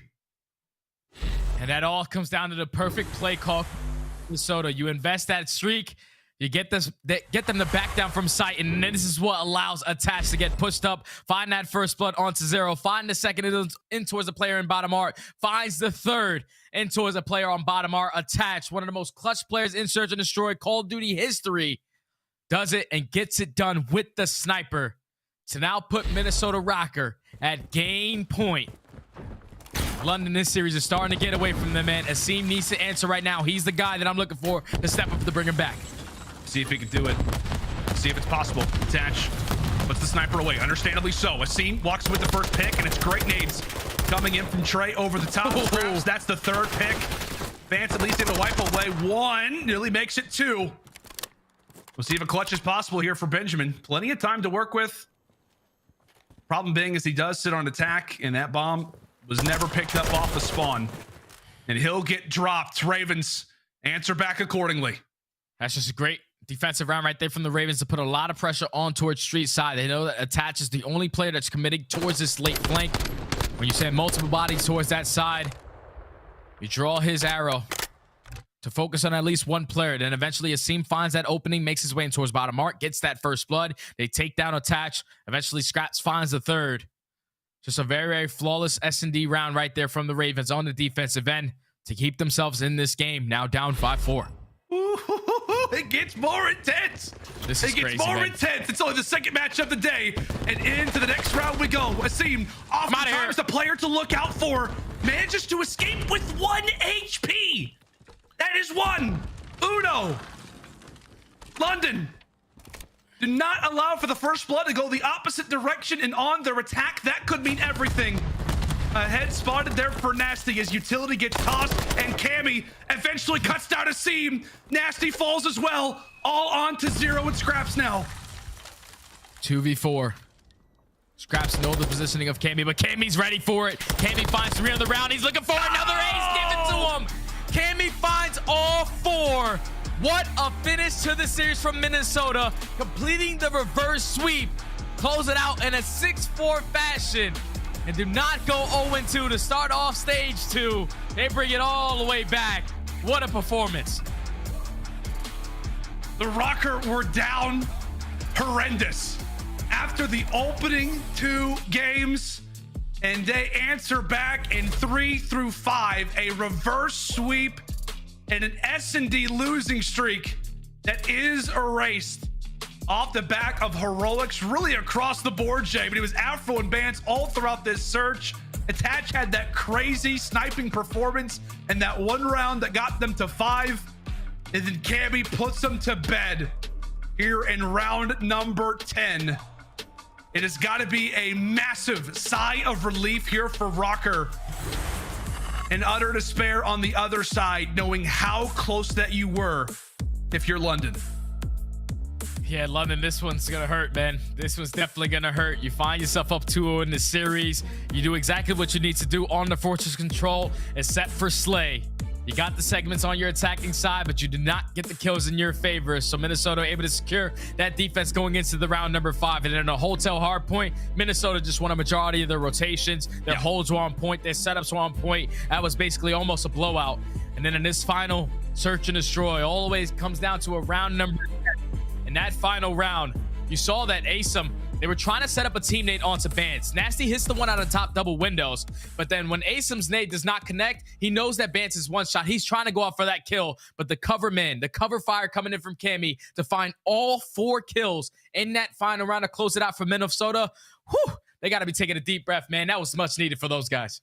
You do indeed. A major sigh of relief if you are a Røkkr fan. I don't know about you guys at the desk, but every single CDL team is making me sweat for every single pick'em that I've got.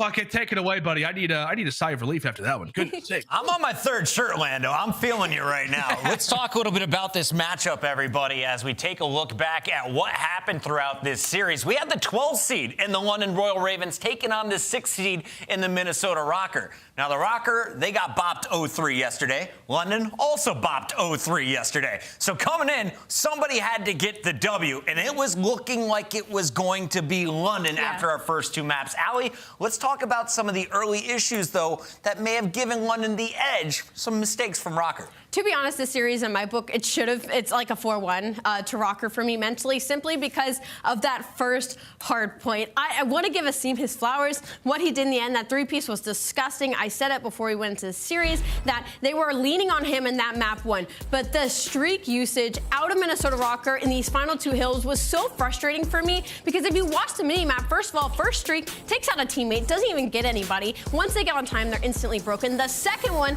look at the mini-map.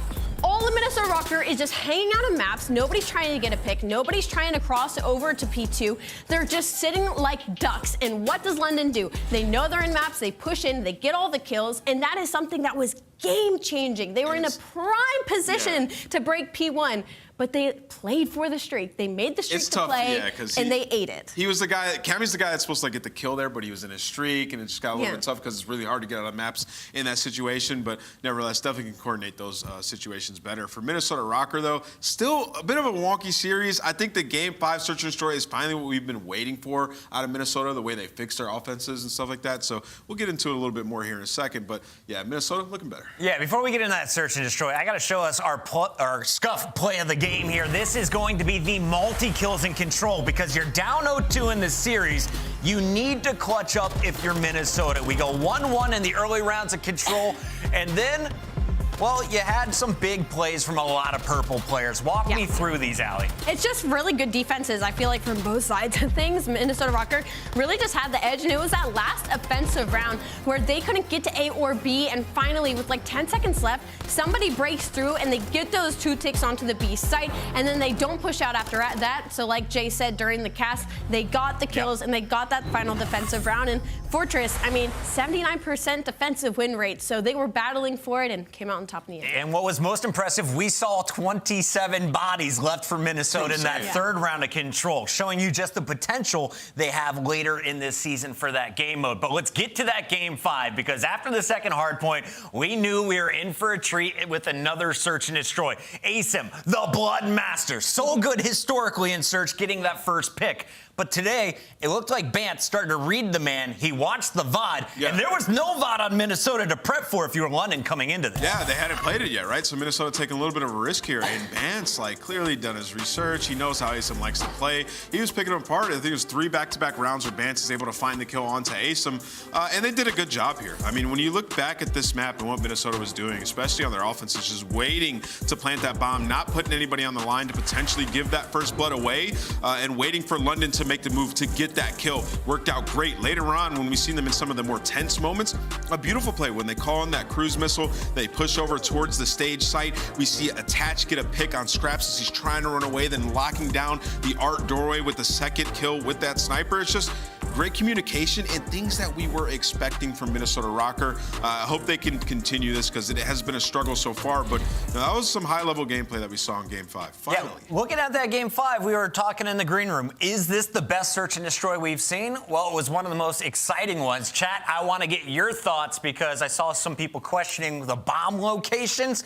I don't think it was really an issue in that last round. The players were set up on both sides. aLLeY, final thoughts on this series because we still have 2 more to go today.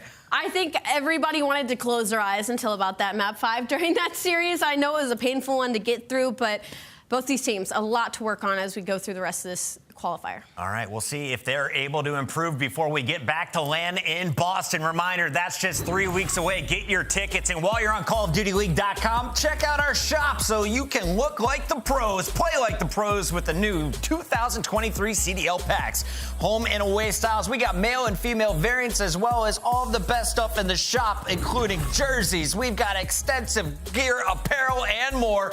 It's all on CallOfDutyLeague.com. Thank you all for tuning in so far. We're halfway through the show. When we come back, we'll find out, is another FaZe member going to get knocked out today? Seattle Surge ready to go toe-to-toe. Last one was 3-2, and I have a prediction. We're going to a Game 5 once again. No way. Atlanta FaZe, Seattle Surge on the main stage when we come back.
100 racks up in my safe. I've been dreaming of pulling up in that Wraith. Check the stats, I ain't got too much to say. I got Gucci on my belt, but my pants sag. Wouldn't be surprised if my biggest hater made a fan page. You taking orders from your boss, you man-made. Grown at getting touched up by the handshake. Don't think you hear me right, let me clear my throat. 100 racks up in my safe. I've been dreaming of pulling up in that Wraith. Check the stats, I ain't got too much to say.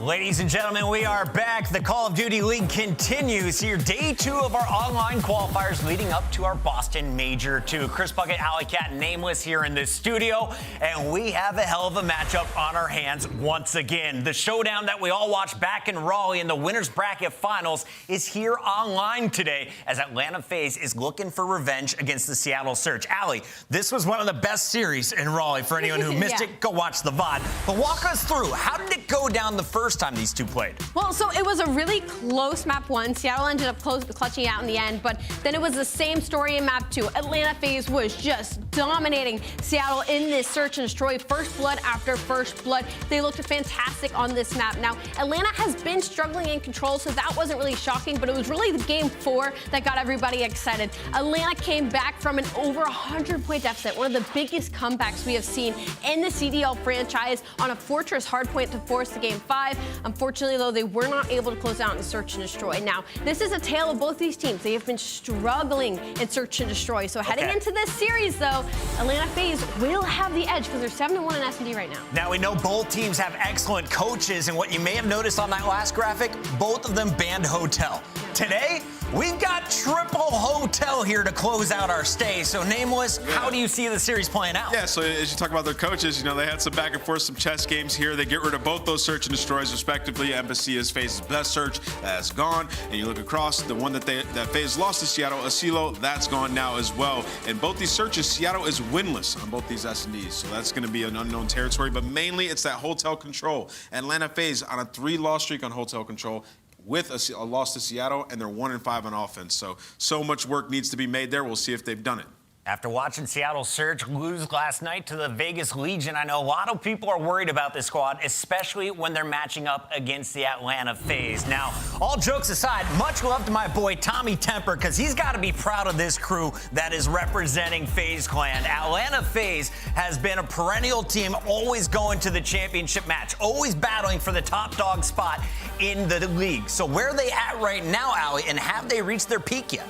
Where they're at right now, I mean, it's nothing really to write home about. I mean, the Atlanta FaZe, we talk about, you know, a top 3 placing for them is quote-unquote playing bad, as Atlanta FaZe is. So this is going to be a tough matchup for them simply because Seattle Surge has butted heads with them for the past 2 years with the newer roster, and their hardpoint has not looked good. The story for the Atlanta FaZe has been the fundamentals have not been there. They have not been rotating. They have been heavily relying on their slaying power, and I'm hoping with the time off that they have worked on getting those fundamentals. Slasher is coming in and being that voice that they were hoping to be, and they come into this series hot in map 1.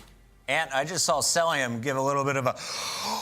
Are we worried about MacArthur right now? Does he need to wake up? I don't know. You mentioned Temper. He got knocked out today, so we got to at least see some FaZe members come in and start to fry. Dude, KSI is a monster. Just leave that fight alone. I would have lost that too, Temper. Let's talk about their opponents on the other side, though. Seattle Surge struggling in the battle against Vegas Legion. We mentioned it. Should have been done in 4. They looked solid in their early part of that series. They fell apart towards the end. How do you avoid that 2 days in a row? You can't. That's the problem, is that you have 24 hours to fix something that might be a team issue. This is a team that almost lost their star player in Pred during our little roster media heading into this, so maybe that's a chemistry issue now. Maybe the vibes are a little bit off, and after that Vegas Legion series, that's what it looks to be. Well, for one, I mean, you get rid of Fortress S&D. That's gone in this series. I mean, I was looking across their stats, and like one thing that really stuck out was that they're horrible at retaking bomb sites, and I attribute that a lot to them playing their defense on that map. But in Search and Destroy in general, like, you got to capitalize on the plays that you're getting out of Red. Right. He's going out, he's getting first bloods. You need to be able to capitalize there, whether that's accuracy or Sib speeding up, or maybe Mack pushing with them. They need to make an adjustment. We'll see if they do it. Chat, we got our predictions already online. You can check it out on Twitter. I need to get yours in the chat right now because the game is kicking off and we got our casters ready to go. Fellas, let's get into it. Thank you very much. Yes, a big game between two titans of the CDL. Seattle and Atlanta about to throw down here onto this one. Obviously, have played recently in Raleigh, but how do you think they fare in the qualifiers, Tom? It's hard to say. We've really not necessarily seen the best from both two teams throughout the season quite yet, I believe, at least anyway. And it's difficult because I mean the Search and Destroys are kind of the cut and dry thing. I absolutely believe that FaZe should be able to close it out on those maps specifically, but everything else is a little bit of a strange one. This map in particular, we did see them go up against each other, of course, in the major. It was Seattle who beat FaZe 250 to 204. A big thing to look for here, specifically on this one, and you kind of tell from the stats on the left-hand side, rotations are so important, specifically for Surge. 7 out of 11 rotations the previous time that these two teams played it were won by the side of Surge, and they had 200 points in total from every single one of those hoods. So let's see if they can get things going here. Let's see if FaZe can start rotating maybe just a little bit better as well. Fast from aBeZy, straight in for that kill. First few points go to Seattle, but we all know it's not really always about P1 on this map. It is about P2, but every single player going down then, and Seattle have their opportunity to pick their placement. Sid locking things down here towards the mid-map, and yeah, I absolutely agree with what Ali was saying there. You know, FaZe seem to rely on their raw ability. If they start rotating, they will make things a lot more difficult for their teams, but rotation is going to be one here by the side of CL Surge, so overall, things starting just where they want them. Every single rotation that they did win in that previous matchup as well, they managed to pick up more points than FaZe in every single one of them. So these rotations obviously important, but kills coming in over towards the back from FaZe. Can they find a break? Actually just trying to hold off that red wave that's coming his way at the moment. Cellium will get that kill. Pred trying to be the issue again. Close here for him, has support of his teammates. Just want to see if anybody gets aggressive. Goes for the challenge and Simp, but he managed to get back over the wall. Unbelievable speed from that kill. And Cellium will find two, and Pred will have to pop out again. That's another look. Could maybe just disrupt something here from the side of FaZe, who are going to get a hold of that. Well, I say scrap time. There's still 30 seconds left to go. Feels like that. I always feel like we're on this hill a while because teams set up so early to get towards it, and P1 doesn't really feel like a hill. It's a strange one. Nonetheless, 18 seconds to go here. Pred will win the gunfight on rotation once again. Our Seattle Surge. Just keep that in mind. The stat that I said from last time. Majority of the time when they are winning these rotations, they're getting the more points. It's not going to be in the lead by the time we do get over here. It's a setup over towards top kitchen. Cellium on a 4 sprint. That's going to be ended by Sib. Good cutoff coming in from bottom kitchen. Finds one. Will slow things down. Seattle Surge are dug in. Pred watching orange stairs. Eventually goes down to aBeZy, though. There's a slight gap here for him. Accuracy's going to come and get him as well. Huge kill from Accuracy. It might just hold off FaZe for a few more seconds, but he goes for the chow, and Cellium has him locked in. Mack going to be sitting on stairs. He jumps out as well, wins that gunfight. Both teams trading back and forth, but it will be Atlanta FaZe who eventually get control. Good break coming in from FaZe. Rotation starting to come in here as well. Cellium over towards the plant pots. Nobody does it better. As we said. Cellium. There's one onto Sib. Well played. And now the rest of the FaZe squad can start filtering over through tennis courts. Back and court already here. Pushing from the other side. Cellium all round the out. Can he find a kill on the Pred? The shots are in as well. And yes, he can. Good work from Cell. He set up FaZe very, very nicely, heading over towards P5. Cellium be there, but he's weak and he pushes through. There's nobody there for a trade either, Ton. Seattle currently in control, but there is going to be Atlanta FaZe players all around. They'll be looking for this break, but it's not easy. Simp finds the first one, makes it look easy. Not going to get the second. Pred managed to dip out of the way, hit shots back. And now aBeZy looking to try and make his own intro, but Pred is still going a little bit berserk with the beat down. And aBeZy has to back off. It's just kind of ebbing and flowing back and forth this one. Sib's going to find 3 out of absolutely nothing. There is 4 for Sib. Fantastic work from him. It's in the end a very, very clean break from Atlanta FaZe. It realistically has to have been that each and every time, though. Yes, okay, they kind of won this rotation over towards the 4th hill, but it was a bit of a 50-50. Rotations very much belonging to the Seattle Surge again. So, Atlanta FaZe are playing kind of the same game here. It's working out for them so far, though. Bracey, it's about a 40-point lead by the time we get over towards kitchen. Accuracy setting up, and we'll have to lock this down. Teammates not necessarily that close. Oh, they're all dead. Yeah, Simple to 5 triggers. Where's going to go in? Look for accuracy, but actually managed to hold him, but the trade will come through. Slasher looking for the second. Not going to find that one either. And it really is a back and forth between these two titans in the CDL. Nobody really giving an inch at the moment. It is going to be a lot of FaZe with the hold as aBeZy finds to himself, but not the third. Slasher will get a trade, and Cellium the last. And they have one out there in the slaying department. Maybe one last go here for Seattle Surge. We know P1 is coming up, and then it's P2. Felt like the pace was maybe just stepped up a little bit there from FaZe as we rotate around the kitchen. He got in Seattle's faces a lot sooner. Find the kills, find the break. Still 18 seconds to play for here. Cellium at the point will get pinched. There should be some time here for the side of Seattle Surge. It's only a marginal amount, though. As we head back round once again. And by the time we get around towards this, it's going to be about a 60-point lead for FaZe. It's been a strange one. Surge have won the rotation, but they haven't been able to lock it down. They certainly haven't. A little bit of a hot streak from Atlanta FaZe, but let's find out how they are feeling in the comms with Atlanta FaZe. Listen in. I'm back. On TV, top AC. On time. Challenge guy mid-box. On time, one shot dead. Nice. High top office. Orange, Fred weak, he's going trees. Heard you? Yeah, nice. I have the left right now. He's I have on time. I have the left, guys. I have the left. Focus. One AC, one shot, P2. I'll see P2. You're hitting it. I'm looking at every top office. To be close mid. I'll see bathroom. Balls, bathroom. One shot bathroom. Right in the bathroom. And top office. Dead in bathroom. One shot, Mack. It's play breaker. There's two time that. Nice. I'm trying to go out. I'm spawning on you, I think. I just want to go top MC. Laundry and close talk. He's in P4 MC. He's in P4. There's two new guys. I have ult time. I spawn left. Max P4 somewhere. One shot back to Mack. Wow. One shot back to Mack. He's in P4 somewhere, Mack. Oh, yeah, not signing. He's shot on the frame. Sat before Mack. He's sat before still. In bottom P4. He went to the back. Yeah, okay. Play gas. Yeah, we should. In the back, nice. I didn't need time. Heard you? I don't see him front set down. Yo, HD, some HD. Back check. Back check. I'll see top. Hey, check my time. He's trying to figure this one out, but they haven't quite got it. Seattle Surge, though, with this rotation hard, clawing points back left, right, and center. And that's the first time we've really seen them lock down some decent amount of time. The rotation was there for them again. They haven't been able to make it count until now. That is a full 60, and Seattle well and truly back into the game. And it feels like for the first time, Atlanta FaZe will have this rotation locked down. I say that though, fight's going on over there. aBeZy will win one onto Mack as accuracy and core. Well, just get the scrap time. Not much going on over here as FaZe now have themselves set up. What can Surge do to break this one? We haven't seen a good hold from FaZe because they haven't ever been the first ones there.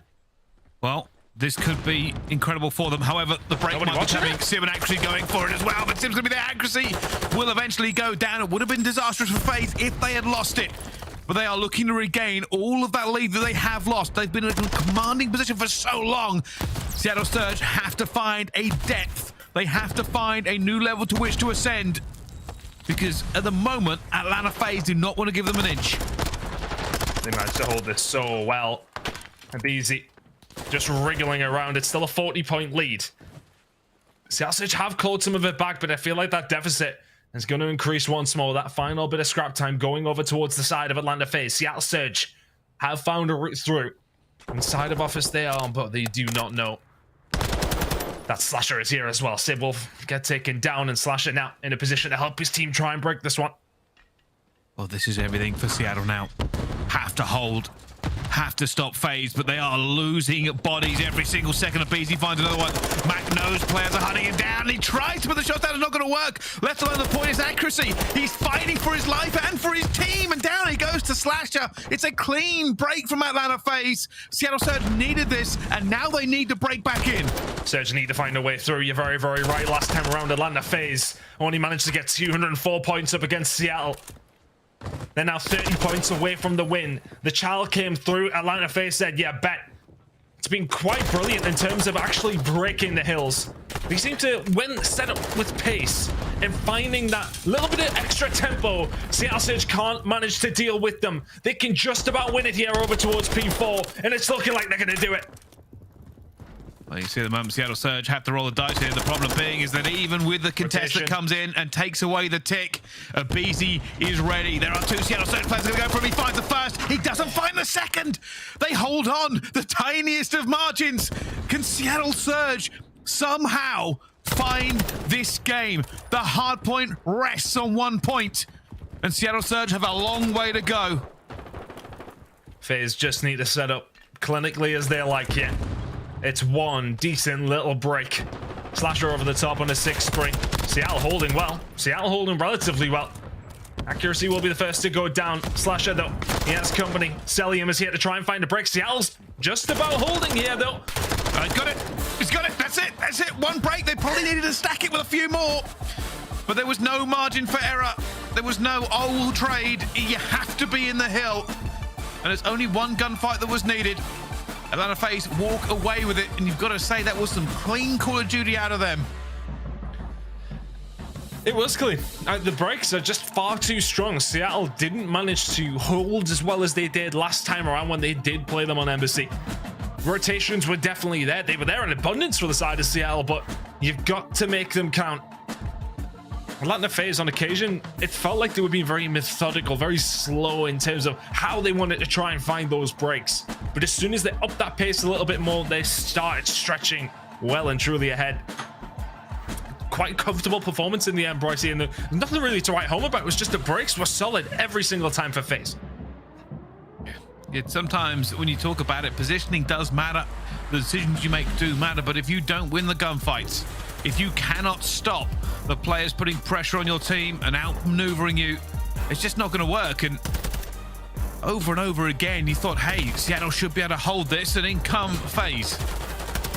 And I think it always felt like there was one guy. Like in this case, Cellium, pretty much on his own, finds a couple of kills. Doesn't really amount to very much for FaZe in that in particular moment. As the Simp focus. Oh my god. Sad we didn't catch that one. Wow, Simp. Incredible from him. But it's that kind of moment that FaZe can rely on in a certain kind of way. You know, we kind of talk about it in a negative light, that they rely on this slaying ability to get them the job done in hardpoint. They don't necessarily rotate too early. They don't necessarily think about that as too much of an issue. They're thinking about plays from like somebody like Slasher when he was up top P4. Finds a couple of kills, helps the break come on through. Simp finding 4 kills over towards P4 on the previous rotation as well to help them break it in that sense. Hey, look, I mean, it's maybe not the most clinical way for them to go on and play hardpoint, but goddamn, it worked that time. It certainly did. So I'm going to bring up something now which I don't particularly want to, but I would be remiss if I didn't. There was a lot of drama in the off-season. Obviously, with Seattle Surge's Pred, we were talking about potential moves, right? Obviously, a lot of people would have liked to have seen him go to OpTic. Well, the OpTic fans would have liked to see him go to OpTic. Seattle, you probably wouldn't want to leave him. But bearing in mind that Seattle lost yesterday, they could lose again today. It's not that I think the team is going to crumble. I just think that the pressure mounts on them. I think a lot of people will be looking at this team now and be like, oh, what if this happens? What if that happens? And I just feel like ever so slightly, like a drip of water, it's just gonna be irritating to the team the longer they go without shutting those critics up. I agree. It is a wild thing to be in that bubble. I agree, and I think nobody will truly know where Pred's head is at. I think, you know, he's going to be fully committed to the team. He doesn't seem like the kind of guy that would. Great. I mean, look, he's playing well. That's what he said. He's really playing strong, but nobody really knows where his head really is at. Is it distracted? It doesn't seem that way from his gameplay, but it's something I don't think it's a distraction. I don't think he's distracted. But you're definitely right. There's definitely going to have to be a thought there, somewhat from himself and maybe from his teammates as well, to sort of say, look, I mean, we kind of need to keep a hold of this guy. I'm less worried about that. I'm more worried about the fact that they're being thrown under a microscope. Like, this team would not have had the pressure from the fans like 3 weeks ago, because they play very well. They're very good, second at Raleigh, right? Like, very good team. And now I feel the stuff I've been seeing, let's be honest here, the stuff I've been seeing is so negative towards Seattle right now. Obviously they lost yesterday. They could potentially lose this one. Still a lot to go here, and they definitely have it in them to beat Atlanta FaZe 100%. but I just feel like the community narrative towards this team is so skewed one way because of a change that never happened, right? That it's kind of insane. And I look forward, to be honest with you, to getting past that and truly looking at Seattle on their own merits once again. And maybe this is the start of that. Maybe a big win over Atlanta FaZe here. That will get us thinking about Seattle Surge as the top 3 team that they rightly are. Well, I don't think it's going to start in Search and Destroy, though, bro. I see you hit the best yet. Hey, I believe. Well, I can tell you the facts. The fact is they've lost the last 4 times they played Search and Destroy. Not too much to write home about in terms of Atlanta's record when it does come down to Mikado. 1-0, of course, is solid. They've only played it the once, but still looking good. 4-0 on their attacking rounds, though. Keep an eye on that. Let's see. Let's see how this goes. aBeZy, the nade goes out for it. He's going to dive for it at the same time, and absolutely guns. Finds 2. Oh, give him the Looking third. for the third, and he takes that as well. He's got 9 health. He's got 9 health. aBeZy, will you slow down? It's a 1 versus 3 for actually a 1 versus 4 if he makes it. One thing I would never want aBeZy to do is slow down. I respect the child for the ace. There would have been some ace as well. Accuracy, yeah, he's had plenty of these situations in the past that he has managed to come out on top of. I don't think that was ever going to be one. Threatened for just a second. Yeah, Simp wasn't worried. Look at that. He's chilling. It's just a nade from aBeZy for me. It's so well set up. Sends the nade towards the plant pot, then can jump around, knows exactly where they're going to be. If somebody's stacked there, they're either going to be dead or very, very weak. There was 2 of them. He can then child the third, as he's already pretty much dead. Lovely, lovely stuff from Atlanta FaZe. That's 5-0 on attacking round. They haven't lost an attacking round on Mikado yet. Which, because of where the bomb site is and because it's so kind of hitty over towards A, everybody is a 50-50 shot. It's impressive. I'm just going to enjoy the fact that it's so hitty. Anyway, Simp gets the first one in this round. Pred get one's back, but aBeZy will trade that back. It goes into Atlanta FaZe's favor. A 2 versus 3 here for Seattle Surge. That's dead silence popped. aBeZy, a little bit of movement. Just jumping back and forth, trying to figure out where they are. Has the numbers, goes flying out again. And it's round out. aBeZy hitting some serious speed here on Mikado. You know what I mean by hitty, though, don't you? It's just, I know what you mean. I just headbutt each other. It's not really a word. Is hitty a word? Who knows? Well, aBeZy hitty accuracy with a lot of bullets there to kill him. Fantastic stuff. The child coming through. Atlanta FaZe. That's a really good start to the series.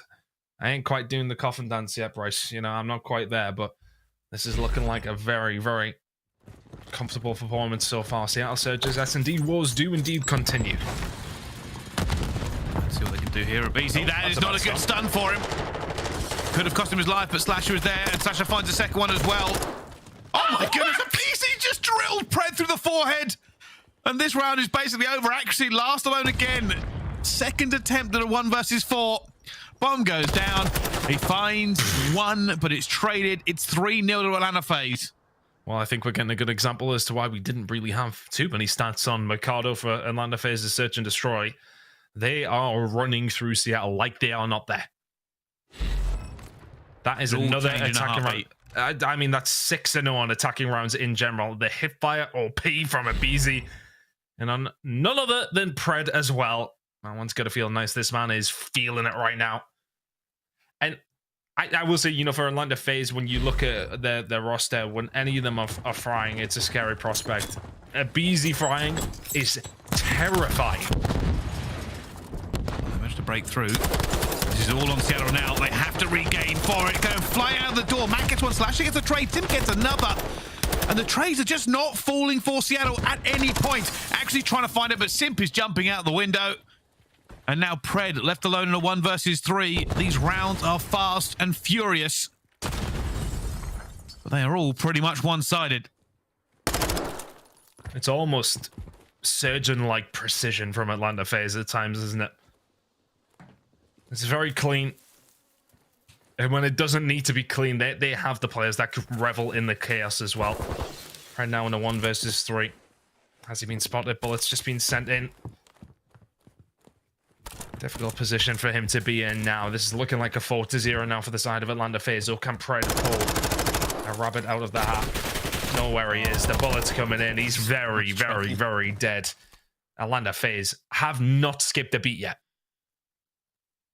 And I don't know. Words escape me, which is a weird kind of turn of events. But Seattle, they haven't had the benefit of some of these trades. I feel like maybe if they can just sort of roll the shoulders, relax for a second, take a breath, they could get right back into this. I still have a lot of faith in this team. It's not going well.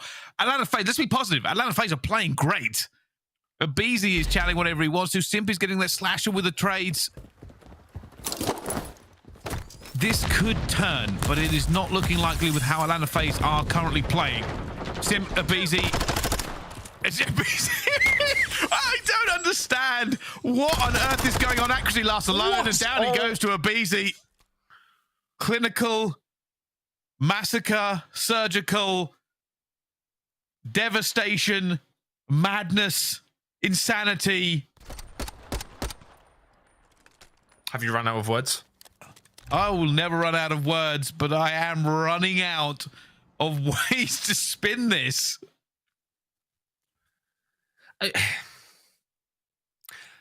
Without capping, Seattle are looking like my mosh pit team is right now. Can we get like something going on here? I would like capable of doing something. That maybe Atlanta FaZe are just that much better, but it has to be a factor of both. It doesn't take a lot of bullets to win a gunfight. There's the first blood. Oh, Pred gets one back. It's down to a 3 versus 3. Maybe a chance. It's down to a 2 versus 2, and this could change. It finds it. It's down to a 1 versus 2, and then they get it. They get around. Seattle Surge stabilize, and everybody lets out a breath. I actually celebrated. I put my arms in the air and then he knocked my lights over. Eventually winning a round, things got chaotic again, and yeah, I think it's the manner that Seattle are losing the rounds. It's kind of that 50. I said hitty. It's those 50-50 challenges towards the site. And you would like to think that they should be able to get some of these trades, and eventually that has come through. It's been far too clean for FaZe. It's not like it's like coming down to a final trade where they're winning the round. They are running through them. Seattle Surge do get one back. Bad stunned again. Well, I mean, aBeZy trying to self-sabotage here for a cleaner game. Mack goes to the door. That's first blood of Seattle Surge. They are not going down without a fight. That's the second. What has been a very clinical S&D from Atlanta FaZe.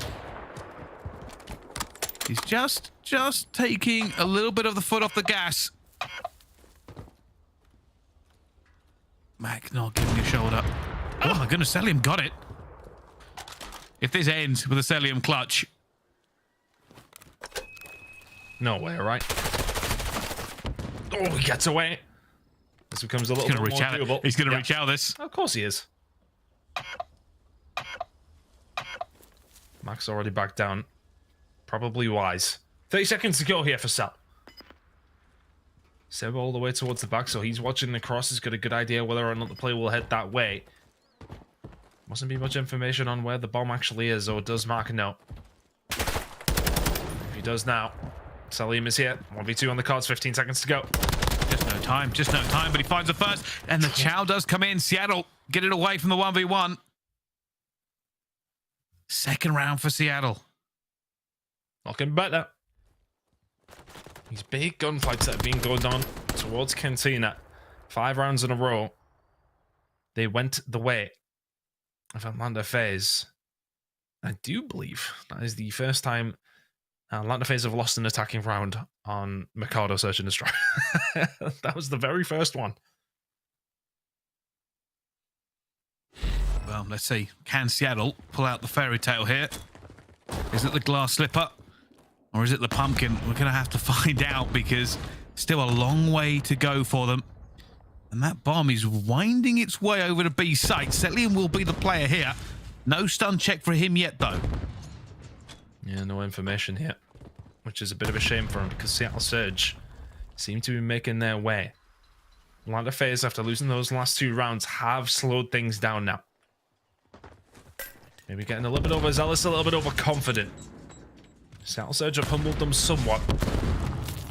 Mack now making his way in towards Tin, but here is aBeZy. His reign of terror does indeed continue. 11-4 out of him. Seattle Lose a body. Atlanta FaZe get out. Fair to say we're just in a fire and retreat there from Atlanta FaZe. The players were firing, turning around, and letting somebody else retreat. Kind of insane, but here comes Pred. He is within enemy lines. He could be the difference. If he can find something here, Ton, he will be able to give his team the chance to rotate, but down he goes. 2 versus 4 for Seattle. I kind of feel like the problem is that Pred thought he was alone. Pred thought he had the sight. He's made the call. They've came over. They're all dead. Atlanta FaZe 2 to the good. This is looking so clean from the Atlanta side. A little bit more like it, but is it? I mean, that's pretty much their S&D game in a nutshell. When you want to chal, when you want to get chaotic, yeah, we'll go there. When things slow down, we'll do it too. Far too easy for Atlanta FaZe. Seattle Surge need to wake up and wake up quickly. Yeah, that wasn't pretty. Seattle didn't really even get going into the 5th round. They finally found a little bit of form, but it was so clinical. aBeZy was just insane. Even the fact he started throwing stuns in the wrong spot. Slasher with some really good trades as well, by the way. 7 and 3, but there isn't a ton for us to break down about it. Just slow and flat-footed from Seattle, and incredible and clinical from FaZe. Very, very, very flat. Look, we know that Seattle Search and Destroy has been an issue for them, but that's one of those games you look back at and you think, right, okay, like I said, it was the manner of the rounds you were losing. Yes, okay, I am not somebody there trying to gun aBeZy. I know it's difficult, but surely in those moments, in the way that they were losing those rounds, they were just getting wiped off the site. Like there wasn't even a kill coming through from them. And those are the kind of moments where you've got to surely find some trades left, right, and center and maybe make it a little bit more difficult for FaZe. But they ran through them. It was far too easy. It really was, and we'll have to put that behind us now, and I think Seattle will be trying to do the same thing. Let's find out as we go towards map number 3 whether or not things change. All that coming up after the break, but we could see the conclusion of Atlanta versus Seattle.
Upgrade your game with the Scump, the official controller of the Call of Duty League.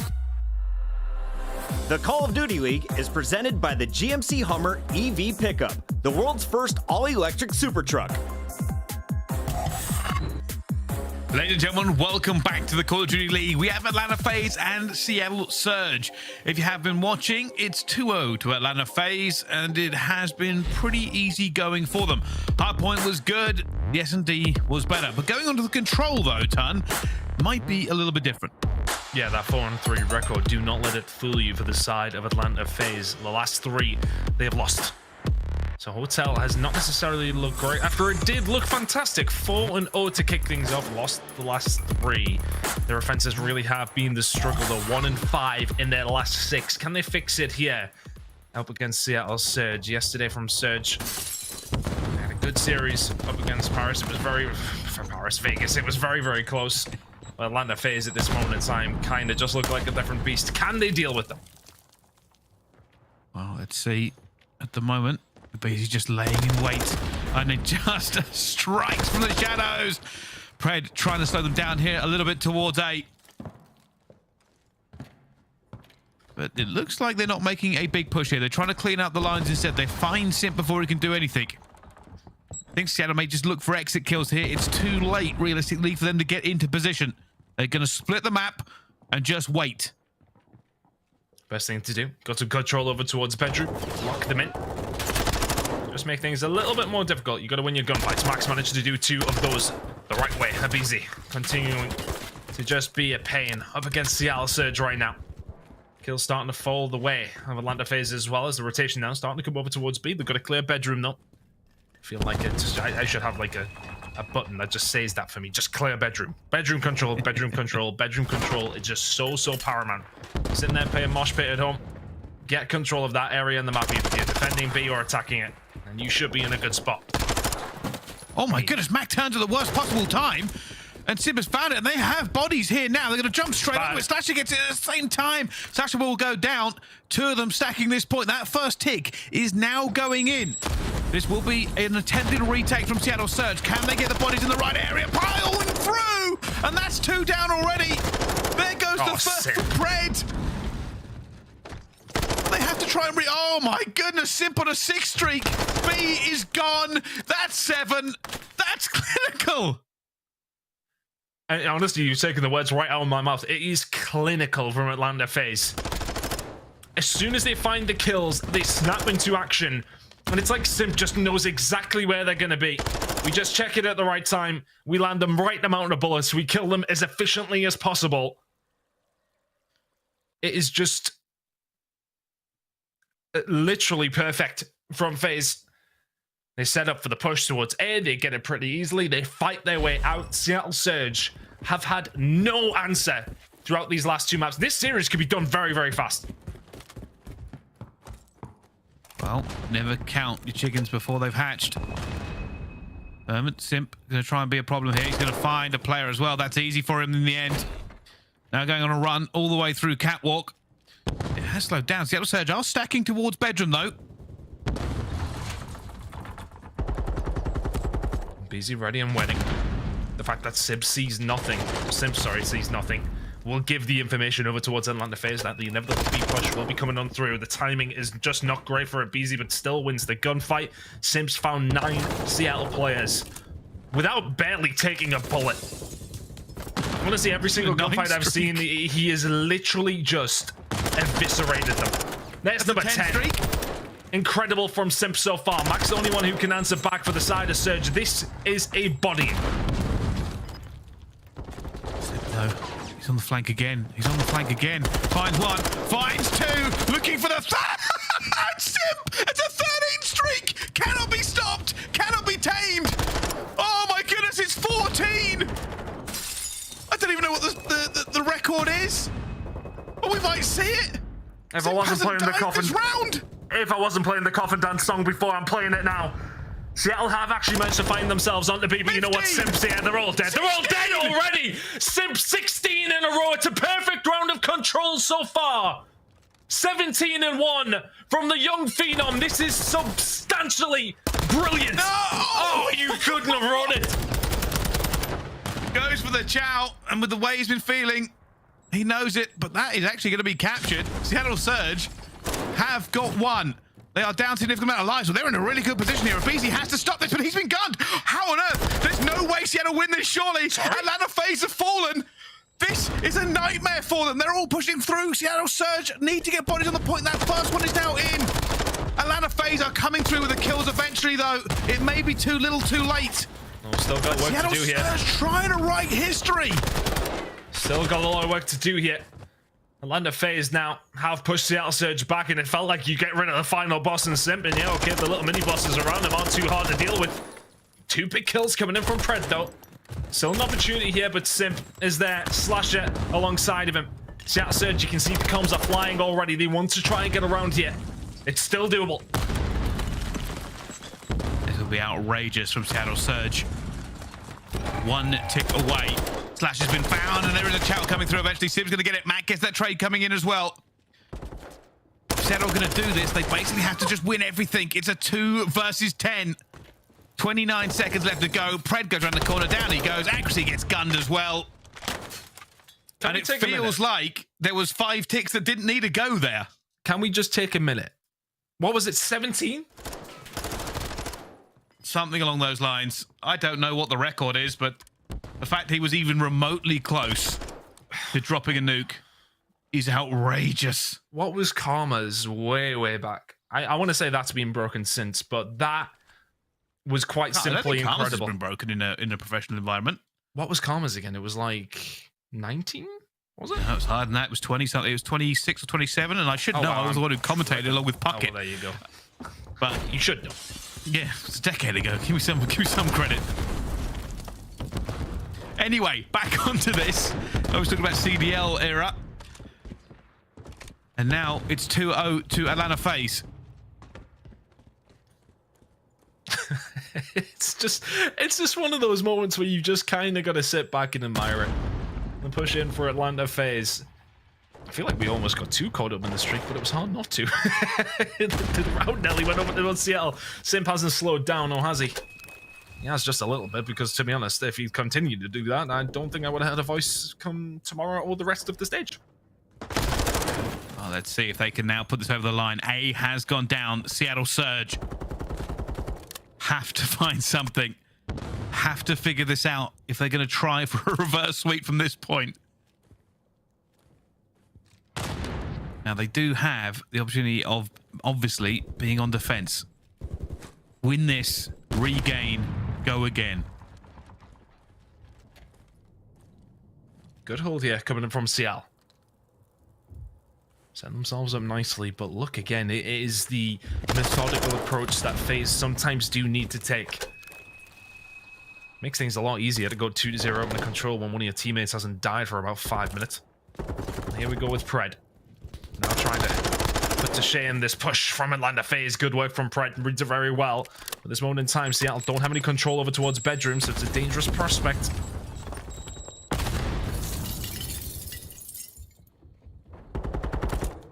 This is a good play from Pred. Finger around the back. That's exactly what he needs to do. 4 streak for himself, and he is going to eventually be taken down by Simp.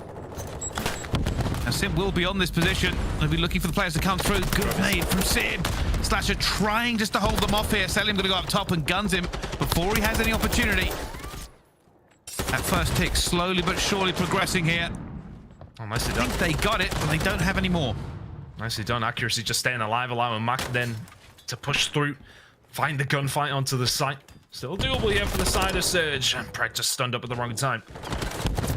Accuracy holding tight, but once again, just feels like any time that Simp is near them, a couple of them do fall. Flank starting to come in from Slasher as well. Accuracy, good defensive work. Still doable here for Surge. They're holding, and they're holding well. This is the difficulty. Getting any further forward. Bedroom is not in their control. They're also...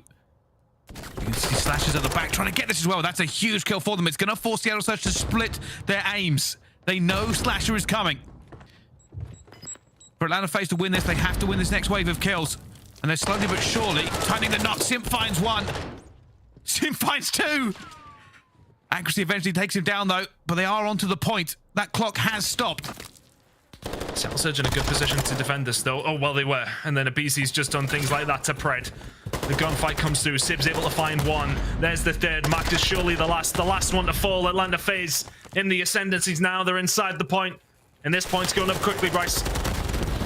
I've got it. Cellium's going to go in. And aBeZy tries to get over. He tries to get onto that point as well, but now Cellium has to fight for his life, and he's gunned down by Sib. Slasher will eventually get it, but he might have to make a move here. The rest of Atlanta FaZe are flying forward, but yet Surge do have the crosses.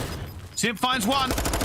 Cellium finds a second. They're diving in as well, and Atlanta FaZe win on kills. And that was a very, very fast 3-map win. And at Seattle Surge, just very little reaction. I don't know what to make of it. This was supposed to be a battle of the Titans, but one of them didn't turn up. I think they look like they're ready for the series to start, because theirs didn't. Their series did not start.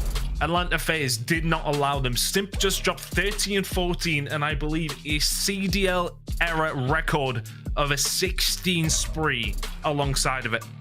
26 non-traded kills, and that was quite simply one of the most sublime slaying performances I've seen from a single individual in my life. That was just absurd. That is one of the most one-sided games we have seen so far in Modern Warfare 2. Full stop. Yeah, and you wouldn't expect it between these two, but 270, 187 started well for Atlanta FaZe, got better on the S&D, and Hotel was out of control. Unbelievable. We are getting confirmed reports, I believe, that Simp may have just set the new record for kill streaks. We think it's right. We think it's right. We'll get it double confirmed. Thanks to actually Newfie tweeting me that one. I believe he is right, though. That again, you know, we kind of were just speaking throughout it. It was a hard one to break down. Honestly, I think we'll probably have to talk for a few minutes whilst Puckett and Co get back from the green room already. They would be just having a cup of coffee, you know, ready and waiting. But that was... It's hard to put into words. Look, I want to give full credit to Atlanta FaZe here, and I don't want to beat on Seattle too badly, but they're better than that. They're a lot better than that, and they will be very, very disappointed with that performance from themselves, but FaZe looked kind of final there. That was disgusting. Yeah, FaZe going to be very happy with that performance, but let's see what our Des thinks of the performance of both teams. Puckett, over to you. Is it too early to bet on FaZe to win Boston? I don't think it's too early. What just happened? You know what? I'm skipping ahead to the Scump play in the game. Just show me more Simp footage. The man is back. The Tiny Terrors in full force. And this man opening things up 17-1. aLLeY, let's take a look back at how he got it done. He started with the perfect rotation, stabs in the back, and if you challenged him on the front, he's winning that gunfight too. It's just like it never ended. Like it was just continuing. I remember I looked up and when he was like 7-0 and I was like, whoa, wait a minute, what's going on here? And then this disrespectful chow when he was top cat and that player was trying to take him down. I believe it was Sid, and he ego chowed it. Yeah. I thought he had the kill for a second here and I was about to be mind blown. Thankfully he gets shut down, but Tiny Terrors, it's so man. crazy too. Yeah, the Tiny Terrors were on point in this series. You can see like in that first round phase, they capture A, they get all the way through their spawn, and Simp pops that first 3-piece, and right there, it was like the switch was flipped. He kept going, and you could see Seattle how flustered they were. They were jumping one by one to chow Simp. None of them beating him in a gunfight. The communication wasn't there. They're not able to kill him, man, and it creates one of the most spectacular moments we've seen. And I called to the real team. I was like, guys, can you just start recording Simp? Like, can I get that first round? Because that was probably the best round of control we've seen. He kept it going into round 2. But as we talk about search and destroy, this is where I was most impressed with FaZe, because we mentioned their search and destroy woes. We knew they had to make some changes. aBeZy showing us some tricks with his stun grenades, and it looked like the whole team was just in the perfect position, always there to trade, had each other's back. They had the site permanently covered. Surge had no ground on this map, Nameless. Yeah, I mean, this team has been great at search in this game. Like, since the Major, like, they were dominant in search in that game mode, and then now coming into this matchup, you're going up against Seattle, who are taking a gamble playing Mercado again, and they just ran at them. And, you know, when you think about when FaZe was the best search team, what was it? It was them playing together, pushing out aBeZy in the front line, getting that first kill, and just finessing based off of that information, even if he got the kill or not. Well, right here, I mean, there's those games where everything just goes your way. He gets those kills, and the follow-up kill comes in with no traded death. That was wonderful to watch, Puckett. We got Simp joining us live here in just a moment. In fact, he's here right now. Chat, send me your questions. We'll ask them at the end of the interview. But Simp, I just got to ask, is this the fastest series you've ever played? Maybe one of them. I mean, I've definitely had a couple fast series in my day where we just slammed some people. But I don't know. I feel like today was a really good day where we were feeling loose. We were feeling nice. And I mean, I don't know. We just got to keep this performance up for the rest of Oh. I don't know if we lost. You still there, Chris? You hear us? Somebody tripped over the wire. It's happened in the past. It happened again. So, Simp, we're going to send you our questions via Twitter. But can we just talk about this, man? What were you going to ask him, aLLeY? Oh, well, I was going to ask, at first, I was going to be like, we're really coming into, like, the second half like this. Like, Atlanta, this is how we're opening things up. And then I was going to ask him at what point did he realize he was on, like, a 16 spree? Like, was it the 4th kill? Was it, like, the 7th? The 12th? It was probably like, that chow, right? Like, at what point did he realize, like, I'm 4 off a nuke? You know what I'm saying? 4 off a nuke, ridiculous plays. But, Ant, people are saying it's just online. When it gets to land, this could be a totally different team. Do you agree with that take? Is that hot? If anybody says that it's just online, it's the most faded take I've ever seen. This team has so many championships across the board, world championships. I wanted to ask Simp, like, how he feels about that series, because that's the first time we've seen FaZe dominate a top-tier squad like that. Yeah. And Simp looked like when he came into the scene, like taking over games, right? It's been over a year since we've seen some performances like that out of Atlanta FaZe. And, of course, we had the camera on him for most of the game. That's why we're hyping him up. This was a team effort, but definitely an MVP performance from Simp, especially in that game number 3. As we take a look forward to Boston Major 1, Atlanta FaZe, will they return to another championship match? Will they take home a title here to kick off February in 2023? You can also vote on your favorite team for the Major. It's fan-based, and you guys get to choose who are the 4 players to be featured in our Major. It's going to be a good one. I have to put Simp as my first vote on the day. Yesterday, who would it go to? Probably aSim. I got aSim still in there. I got Simp now. Who else are you filling that roster with? ProLoot and Clay were looking good yesterday. We'll see how that team develops. Okay, I like that. aLLeY, you got a favorite so far in week 1 of Major number 2 online qualifiers? I have to say Simp. Like, there's no other answer other than that one. We Simp for Simp here on the desk. That's what's happening. We got to go to a break. When we come back, we have another series for you. Shout out to Atlanta FaZe. We're back on schedule, and we're kicking this next one off. LA Thieves versus New York. The Subliners, they took home the trophy in Raleigh. Can they hand the Thieves a loss tonight? We'll find out after the break.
This is the Scuffed Team of the Major, a super team built with 4 of the top performers during the previous Major, as voted by you, the fans.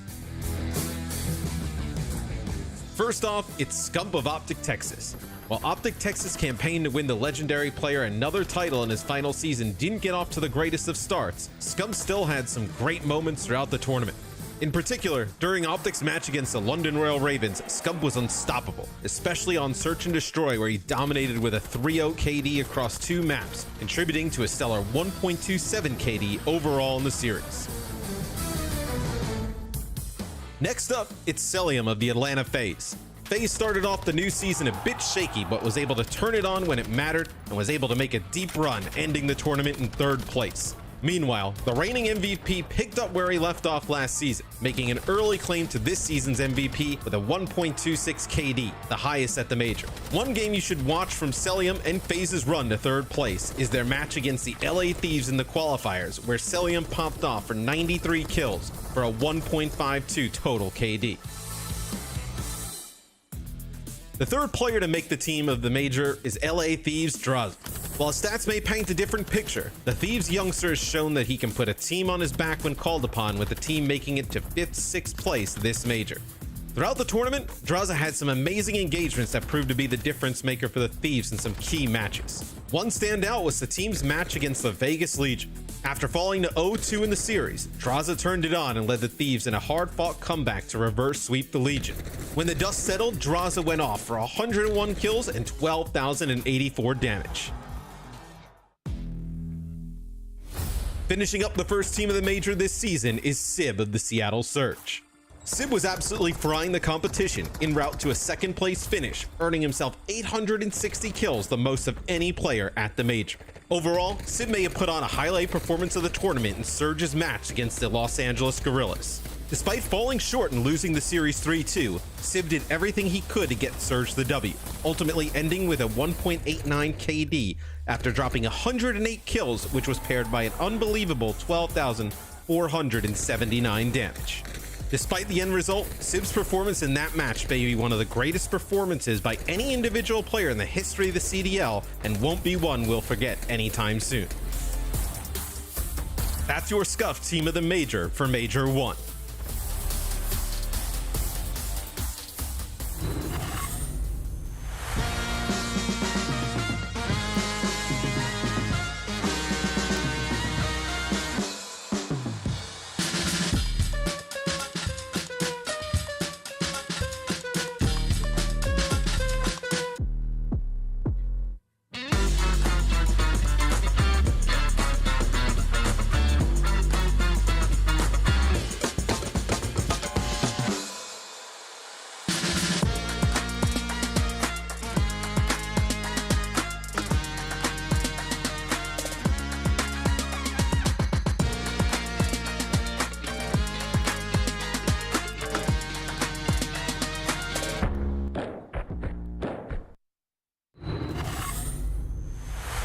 So what's the plan?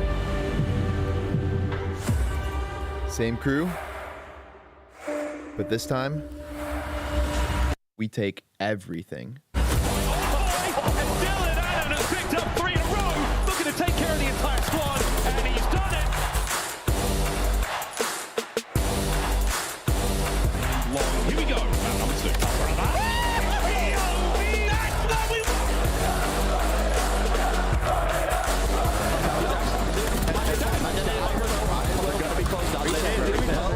Oh my God!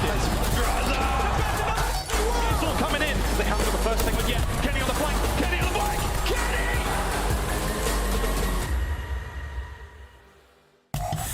Welcome back to the show, everybody. It's Puckett, aLLeY, Cat, and Nameless back here at the headquarters desk. And before we kick this one off, pop quiz, aLLeY. Oh, God. Whose voice was that over the scuff team of the Major for Major 1 in Raleigh? Oh, it was the OG Mr. X, of course. You seriously know Mr. X? No. He cast Overwatch, but he used to coach Complexity, and he led them to countless championships with Clayster and more on the team, like Crim6 and Pat Price. Let's talk about this matchup, though, because we got LA Thieves going up against the New York Subliners. Shout out to the old heads in the chat. But this was a battle that I was super pumped for when we saw it on this schedule, because the Subliners are coming in here as the Raleigh champions, but LA Thieves were the champions of the previous 2 majors, right? So we got champions versus champions on both sides of this matchup. But aLLeY, LA Thieves finished 5th, 6th. Yeah. What went wrong in Raleigh, and what are we expecting from them today? It was just really their search and destroys. Like, that's something they struggled with last year as well, and it looks like that's continuing to haunt them here in the beginning of the season. But they figured it out by the end of the year, and I feel like that's what LA Thieves' story is. They're a slow burn team that they might not be that hot at the start of the season, but they will stick together and they will work it out, and they will be a serious threat near the end. So I'm interested to see what they have brought to us now that they've had some time off and had some time to work on things, but I don't think it's going to be an overnight turnaround for this team. I'm going to go ahead and answer this one for you, Nameless. Player to watch today, it's got to be Kenny. He tweeted about it. He says, I need to step up on the way to Major 2. But if you were watching 8s last night on Standy's stream like I was at 1 a.m., Envoy was cooking. Keep your eyes on the young gun as Envoy continues to lead as the frontline man. LA Thieves looking like a dangerous squad, but they are going up against the unpredictable New York Subliners, who were singing their own praises on their way to lifting the trophy. How dangerous are the Subliners coming into this matchup after the Major now? I mean, this team is absolutely disgusting. Like, everybody on the team individually on another level. The comms were great, something people were worried about. Leadership, it's not a problem. Everybody can step up when they need to on this squad. And it's like, pick your poison when it comes to map set. Like, looking at the control, they're what, 5-1 on hotel control, 4-0 on Fortress. They get rid of Asilo, so it's like, you're probably going to lose the control in the series. Then when it goes into the hard point, everybody here can pop off. Priestahh is back to being that dominant slayer that he once was.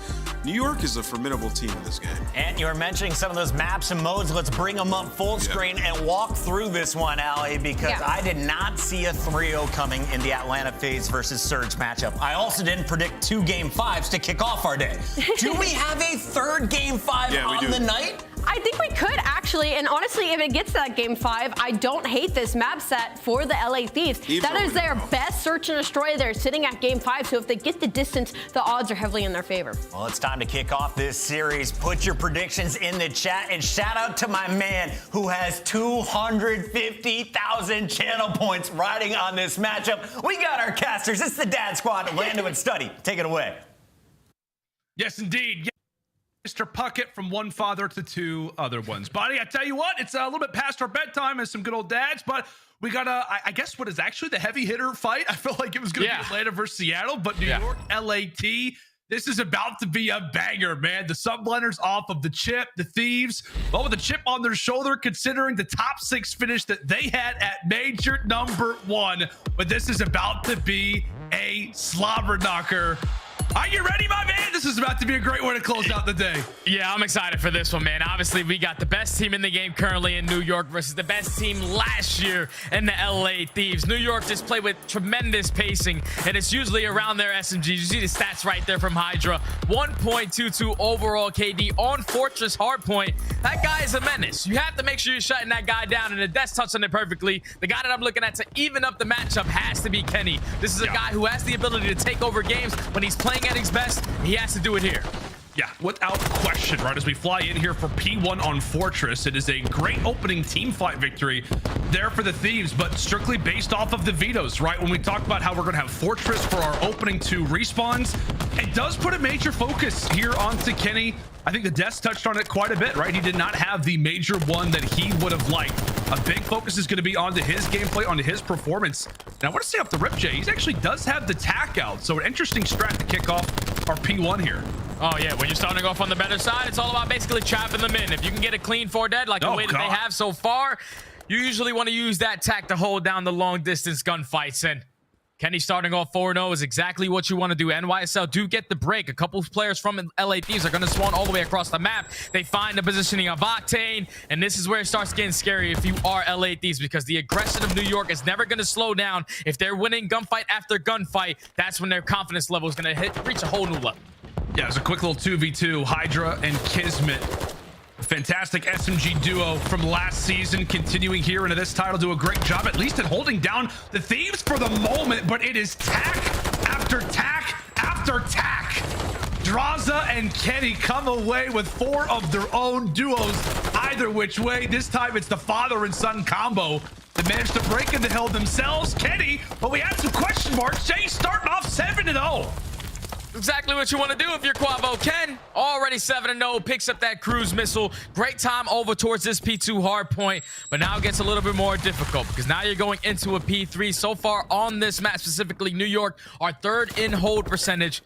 You know how impactful this P3 and how difficult this P3 is to break. Let's see if LA Thieves can try to find an answer. It all starts with the first kill onto KiSMET. Now they do have the numbers advantage. This is where you're going to invest that cruise. Yeah, perfect time to use it. P3, one of the best hard points in this game. And here comes the streak. Priestahh goes swanton diving over toward the pool. And that's actually going to be the only kill that they find. So Kenny pulls out the streak, lets the rest of his teammates try to do the work, and they all end up dropping as Priestahh continues to fly around the map as he's picking up the pace.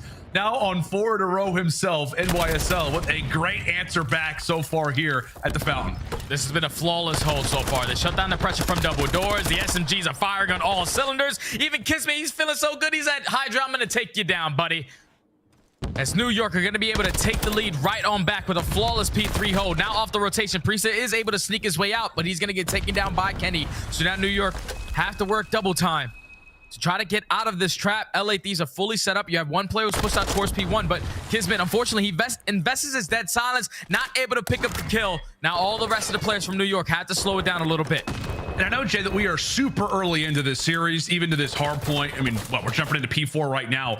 But it feels like LAT are keeping pace. Like, there was a lot of questions, right, talked about their Fortress hardpoint, the first time that they have played it so far throughout this season.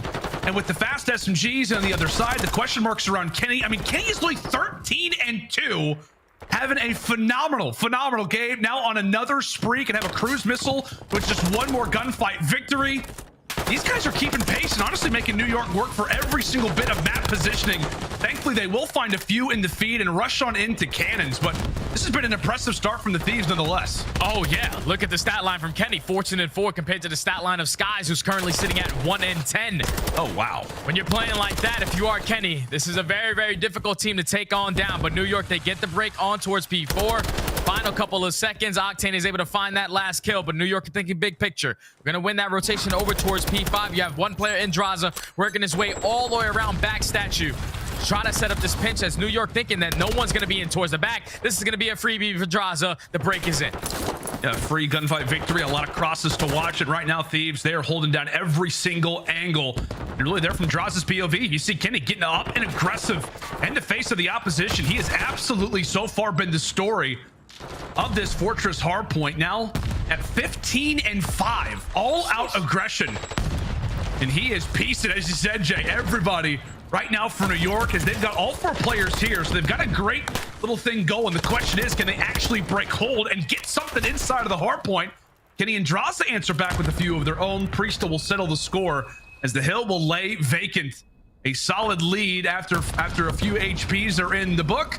Thieves on top, and right now New York, they hold spawns for next. Or for yeah, P2, New York are trying to play for the trap as they take down Octane. That was the biggest kill because Octane was the only player that spawns out towards back art. So now you know where everyone is on the side of LA Thieves. You just have to hold them in towards tables, hold them in towards maps, hold them in towards double doors. And so far, they're doing a great job of doing so. Almost down by 10 points. New York are going to try to take this lead right on back. Great shots from Envoy, not able to pick up that kill, but so far, New York are slaying to the best of their abilities. It's everybody besides Skyz. If Skyz starts to turn up, New York will be at a different level. He will indeed, but another 4 down again in favor of the Thieves. Thankfully for New York, they don't lose that spawn in the back. However, KiSMET's going to be a little bit late. They're going to join the rest of the party. Could actually end up benefiting the Subliners in the end, but uncharacteristic here for Mr. Caesar Skyz Bueno, as he at least is able to put another one on the board. Now at 3 and 12, he'll be setting up for that next hard point over at P2 toward the gallows. As they'll go ahead and send HyDra forward, try to get him in a bit of a better pace. I think the Thieves have to really work for it. However, he drops in the back, first layer down. And here come the Thieves again, Jay. Yeah, they're pushing right up the street. KiSMET at least finds one, but the Thieves are able to flip those spawns. Now the only player left on this side of the map is going to be Priestahh. At least takes down one, but LA Thieves, they successfully get another break. Now going to continuously try to grow this lead. You take care of Priestahh. Now you know the pressure from New York is going to be all out towards the front. The pinch is trying to come in from Octane. He gets taken care of. Trey's going back and forth. Kenny's just going to fly in. Drazah finds 2, and that's going to be another break from LA Thieves. They're just growing this lead more and more. You're basically going to almost force New York to hit that early rotation to P3 and have to have the same response that they did on the first rotation of hard points. And you can tell how annoying it must be if you are New York to see that amount of time available and having to back on up, as they will have to be ready and prepared now toward the fountain. They've been bruised and battered so far here on Fortress, and they need a reply. Let's step aside and see how the comms are sounding right now with New York. Yeah. I'm saying top boat looking at me. I have a streak. Do we have trophies? I don't have a trophy. No, he's on left. I'm one shot. Help me. I have a trophy on time. I have a trophy on time. Alright. I'm running up on you. Yeah, I was one shot, bro. Circle's in. There's two there. One more circle and close on you. I spawned out here. Close on me. Close on me. I spawned a green. He's on me. Oh, let me. Looking at me. Nice. One shot. Nice. Yo, get there. P5. I have a trophy on you. Yeah, watch left, Caesar. Watch left. I have left. On me. Get there. Left. P1 right now. P1 is challenging. He's on the box. Nice. One more P1. Last guy P1. Sam. What? I'm watching P1. Yeah, I got it. Get all this time. Get all this time. Green. Yo, Sam is P1 on me. Challenge me. Laying down. Dead. I'm stunned. I'm front. Two of them. One shot. They can spawn green. Top green. Yep, top green. Nice. Good job. More. P1. Sorry, just stay out. Bench. I'm gonna go right. I spawn barn. They're gonna keep spawning green. Open there. I'm getting off the scratch. They're gonna be green, right? One more P1, Kenny. P1's crossing. He's bench. Yo, listen. I'm going. Someone get time. Someone go to back. I'm going stage. I got top rock. Someone get time. We'll keep in the back right now. I'm gonna help the back. I'm getting time for the back door. They could be top dead. I feel. They could be on me. Stage is open or no? Stage is open or no? I have my bottom. I've cat on me. I'm one shot. Right. One's P1. Watch my bottom mark. I have P1. You can be your single step. I'm holding off angle. He can't shoot me. Yo, don't single in P1. He's out. Follow him up. I'm P2. Get off. What's your P2? Back door in P2. This side. You're good. Yeah, back stairs right now. Back stairs. I have your help left. Back stairs. You got me. Top rock. And right there, they're listening with New York. Beautiful communication for them to get a great hold on towards that P3. They're making sure they were emphasizing the important kills, knowing that they have to hold down double doors. They get a flawless hold at P3. They win the rotation over towards P4. The LA Thieves with a lot of aggression up towards street. They execute the break. Even though New York got right back into this game, LA Thieves are just a step ahead right now in this hard point. They are indeed. Drazah down on 5 in a row again. I continue to point you to Kenny's POV to his scoreline. Oh my. 31-14. Question marks no longer are going to be on to Quavo's performance. He is having himself a game. Envoy, he's happy to sit right now in the Jansport, right now in the backpack. Kenny has arrived. Sure, the bandana's got to be somewhere in the back pocket, maybe somewhere off screen, as Thieves are within 15 of calling game. Octane able to put away a double. 10 more seconds to go. New York starting to scramble as this one looks to be over. It looks to be done. Maybe one last hurrah if you are the Subliners. And there you go. A commanding start for Thieves and Kenny specifically. Oh, LA Thieves, they just made easy work in that map number 1. The only hard point that they ended up losing on was that P3. Every other hard point, they got a good chunk of time off P1. They dominated at P2. And then even with New York getting the spawns for P4, LA Thieves found break after break. Just got to give a big shout out to Kenny, man. I've been watching Ace for these last couple of days. The guy's been in there every single night putting in work. 33 and 16 with that SMG in hand. Also whipped out the TAC 56 when needed. He was just Mr. Do It All for the LA roster on this map number 1. And now this kind of puts New York in a very scary situation because New York, they were thinking Fortress Hardpoint. Okay, we're definitely going to go up 1-0. These guys do not play this map. They've never played this map. This should be a pretty easy one. But now they find themselves down 0-1 going into an aLLeY search and destroy where they have yet to play that map. On the side of New York, LA Thieves do have a 1-3 record, but at least they got some reps on it. Yeah, they have something to work on. But now, if you are New York, basically you shot yourself right in the foot, man. It's just this is your map. You had to come out and win it, and unfortunately, LA Thieves and Kenny, all on the back of Kenny, make it happen in map number 1. Oh my gosh, he did indeed. I mean, we were talking about that coming into this series, right? Was the mixture of the vetoes. I mean, not to go super in depth with it, but you and I were like, okay, Fortress Hardpoint, Thieves, you don't have any reps. New York even actually decides to ban Hotel, a very good control map for them, to go ahead and play Fortress. Why? Because they would rather play Kenny, they'd rather play Thieves on a very SMG-centered map. Well, we're seeing how things are turning out. They lose the opening Hardpoint. Now I'm sure they're definitely thinking twice already about that Game 3 control. And then, as you said, partner, the search destroy. I mean, it felt like New York felt very comfortable in the vetoes, hoping that they could just get a search destroy victory here in game number 2. But already the Thieves are showing us that nothing is guaranteed at all.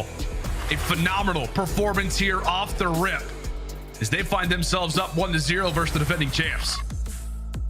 Up 1-0, now going into a search and destroy. If you are LA Thieves, this has been the mode that you have been struggling with. This is the mode that basically got you knocked out at Major 1. And you're going up against a New York roster who have been kind of terrorizing a lot of teams in search and destroy. They have won their last 4 out of 5 S&Ds. None of them have been on aLLeY. So that's the only thing that scares me, because this is a pretty big map. When you're on the NYSL roster, a lot of their playmakers are HyDra and KiSMET, where they're just taking control of just being super aggressive on the map. But on a map like aLLeY, especially on your attacking rounds, you don't want to be super aggressive towards anywhere besides that A site. So I'm expecting LA Thieves, with the reps that they currently have, even though it's not a winning record, to be prepared for anything. Right now, Kenny's playing at a totally different level. You see the young man, he's vibing. The bandana, like you said, it's got to be in the back pocket. He might have just got inspired by Simp's performance in that last series. Like he said, oh, Simp just went on a 16 kill streak. I'll start the map 14-2, no problem. So if you're LA Thieves, you're feeling great. Smiles all across the board for those young men. And now if you are New York, you kind of find yourself in a difficult situation, down 0-1 by losing one of your best hard points going into a search and destroy that you have yet to play on the season. Yeah, you gotta feel a little checked, right? If you're the Subliners, just like, okay, we're gonna come out, play super aggressive, and I don't know if they're singing Backstreet Boys in this one, but I would doubt it. I would definitely doubt for right now. I don't think we're gonna do any singing. Maybe just a bit of comms, try to calm the team down a little bit. But, ooh, sheesh, man. It's what you love to see. You love to see a competitive league. As the Subliners now handed a big test in front of them, but I don't know, man. Like when it comes down to aLLeY search destroy, I know you talked about it already, like the difference in terms of strategy, how aLLeY works. It's not a matter of just like, hey, I can go out, make a play. The reason why you can't do it on aLLeY is because everybody can hear everywhere that you are inside of the warehouse. How do you feel like the Subliners are going to elect to play this? Is it going to be more around the sniper play, around the outside? Do you think that there is potential here for New York to be a solid S&D team on aLLeY, given the players that they've got? Oh yeah, without question, man. Like, you know, the Bulldog in KiSMET, he's going to be able to set up these play calls. It's not like, even though they haven't played it on the season, these guys are still getting reps, probably playing it in practice, probably a couple tournaments early on in the season. So they do have an understanding of how you want to play this. But this is a guy who I really wanted to talk about, is Envoy. He's the highest overall KD in search and destroy for this LA Thieves roster. But one thing that he really does struggle with is in that opening duel win percentage. In those first blood fights, he's only at a 35% win rate. So if you are Envoy, the way that he performed in that map number 1 wasn't really the best, but this is where he usually is able to take over the game in S&D. He's the playmaker for this roster. He has to have a big performance here if he wants to go up 2-0. Yeah, he absolutely does. The positive, I guess, if you are the LA Thieves, is I know we've talked about it a lot. Search destroy historically has been the woes. Really, when it comes down to this franchise, this this particular team, right? But one positive is that they do sit at 500, if not higher, in every single game mode. So have at least been decent in S&D as well. Kenny starting things off hot as he ended in the hard point, starts things off with 2. Goes to the bottom side of the pool table, knowing the lineup that New York was looking to grab. An instant 4v2 and a bomb that's about to be planted. A difficult task indeed for Priestahh and HyDra. Oh yeah, Priestahh and HyDra have their hands full with this one. 45 seconds on the clock into 2v4. All of LA Thieves not giving up anything easy. You get some information of where these players are attacking from. Octane's in a great position to at least find one. As time is starting to tick, HyDra, he is the SMG trying to be aggressive. Priestahh does find one, but he gets taken down and HyDra gets dropped. It all starts with Kenny. Obviously, we saw a bunch of rounds yesterday in Search and Destroy, specifically on this map, where that stun comes into courtyard and a sniper is pre-aiming down for a player crouching behind that pool table. But Kenny said, nope, I learned from yesterday. I'm going to lay down right below this pool table. You're not going to be able to spot me. He gets the first and then gets the second. Once it turns into a 4v2, New York, the 2 players left, we're trying to set up that flank. You just commit towards P. You get the bomb down. Clean round for Thieves to start us off. I mean, why crouch when you can prone, right? I mean, hey. Exactly. Lay on your belly. You gotta lay on it. Works out well for him. Round number 1 going the way of Thieves.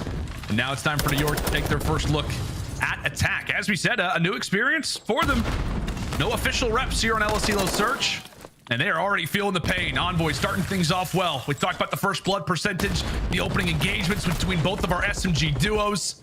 And while Envoy does eventually fall, he at least gets a bit of info, and it's a trade indeed once again for Kenny. Now at 3-0. Speaking of threes, and so many members alive that Thieves have for the moment. All up to Priestahh and Skyz as Octane looks to get more information. Yeah, Octane, he got this player that was sitting in towards green, which was Skyz, to reposition. But across the map, Priestahh is able to find one, works his way through bottom lockers, able to take down Drazah. So now it's a 2v2, 40 seconds to work with. Octane is at least trying to get some information of players trying to go towards B, but he shouldn't have been able to pick up anything. Free B bomb plant's going to go down for New York. 2v2 now.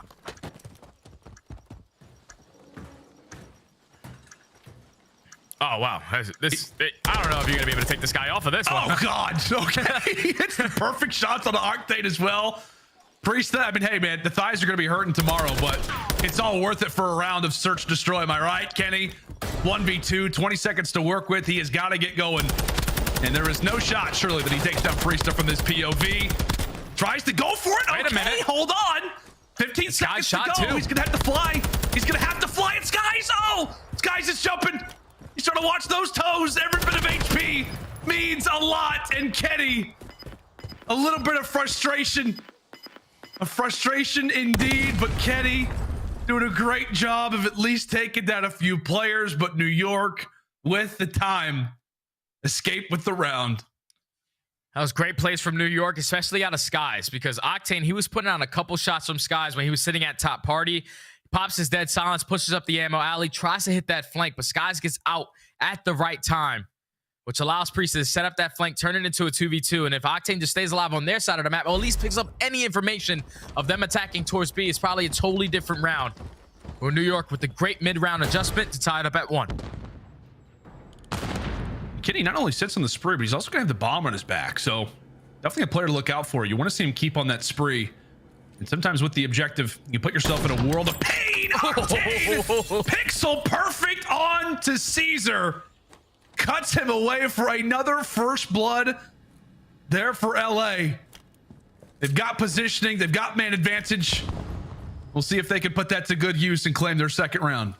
And Drazah finds himself in a great position. He's all the way pushed up towards top AC. So now this should allow his teammates to get pushed up towards B. But does he read this player? And Priestahh works his way all the way about back. Rocks, he does not. Priestahh finds that kill.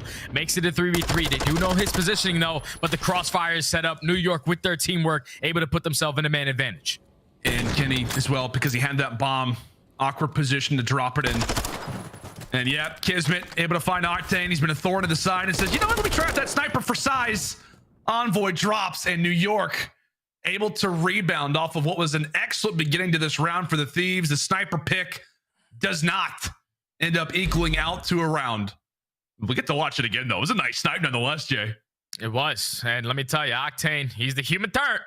Even with the sniper in hand, the guy is probably not going to miss. Great shot coming in from Octane to at least find that first blood. But New York, now 2 rounds in a row where they have been in a 3v4 situation, were able to clutch up. 3 first bloods in favor of the Thieves only lead to 1 round in their favor. New York starting to get some momentum in a map that they have yet to play. Oh, and Octane actually gets a very nice little cross there. Is going to feed that information over to Drazah, who should have at least 1 kill for free. Oh, he shot everybody, but okay, there we go. I was going to say he shoots everybody, only gets 1 kill, but the rest of the teammates are there to drop him a handful of assists. There for the Alaskan Assassin, is now it'll be all up to HyDra. And a quick little 1v4, but really just great usage. There, the line of sight from Octane was absolutely superb. And from there, the Thieves, they get the first blood, and now they get the round. Yeah, that all comes down to Octane's positioning right there towards top AC. Once he picks up that information of 2 players attacking towards top mid, you allow Drazah to slowly push up that ammo alley.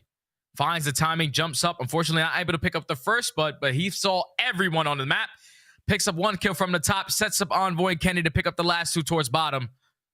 Then HyDra in the 1v4 isn't able to get anything done. LA Thieves, now 4 first bloods in this search and destroy. New York had to try to stop getting picked. Skyz, turn it up, baby. I mean, what? It's like, I don't even know what the KD would be right now, but it's definitely not looking great. It's like a reverse of what we saw. It's like a reverse of what we saw. At Major number 1, he put like a 1.3. Right now, maybe sitting at a 0.3. Kenny again.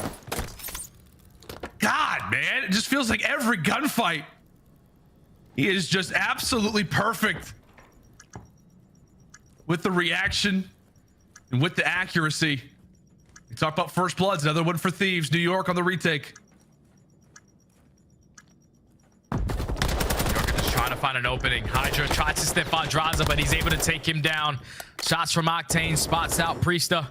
Envoy eventually takes down Skyz. Now he knows positioning of the last player. This is going to be 4 up, 4 down.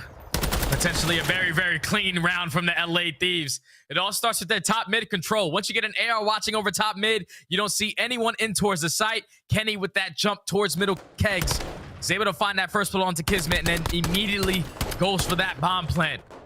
I don't know what's going on with Kenny, man, but he's been putting in work, and it's showing so far in this series, man. LA Thieves, 5 first bloods in the search and destroy. They're now going to put them up 3-2 in the round count. And it makes you wonder, too, man. Like, I watched the 0-100 documentary series that the Thieves obviously had talking about Major 1, and it just feels like oftentimes that Kenny is always a player after a game or after a round, after a series is over, to instantly talk about, hey, this is what we did wrong. These are the things we need to fix. And there's almost an element where you wonder if, like, maybe Kenny was so involved in making sure the mistakes weren't being made that he just kind of needs to, at times, be still aware of that, but just kind of like, just be free flowing. Like, just do your thing on the map. Just focus on yourself. Exactly. And so far, it feels like he is having a fantastic time. He looks like he's on vacation right now in this series here versus New York. Right now, having a nice little excursion here on iLLeY. Another first blood for Thieves as they have been flawless. NYSL consistently working from the back foot, and now their job just got that much more difficult. HyDra, well, another 1v4. Don't count the young men out, though. He does have 1 1v4 in the year so far. That's true. Bomb's going to be down over towards that A site. Get some information on Kenny, and Kenny right now, the way that he's feeling, the ego chow is most likely going to come in. As HyDra's just trying to play for this 1 kill. He's just trying to take down Kenny. He knows that this round is nowhere near his favor to try to win this. Eventually gets spotted by Drazah. That's another 4 up, 4 down. Clean round from LA Thieves. They put a lot of pressure on towards courtyard. You get that first blood. Octane was laying on the top side of the courtyard pillars. Finds that kill onto KiSMET. Eventually they find the third, and then HyDra's just stuck by himself in a 1v4 once again. LA Thieves are not making any mistakes. Like you said, man, flawless in the first blood column. 6 so far for LA. Thought Kenny was going to ego chow that last gunfight as well, but hey, you know what? He's just handing out kills, handing out assists. Everybody eats on the LA Thieves. It's now 4-2, and I hate to bring it up, man, but it's so true. Skyz 0-6. Definitely did not have a great start in the hard point, and bringing that now to the S&D. He has fallen victim quite a few times so far to Octane in this iLLeY. We'll see if it happen again. We'll see actually if New York can finally get a first blood. Yes, they will. KiSMET finally able to break through what has been a slump of a game number 2 for him as well. Start things off hot. Oh, Skyz had the timing, just scopes out at the worst time possible. Could have been a second pick. Gets hit there from Octane. He'll live to see another day, but the same thing cannot be said for HyDra. 3v3. 3v3. 45 seconds to work with. LA Thieves are just taking their time. Octane is going to invest in that dead silence, but Skyz lines it up with the sniper. What? So now both players are going to get sniffed out. Priestahh slowly playing patient for Envoy, able to take him down 1v3, all left up to Octane. No dead silence to work with. Only 30 seconds. He does have the bomb in hand. Come here. But the snipe is not going to connect for Skyz. New York finally get a first blood, and it leads to some success. It wasn't easy, but they got it done. New York stay alive in this game a little longer. Now down 4-3. Dude, indeed. And for a moment, I really thought that for a second, like it was going to be, I thought that for a moment it was going to be Skyz to hit the snipe. You can just tell at the bit of frustration. He's looking to try to grab that pick on the Octane. Been a major thorn to the side so far throughout this search and destroy. But as you said, man, New York, they rely on KiSMET to find that first blood. And from there, the rest of the round falls their way. And it's only a 3-4 game as well. That was obviously the swing round. So scoreline looks much, much better.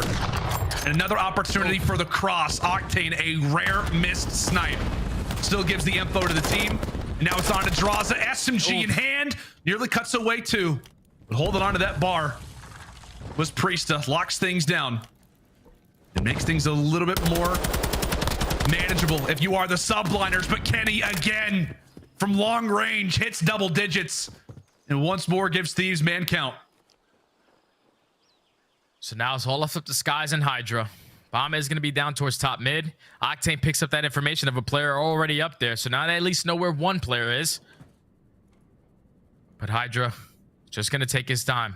Skyz does invest in that dead silence. He's kind of trying to cover a lot of ground, but Envoy, he's ready for it. Now it's all left up to HyDra. What has it been? Like 2 1v4s, now a 1v3? This guy's always left in the clutch.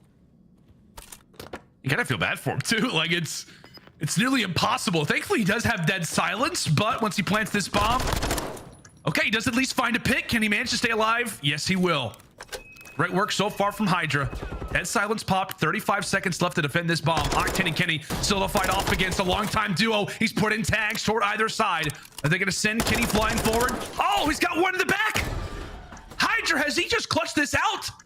Puts Kenny in a very precarious position, spots him in middle, and there you go. HyDra, sweat off the brow, says, I will do it myself. So many clutching situations and comes away with a nice little 1v3 to tie up game number 2. Unbelievable out of HyDra. He said 1v4 is all right, not going to be easy, but 1v3, I'm going to stand a pretty good chance, especially when you're able to get that bomb down and find that kill immediately. Once he turns it into a 1v2, you saw Kenny and Octane, they had no idea where he was. It's because HyDra invests that dead silence, so he's running around dead silent, finds that kill, and then repositions towards top mid and finds that kill finally onto Kenny. What a massive clutch coming in from HyDra to now tie it up at 4-4. LA Thieves, that's one you want to get back, but New York gained a lot of confidence off of that one. Priestahh is now going to be that player on the late flank. He does pop that dead silence, but it's about to run out.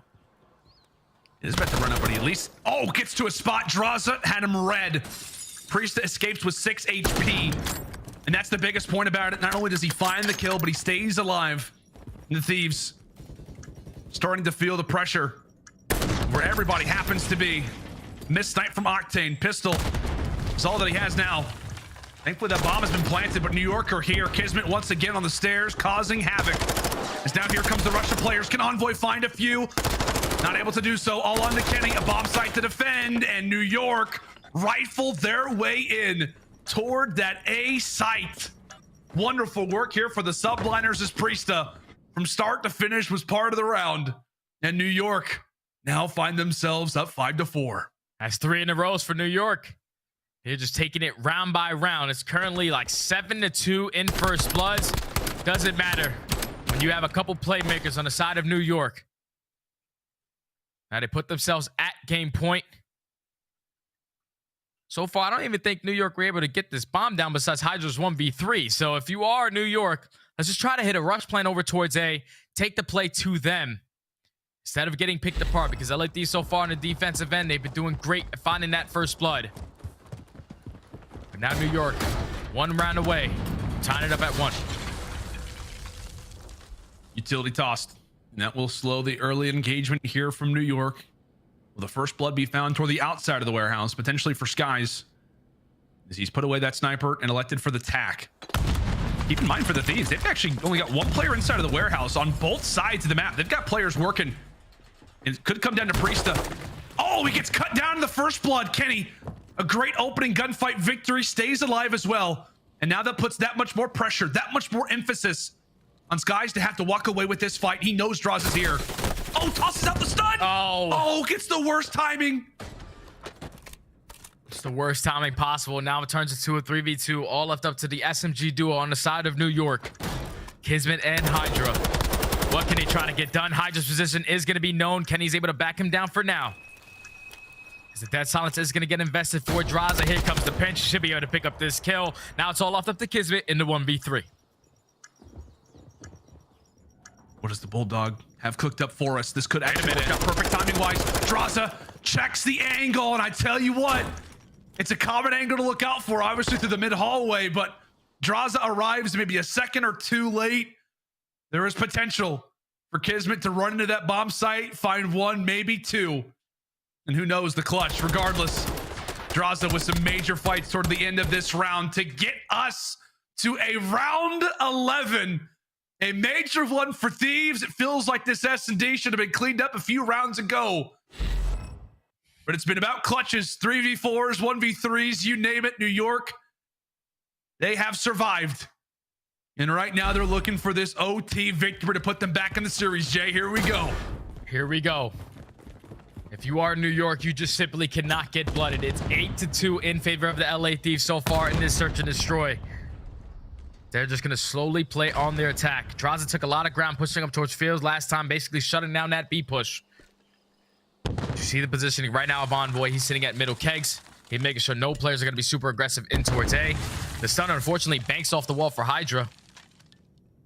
But they're just trying to spot out where any of these players can potentially be as Priestahh slowly starting to attack up towards the alley. Finds the first blood. HyDra with the second. 4v2. Oh, but Envoy, he comes away with 2. Eventually does get silenced, but lightens the load a bit. Now for Octane. A 1v2 for the game.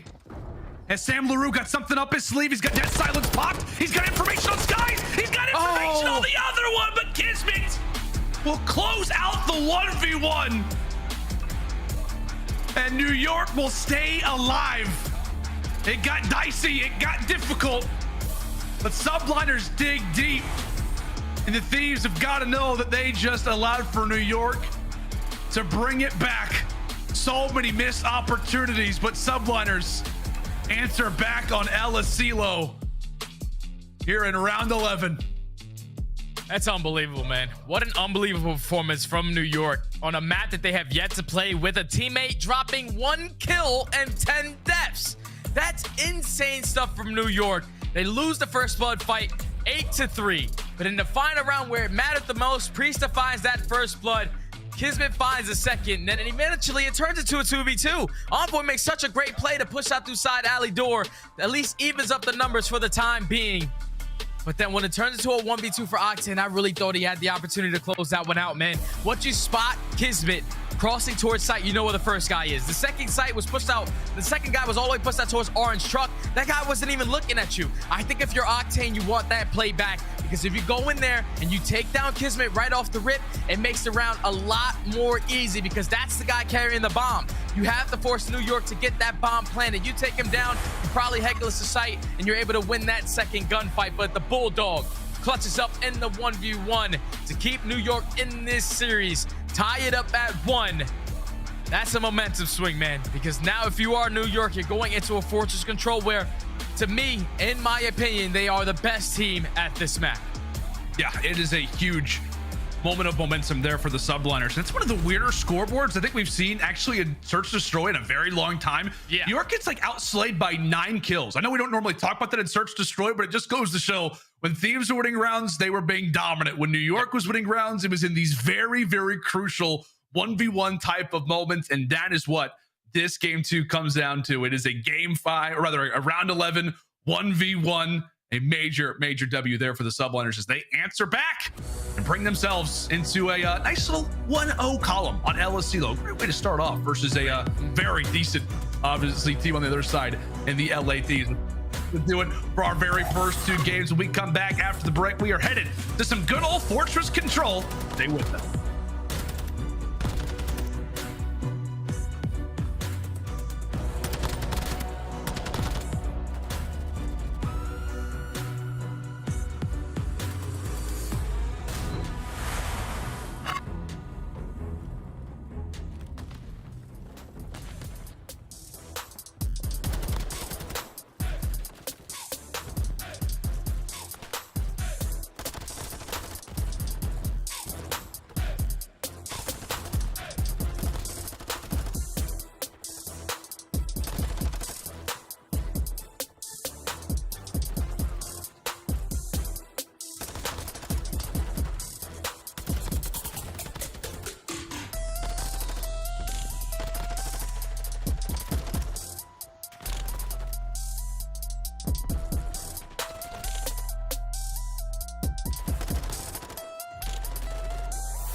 Upgrade your game with the Scump, the official controller of the Call of Duty League. The Call of Duty League is presented by the GMC Hummer EV Pickup, the world's first all-electric super truck. Discord, ladies and gentlemen, and welcome back to the final match of the day, going down between the New York Subliners and the LA Thieves. We are through 2 maps so far in this best of 5 series, and right now we are at 1-1 coming into this Fortress Control. And I'll tell you what, Jay, it just feels like right now there's one player hasn't been playing the best despite the comeback and the search destroy. That's Skyz. Yeah, the KD. Not great right now for him. Yeah, you don't say. The guy is literally not having the best performance here, but somehow, someway, we still find ourselves at a tied 1-1 series. Now going into the New York Subliners' best control map, where 3 players are over basically a 1.2 KD, including Skyz. Yeah, so you got to be feeling good. Then they're also, New York are one of the, pretty sure, the only team on this map that have won 3 attacking rounds. So that basically sets them up for a lot of success. If you are LA Thieves, you have to get some segments done on your attacking side, and that's not a way you want to do it. That's going to be 3 dead in the feed. New York have them in the trap. I think teams should get awards for how many offensive victories that they actually have on Fortress Without Control. question. Like, give them a medal. I don't know, maybe some type of title. You know, something to make them feel good about themselves. Because the last Fortress Control that you and I casted over was very, very dominant throughout most of it on the defensive side. We'll see if that remains the story here for New York, as the Thieves maybe have found a little bit of an opportunity for a breakthrough. And really, it's going to reside on Octane trying to win that fight. He eventually falls. Kenny now the sole man alive over at that A objective. 45 seconds still to go, and by definition, nothing yet on the board for LAT. You have one player in Envoy, though. Makes his way in towards bottom R. He's able to at least find 1 kill. So now you have to focus him. If you are New York, he's able to find 2. So now this should allow his teammates to get out of the spawn. But you have to eliminate these players from maps. Drazah and Envoy, they combine for a couple kills. Envoy still slaying around this art area, just jumping around with the SMG. Doesn't even need it. Pulls out the tack as well, and that's going to be the first segment done. The second segment is about to be in. LA Thieves would look like to be a shutout round from New York. Have just finally came to life. What an unbelievable performance to capture A. Envoy, you are gross. What in the world was that? How did he manage to stay alive for so long? And really, Jay, it is all because of him, right? He is the reason why they get those 3 ticks over at that A zone. A big moment there for the Thieves and out of Envoy. And a slower opening hard point there on Fortress, but he's picked it up here in the control, and maybe Kenny could start to erupt as well. Both of the SMGs for Thieves trying to get things going, is by definition, they do technically right now have the lead when it comes to lives, but that starts to be whittled away as KiSMET walks away with 2. 45 seconds still to go. And really, it's a few players right now for Thieves trying to stay alive, be these checkpoints, and help get the rest of the crew across the map. Yeah, Envoy's just trying to maintain maps control. This is where you invest the cruise missile to pick up information of where every player is, which will allow your teammates to get a little bit more aggressive on the map. Kenny finds that kill onto Skyz. Fortunately, cruise missile isn't going to connect towards anything, but at least you know where everyone is. These Scump fights are so big. Kenny finds another. They get on towards the B point. Kenny finds a 3rd. Now there's only 5 lives remaining for New York. You have to hold strong here. You do indeed. 4 lives still to go. 15 seconds left. Envoy eager to pump that dead silence. Get it going. Time continues to tick away, but that actually could work perfectly in his favor. Keep in mind, on the other side of the map, HyDra's trying to do the same thing. He's trying to cut a few players from the Thieves and getting to this objective. HyDra gets found out. Timing works perfectly for Envoy. He jumps on the point and give the Thieves the round. That round starts and it ends with Dylan Envoy, the Dark Prince, causing havoc here in round 1. How many kills did he just drop in that round 1? Because keep in mind, in control, there's only 30 lives per team. He just killed half lives remaining by himself. He finds the timing towards the very end. KiSMET was not ready for it. They don't even need to complete a segment at this B point. And they win an attacking round. LA Thieves have set themselves up for a lot of success going forward on this control. If they hold strong on the defensive side, it's not going to be easy going up against the #1 attacking team in New York. But the way that Envoy came out swinging, that's already going to be 3 dead. Last player towards stable. Envoy's feeling delusional, confident. Let's just fly. Unfortunately, doesn't win the gunfight, but New York are now in the trap. I mean, I'll tell you what, Jay. I mean, if this somehow gets to a round 5 and Thieves win, he's on pace for 75 kills. Unbelievable. So, wow, that'd be insane. New that record. Would be. I think he definitely would hold the title of Fortress King. There's no question about it. Thieves off of a major play out of Envoy in that last round. Delivers the opening attack. We talked about how often you can point out how many times the team has won an offense here on Fortress. And there we see it out of the Thieves. Into round number 2 we go. And right now for New York, it's been the struggle bus. They eventually will have some player on the flight. That's actually going to be KiSMET. Looks to put away one. Unfortunately, does not have the teammate support. So he is basically here all by his lonesome. Trying to dance around, stay alive as he will halt the time for the moment. He's just trying to stay alive as long as he can. LA Thieves are not going to give this one up for free, though. They're still putting on a lot of pressure. Drazah is able to find the first. Drazah with the second. That's going to be all 4 dead in the feed. Now New York are in the trap. They have nothing to show for being the best attacking team on Fortress control. It's now with only 20 seconds left. Octane even picks it up with the SMG. There's nothing this guy can't do. 10, 15 seconds away until LA Thieves go up 2-0. It's always nice to have a little feature of Subtane from time to time. He does appear from series to series. And that's going to be 5 in a row for Octane. Yeah, put him to bed. Put him to bed. 20-10 in lives. A commanding round number 2 here out of the Thieves. And who knew, Jay? We're talking about SMGs maybe being a problem for the Thieves. Kenny looks unbelievable in hardpoint. Envoy looks fantastic in control. And hey, you know what? I mean, sometimes you can even see our team pull out the SMG and look fantastic. I think those doubts are starting to be put away very, very quickly. LA Thieves just putting in a lot of work during this Christmas break, man. Yeah. They said, listen, there's a couple maps that we don't have played. There's a couple maps that we don't really enjoy. But with every single player always putting himself in those late night 8s, just getting the reps in, you're starting to feel a lot more confident. And it's showing so far, man. Even if you are LA Thieves, you get completely shut out on this round. You did not allow New York to get any segments on their attacking round. They're not messing around, man. What? They can't make no wrongs. They can't do nothing wrong. 3 dead already in the feed. LA Thieves get on B. Surely they don't win 2 attacks, right? I mean, surely. Unbelievable. Surely not. Priestahh, I mean, literally just trying to go for 1 guarantee off the spawn. KiSMET and Skyz, everybody able to put in a decent amount of work, but that's really halfway there. Granted, they will go ahead and limit the rest of the progress, but 1 tick already at B. You'll take that if you're Thieves. But right now, 20-9 so far from Envoy as he just looks to keep the pace on up. I don't know if he's going to hit 75 necessarily, but you take a 30, a 40 bomb out of the kit. See if it happens. As there you go. A few more picks in the feed. That's 3 down. And now it's time to get going if you're Thieves. Oh, Envoy's my God. flying. Oh, he's flying. Oh, my God. He's flying, Jay. Envoy can't be stopped. He can't be stopped, man. He's a man on a mission. They already completed 1 segment over towards A. Every single time I'm thinking that New York are going to be able to set up a trap. As long as LA Thieves are maintaining match control, that's all they need to do off the rip. A couple kills going in favor of Octane. He's got the beamer. Can't find the kill onto KiSMET. But there's still 40 seconds left. LA Thieves are in favor in the lives remaining. It doesn't usually happen on attacking rounds. But they currently found themselves up by 3. 30 seconds remaining on the round. New York have to try to trap them in. They absolutely have to. One player that could do that is HyDra. He's had a very slow performance so far throughout this Fortress control. I don't know how Envoy knew that he was going to be coming, but doesn't end up changing the ultimate result. 14-14 now in lives, but now it's 14 seconds left on the clock. You got to get going if you're Thieves.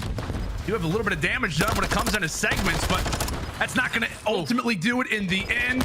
5 more seconds, and New York will stay alive. The Thieves have come out hot and heavy so far here in Fortress control and really in this series. But NYSL at least able to put 1 on the board. Able to win that defensive round, but job's not going to get easier from here on out for New York. Yeah. LA Thieves were able to complete 2 segments on that round, so now that's going to put them up by 5. So if you are New York, the way you need to win this attacking round and secure that defensive round number 5 is by completing both points. It has to come down to the start off. It has to come down to the break off. You cannot lose your majority of your gunfights and get instantly put in a trap because you saw how difficult it was to get out with the vice grip that LA Thieves had you in. As belly flopping out of top maps is going to be it for HyDra. Just want to stay alive if you are towards this point. A couple trophies go down towards A. HyDra finds that first. They're slowly trying to get that progression up. Yeah, they've got 3 players really established over at A. Meanwhile, HyDra, they're going to try to let him go off and maybe start to fry. As we said, an uncharacteristic performance, especially on a map like Fortress. Here to the French Phenom, now at 8-21 as he hits the dirt. Now that puts a little more pressure on that A zone. And you can see how that starts to affect the offensive team. If they lose their opening player, their scout, it just makes the job, the men on the objective, that much more difficult.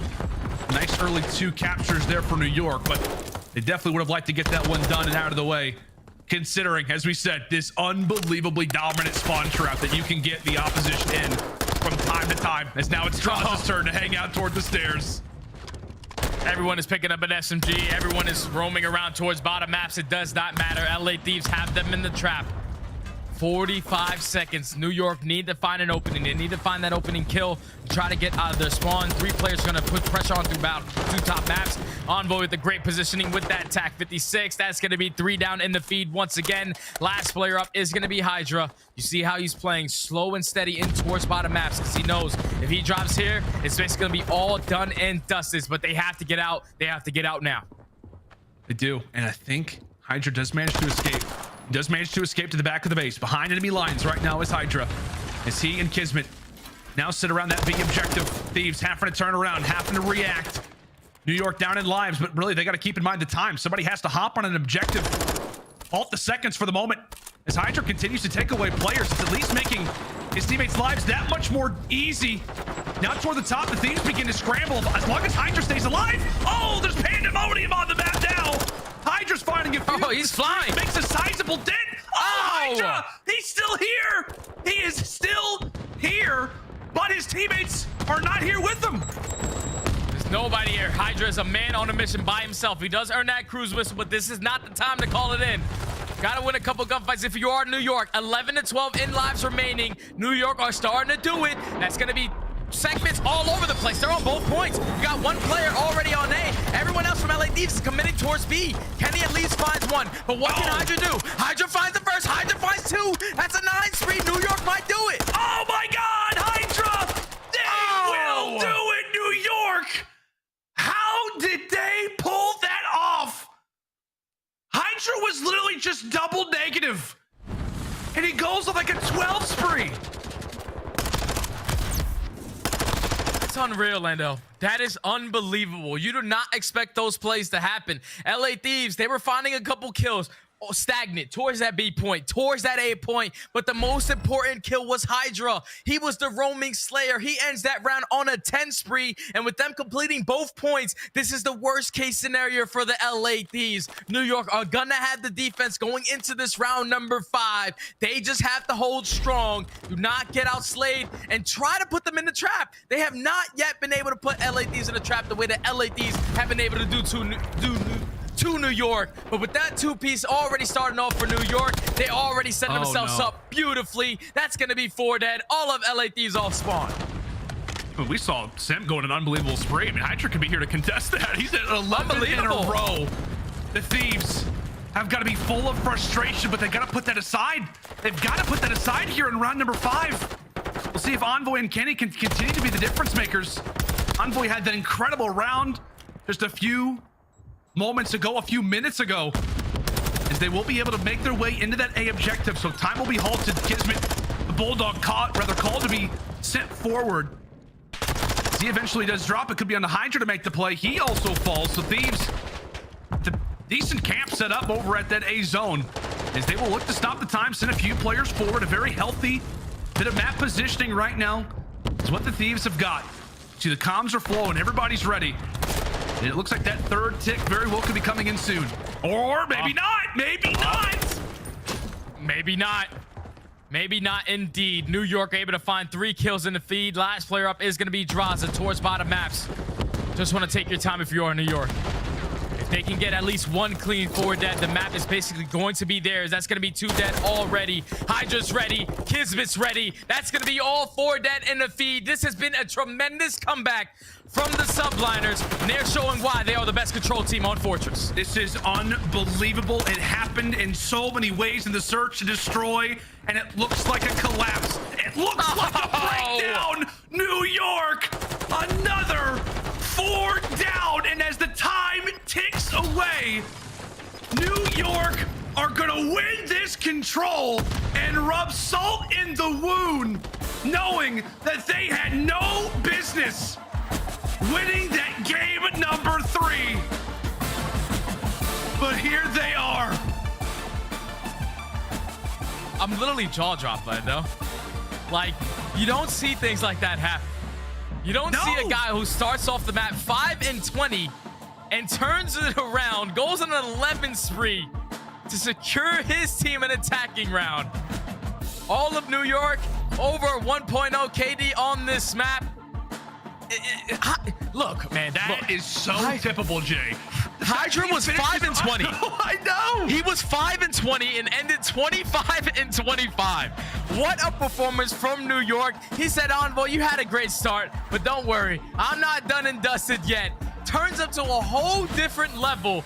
This is what makes New York the best team in the game, because when your SMGs are able to roam and slay the way that they were, 26 non-traded kills for KiSMET. He was always doing this thing the entirety of the map. But for HyDra to turn it around the way that he did, go on a 10 spree, actually 11 spree, That's to so close typical. out that I'm telling you, like, I don't know what to say. That was an insane control. New York go up 2-1. Jay, this series should be over, man. I'm being honest. It should be over. This series should be over.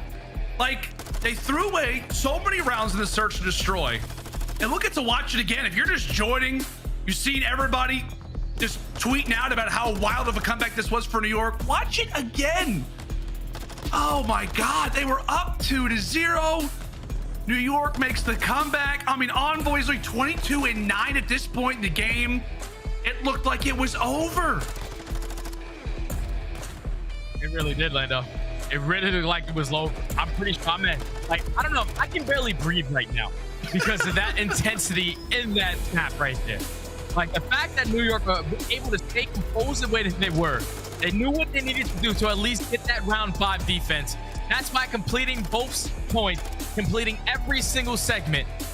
When you allow HyDra, a guy that is usually always going to go off on a map like Fortress, has a tremendous slow start to this one, turns it up to a whole different level, and they are able to clutch up on the control to now go up 2-1. If you are LA Thieves, I'm telling you, I am so checked. I am so checked if I'm every single player on LA Thieves, because you did everything right. You did everything right until your final defensive round where you allowed New York, actually not even New York, where you allowed HyDra to break your setup every single time. That has got to be completely demoralizing. Like you said, even in the game 2 search and destroy, 8-3 in first bloods. You basically choke this map number 3. But now you're going into an aBeZy hardpoint where everybody's got to hit the hard regain. And no one's communicating. You can just see by the player's face, they are at a loss for words. They don't know what just happened. I don't know what happened either, to be honest. Like, I tell you what, man, there was something about just Vaznevs in control. We saw Simp go on 10+. We saw HyDra go on 10+. I think KiSMET, got like a 9 range as well. Just an unbelievable performance and an incredible turnaround there from Paco. I mean, we were talking about it like moments ago. Like, there was just like a few minutes. I think like 60 seconds went by. We're like, okay, HyDra double negative, definitely not having a great map. Kind of, don't expect to see that. And then he finishes off the game. I'm like, 5-20 to 25-25. You can see he's got a smirk on his face, knowing that, again, Jay, they have no right to be in this series. They have no right to be up 2-1. But here they are, LAT, yet to put them away. And the Subliners are saying, you give us an inch, we'll take a mile. Now up 2-1. I don't know if this is a good Kenny, if this is a bad Kenny. I think he's got a migraine, Jay. It's a chalk Kenny. It's literally a check Kenny.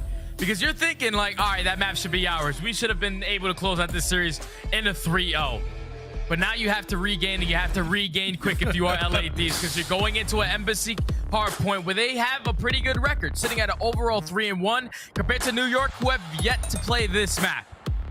All momentum is in favor of New York, but the fundamentals and the way that you play this map is great for LA Thieves. They are 6th in rotation win percentage, but they are 2nd overall in hold percentage. So if you are New York, you have to make sure you're winning your rotations, getting there nice and early, because then that's when you're going to cause some problems for LA Thieves. Someone's got to make a play. Someone's got to turn up to a whole different level, at least hype the guys up and bring them back to try to force that game 5. Yeah, I don't know if you agree with this, Jay, but if I'm New York, I'm almost playing with like a new level of aggression. Like, I without a doubt. support it to these guys in the very first like 3-4 opening hard points. Maybe just in the first set of rotations. I want to try to take it to the Thieves, but as we fly in for our opening team engagement, it is a nice few going the way of LAT, as they will eventually maybe try to hop inside of that objective. As we know here on aBeZy, it's not really about P1 at all. It is about the same position that we right now see for Skyz and Octane.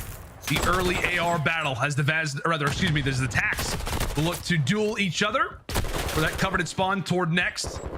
As the Thieves will hop inside of P1. We continue to battle. We continue to tango here on aBeZy. Continue to do a little dancey dance on the aBeZy as New York able to find two. Now off the rotation, they're able to set up the pinch onto Octane. They should be in control of the Swans. The last player up is going to be Envoy towards Milk Truck. But HyDra's ready for it. He finds that kill in New York. Gets some good time off of that P1. They're going to be able to chain it over towards P2. A lot of pressure from the Thieves is going to come in towards aBeZy building. But you're going to have one player in Drazah. Finds that kill on towards the pinch. Now the pinch is going to be in. LA Thieves should get the break here. Statistically, Thieves, this has actually not been a great hard point for them despite the record. It's been 1-3-5 is usually where they see the success. So not common to a lot of opportunity here on P2. And right now, Skyz is making them work for every single gunfight. A few do hit the deck as the Thieves very much look to claim the hard point that they feel they deserve. With 25 seconds to go, that HP looks to go their way. And now it's about the rotation over toward the ACs, over toward P3. We roam. But right now for New York, they try to come out with a few early daggers, but LIT holding strong, holding true. And Jay, it's another solid opening performance here from Kenny, already at 7-5. Turning up to a different level, especially with that SMG in hand, but you do not win that rotation battle over towards AC. You're gonna have Envoy. He's actually gonna have a one-on-one here. You should be able to win it. That's a break coming in from LA Thieves, and that's got to be a mishap right there from New York, because you won that rotation. Just a couple gunfights didn't go your favor, and then you only leave one player left on that point, but they find every single kill. The last player is going to be towards Kenny. He at least finds one, but the trade is going to be in, and New York get the break right back onto their favor. Now they're going to be able to take the lead. And that little moment right there just feels what has really been this series so far for the Subliners. It's like, okay, we make a mistake, we allow for LAT to get something going, and we instantly turn up and bring it on back. But we continue to duel. As I said, 20 seconds to go. LAT, they win their 1v1s, and now they've got a primary spot over toward the ending seconds at AC. Now toward the office we go. We've already had a nice little tour so far of aBeZy, and now it's time to head to the office. Time to get the business done. NY currently with the spawns, but they've got quite a few NY players toward the outside, also known as PD. And right now, LAT trying to tell them to come out with their hands up. NYSL not about to bite as they clear the first wave. Oh, and HyDra's shutting down all the players trying to set up a pinch. He finds 3. So now New York able to take the lead right on back. That's another rotation in their favor, but Kenny with the snap finds a 2-piece onto the SMG duo of New York. That's going to be 3 dead. The break is in from LA Thieves. Now all of New York spawning out towards tennis. Oh, you can see Kenny, he is hungry, man. He knows where the opposition happens to be. Cannot finalize the kill on the Priestahh. HyDra's got his back. LAT without one of their subs, but they've still got a little bit of the crew remaining. Octane happy to hold down the ADS. Much as a dolphin diving Skyz. So back and forth we go. Feels like really both teams contesting for the final 15, final 20, and typically it's going their way. Neck and neck through our very first 4 hard points, and now it's time for a chaotic one. Put those tacks away, pull out the fast devs. The kitchen we had. It's a kitchen we had, and Drazah finds a big kill onto Priestahh to shut down that pitch from coming in from back kitchen. So LA Thieves are doing a great job of just holding strong. KiSMET, next player, trying to at least take them down. He gets traded. In New York, now they have more bodies. A couple players from LA Thieves are going to spawn all the way at PD. They're trying to play for those spawn kills, but now you just have to take these guys out of the point. They cannot do it. This has been a flawless hold from LA Thieves so far. Great work up to this point. We know oftentimes for the Subliners, it has been on their SMGs to make these major breaks, and it's on to KiSMET. Able to put away 2. Skyz there for the answer. 25 very valuable points still to fight for. And right now it is New York's claim to territory as we look to try and reset here on aBeZy. It has been a great start for the Thieves. How in the world does Skyz come away with 2? A nice little double kill on the ladder. This is everybody hitting stride, hitting form. But of course, unfortunately, right there. Skyz tries to get a little bit over aggressive. LA Thieves at the end of the first rotations currently found themselves up by 17. Envoy with a big kill. Right now, LA Thieves is doing a great job of just fighting for this kitchen control side towards this back alley because they know they have to win that rotation this time around over towards P2. Can't allow New York to get some good chunk of time off of P1 the way that they did the first go around. If you are New York, it's all about slaying. Not again. Not again. What's on this pistol? I need it. Skyz! Good God, the X12. Who would have known that is the gun to look out for? As he is flawless over at that ladder. I tell you what. Good God. Not had a great series, but he is turning it up. Played much better in the control and looking great, at least with the X12 here on aBeZy. And now toward P2. It was an all-out brawl last time around. As New York with a slight advantage, it is a continuous headbutt toward the backside of the parking lot. Priestahh trying to clear the way, make things a little bit easier. But an SMG previously trying to bring out that history, but eventually does fall. LAT with a bit of the man count advantage. Find themselves right now in the 3 versus 2. A bit of a stalemate. So we've got 45 points still to fight for. A lot of time to fight for both of these squads, but neither one of these guys want to give up the positioning of where they currently are. Full control of the street is going to be the Thieves, and with that last player dropping in an Octane, now this should allow New York to try to get on the time, but the mid-cross from Drazah is able to take down 2. But finally, someone is able to get on towards this P2 hard point. New York almost have to just cut their losses. They do have 2 players already off the rotation. That's going to be 3 dead. Last player up is going to be Envoy. So this remaining 20 should go in favor of New York. They're going to be able to win that rotation battle. And this is not good if you are the LA Thieves. But Kenny can make a play up the ladder. Here we go. Oh, Kenny tried to make the play. KiSMET eventually says no. Rotation toward P3 is going to remain intact. There now for the Subliners as they've got what they want. They've got the objective that they need. Let's see what they can do with you in a row. HyDra and Skyz able to drop a few. But Octane trying to knock on the door. He eventually does get shut down. And so far it has been wonderful, wonderful work here from New York. Yeah, this is tough.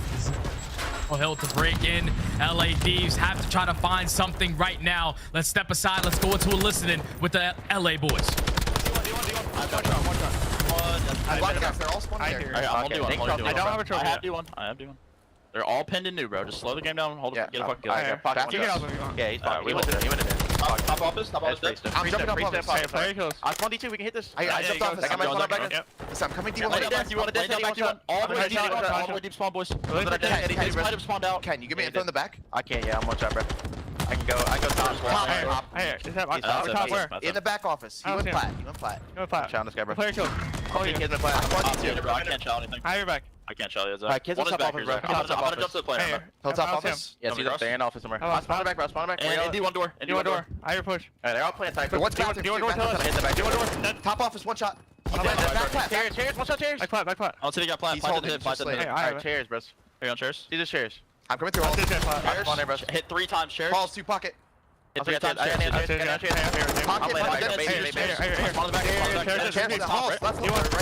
One shot on top. That should be on the heady. Behind the wall.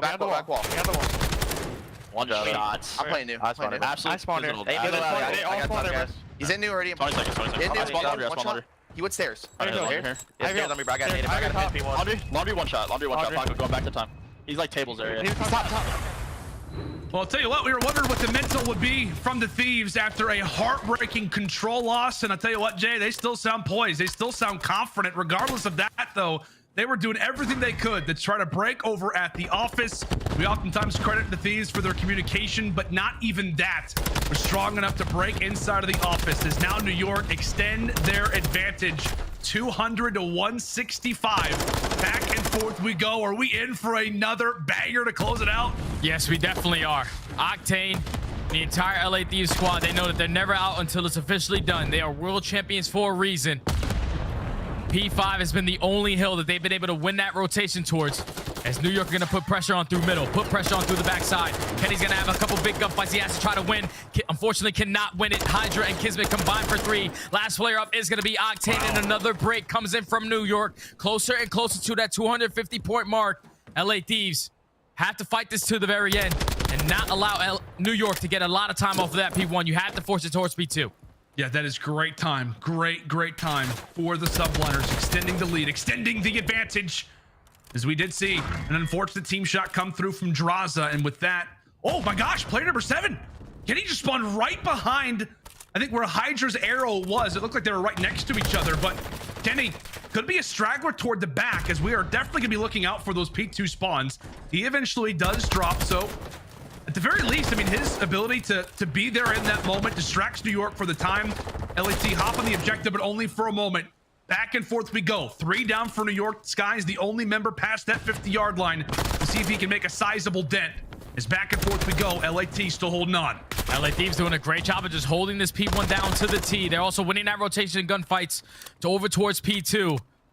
New York, they're just trying to get out towards PD. They're trying to not give up all this time.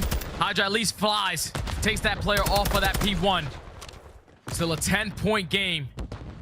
Another photo finish, Lando. All the way towards the very end of this hard point. This time around, New York are going to have full street control. You have control of triple vans as well. Big gunfight coming in from Skyz. If he can win it, that's going to be it. Now that's going to be 3 down in the feed. Last player up is going to be Octane. You have to take him off. All 4 down. Look at the spawns. All 4 fall there for the Thieves. Spawning out, and HyDra is ready to pounce. The French Phenom is starting to heat up toward the end here of Embassy. The Thieves, maybe one last good push at this. Guys, a major POV at primary angle, trying to stay alive. Oh, another 4 down, and that very well could be it. LAT, are they in distance? Nobody will arrive, and the Subliners escape from peril. They live to see another day. And my goodness, what a series it was, full of clutches, as they grab game number 4 and lock up this series versus LAT. New York came into this series playing 2 maps that they have yet to play as a squad on the season. They clutch up in the game 2 search and destroy by losing the first blood battle in a 6-5. They win the Fortress of Control by an absolute miracle. They play an Embassy hardpoint where they have yet to play it on the season, going up against a powerhouse on the map in the LA Thieves. And they knew exactly what they needed to do to win the map. That's win rotation after rotation after rotation. The only time the LA Thieves were the first team at a certain hard point was at Kitchen Hill. New York were just playing ahead, and Skyz finally turned up on a map. 30 and 22, 25 non-traded kills. HyDra right next to him with 33 and 24, 27 non-traded. New York are the best team in the game. Never out until it's over, as they close out the series 3-1. What a performance from them. Yeah, I tell you what, Jay, it's a very difficult series to look at in some ways, to decipher, technically LAT should have won this map, but New York clutched up. Who do you kind of credit that to? The only thing that I can really say, man, is that NYSL were handed an opportunity and they absolutely took it. The amount of clutches in the search destroy, the ability to turn things around in the control and to answer there on the Embassy was absolutely fantastic. You almost feel a bit of a responsibility once you win a major to show that you're still that team. Yep. And right now, NYSL, it feels like that level of responsibility is in good hands, my friend. Without question, man. Without question. Usually win a championship, you probably take a couple days off practice. Obviously it was Christmas, New Year's, a lot of the break. Usually come back a little bit complacent, but these guys said, nope, we're still the best team in the game. We're going to show you why. And that series was literally all it. That was an unbelievable series from New York. Yeah, it absolutely was. NYSL, they clutch it out in 2, 3, 4. That's going to do it for us. It's now time to send it over to the desk. Guys, what a day of matches. Take it away, Punkit. A great day. We didn't get that game 5 that we thought we might see, but we did get that intense series with so many clutches going back and forth, as you mentioned. But the Subliners, telling chat, you can take that fluke and shove it. They are the real deal. They are consistent. How do you pull this off? Moment after moment, time after time, aLLeY, and just catch everyone off guard, pulling out the dub in the final minute. It has to be the composure for me. The fact that after that first map, 250 to 184, LA Thieves looked disgusting. disgusting. And then even into that map too, LA Thieves take an early lead. So I have to say it's kind of the turnaround for New York Subliners and realizing the situation they were in, because that is our Pro-Am champions that we saw at the end of that series. And I know you make some crazy wagers every once in a while. iTancha, though, put 250,000 channel points on the Subliners coming into this one. Safe bet? I mean, yeah, I guess now in retrospect, right? Like looking at it, I thought LA Thieves were going to take this series, and it was looking good in the beginning. They look absolutely fantastic, but it's just a couple of those moments. Like we look back at that search and destroy, the 5-5, they're getting picked. You got to stay alive in that control. You let HyDra get through art and just terrorize you. Like these are the things we talk about with the New York Subliners, the playmaking ability that you have with KiSMET and that you have with HyDra. It was in full force there. NYSL, some new spawns not affecting them, and the man who had some insane plays in Raleigh, well, he earns your Scump play of the game, not once but twice. We got a twofer here. Here's his 1v3. HyDra, you can never count this man out as the last one alive. Well, so this is actually control. Oh, we got the control highlights coming We first. got control first. We will see the 1v3 later, though. This play is insane. Like he gets through. I think it was Jay who highlighted 5 and 20, ends 25 and 25. Bro, that was one of the craziest turnarounds I've seen in a map. That was the control. Can we take a look at his 1v3 as well here? Yeah, we have to. We were kind of going crazy in the green room when this happened, right? So many times he's the last one standing. You're like, all right, this round's chalked. Let's just move forward. And then he does something like this. I will say HyDra is probably the one player in New York where in a 1v3, you're like, he's the guy that's probably going to pull it out. And once again, I mean, Bomb is down too. Like the fact they had plays on offense, he beams Envoy and he gets away. I think the biggest thing about the situation was he was staying unpredictable the entire time. If you look at the minimap, you can see the LA Thieves players, they were so confused. They didn't know where he went. Kenny's just laying down, waiting for the read chow, and HyDra, he outplays it. He goes up top for the angle for the bomb plan and gets Kenny off guard. Nameless, Skyz went 1-10 in that game, and you still get the W. What does that tell you, though, about a team? I mean, it's just tenacity. Like, it's just teamwork. You get plays like that out of HyDra. They're staying composed. You know, in that very last round, they slowly worked upfield. They get the kill in the first blood. Like, they're just dissecting their opponent, and they did really good throughout that map in the comeback. The adjustments that they made were spot on. iTancha, you and I are going to Vegas. Congratulations on nearing in on 1 million channel points. He is now the new points leader here on twitch.tv/Call of Duty. Everyone else is chasing him, and everyone in the league right now is chasing the Subliners. As we take a look back, here's how it all breaks down on our big board. Subliners now 10-3 overall. You've got a 7-game tie there with the the FaZe at 2-3, and then a few more teams at that 6-5. A big chunk though, 9 through 12. A lot of room still for some climbing to do here as we lead into this Boston Major rally. Yeah, and with the climbing, I mean, that involves the Florida Mutineers, who we just saw earlier today, close out of Game 5. The Vegas Legion we saw get a huge W yesterday, and the Boston Breach with a hot 3-0 to start the Stage 2 qualifiers. So a lot of these teams here in that 9 through 12, they're looking to move their way up. And if you're a team like Seattle Surge sitting at 4th, like Minnesota Røkkr sitting at 5th, LA Thieves sitting at 6th, who are already sitting at losses here in this split, you are worried heading into Boston. You know, we've talked to some fantastic players, but we have an incredible human who is joining us now. He reminds me of myself playing Warzone, but he did it with a pistol in competitive. Skyz, can we just start there? What were you doing? How does someone get a 4K with a pistol in a pro game? Honestly, that ladder's broken. Like, I'm not that good. I mean, I am good, but that ladder's just insane. Like, I do it in scrims all the time. People can't hit you. You can't wallbang it. And there's like a metal railing at the top of it. Like, they can't wallbang the metal either, so it's like pretty OP. They did it right back to me after that, I think. Well, okay. Well, congratulations, first up, of the second split. And the most lighthearted way that I can ask you, because you popped off so much in that map 4, what was going on map 1 and map 2? You talk me through it. I believe map 1, you maybe had 5 kills. Map 2, you went 1-10. And then you put on performance like this in game number 4. So what was going on? I was trying default aim assist. Never again. That was horrible. I tried it this morning. I was like, dang, I'm frying. I'm beaming. And then the map 2 after the 1-10, I was like, no shot. I'm going back mid-series. I don't care. Back to and then dynamic. It just felt way better after that, yeah. No, it's not even dynamic. It was the default, and there's Black Ops. Oh, okay. I want to ask you, so you guys took a risk in this series. You're playing some maps you haven't played with the CDL Search and Destroy, the Embassy Hardpoint. Are you guys trying to expand upon your map pool, or was it just a different game plan versus the Thieves? No, we were trying to expand our map pool. We were pretty confident in the other maps, so we were just gonna see how it goes in a match. And the fact that we won at 10, we won the Aceto, God bless. And I felt like we played that pretty good as well. Skyz, yesterday we were talking with Scrappy from Toronto, and he's saying we've been cooking in scrims, and we feel like, you know, scrims kind of tell the story of how the actual matches have been going.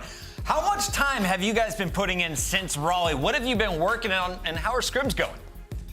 Scrims are going fantastic. We're doing the same thing we did before Rally, but we're probably doing a little bit more work. We come in early, like an hour and a half. We vibe with each other. We watch over clips.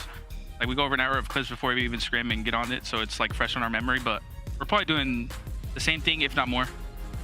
We got to let you go here soon. Before you leave us, though, can you tell us who's the best singer on the team? Who's the best singer? Yo, Matt, who sings better, me or you? Whoa, whoa. You do that?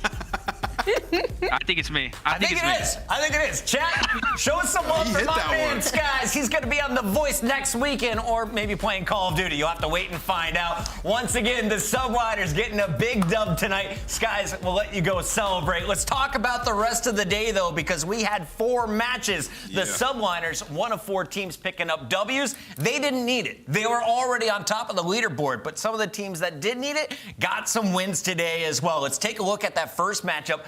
Florida Mutineers going up against the Guerrillas. You got the 9th seed, you got the 11th seed. You got to move up. And Florida, they had to dig deep to pull out the dub today. Yeah, it was that reverse sweep and that control. It was that iLLeY that really settled it in for them. And the thing with Florida is, like, you really don't know what version you're going to get. And I'm hoping that they find this consistency behind the player that Havoc is becoming throughout this season. Because when he's on a roll, it feels like so much pressure is relieved off of the shoulders of the rest of the Florida Mutineers, and they look unstoppable. But on the flip side of things, LAG, with the debut of their new roster and the 3 new challenger players, I think they looked solid. I think they will be a contender as we move on throughout the rest of this qualifiers, but they still obviously have a couple of things to figure out before they can be good at the major. Mutineers, Havoc leads them to another W, and they were just the first to score on our day 2 of online qualifiers for Major 2. Minnesota Røkkr versus Royal Ravens. They both get bopped on day 1.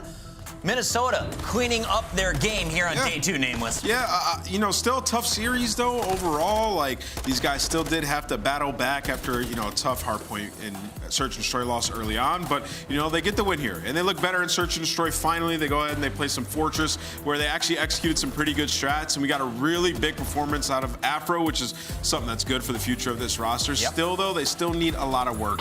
On the flip side of that, when you look at the Royal Ravens in this series, like, aBeZy had some good moments, but got hard countered by Bance, so it's just been pain on their side. They just can't seem to get a victory. But either way, Røkkr coming away with a dub. London still looking for a W here as we lead into major number 2. Røkkr get the win, and aLLeY, they do it with some food poisoning. Everyone playing at home, they're saying Bance is on the toilet.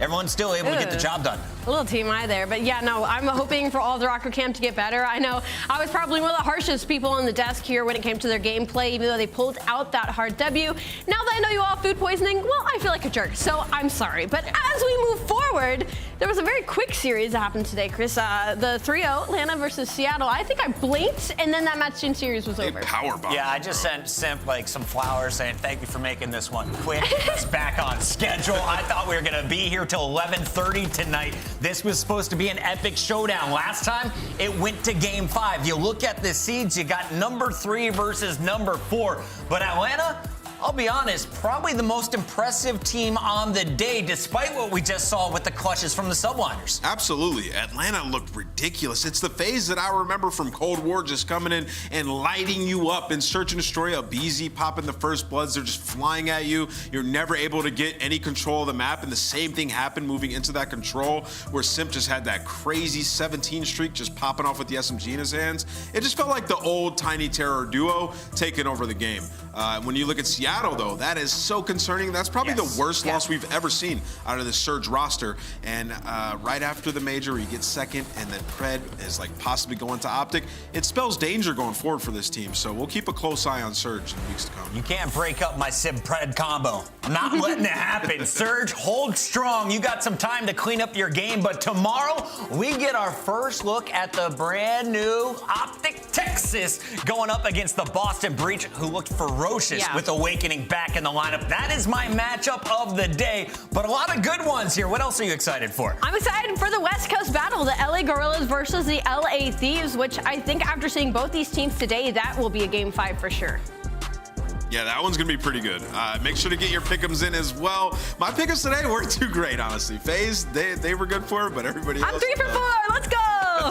3 for 4 on day 2, 3 for 3 on day number 1. I'm betting with aLLeY in the future, as well as my man iTancha. Thank you all for tuning in tonight, and make sure to join us tomorrow. We're starting at the same time, 2:45 for headquarters. Matches kick off at 3 p.m. Eastern. Be there, be square, be something else. I don't know. See you then. Forced to be reckoned with, I don't recommend you try. I'm feeling charged up, energized. I know my passion and purpose gon' take me higher. I'm feeling charged up, I'm feeling charged up.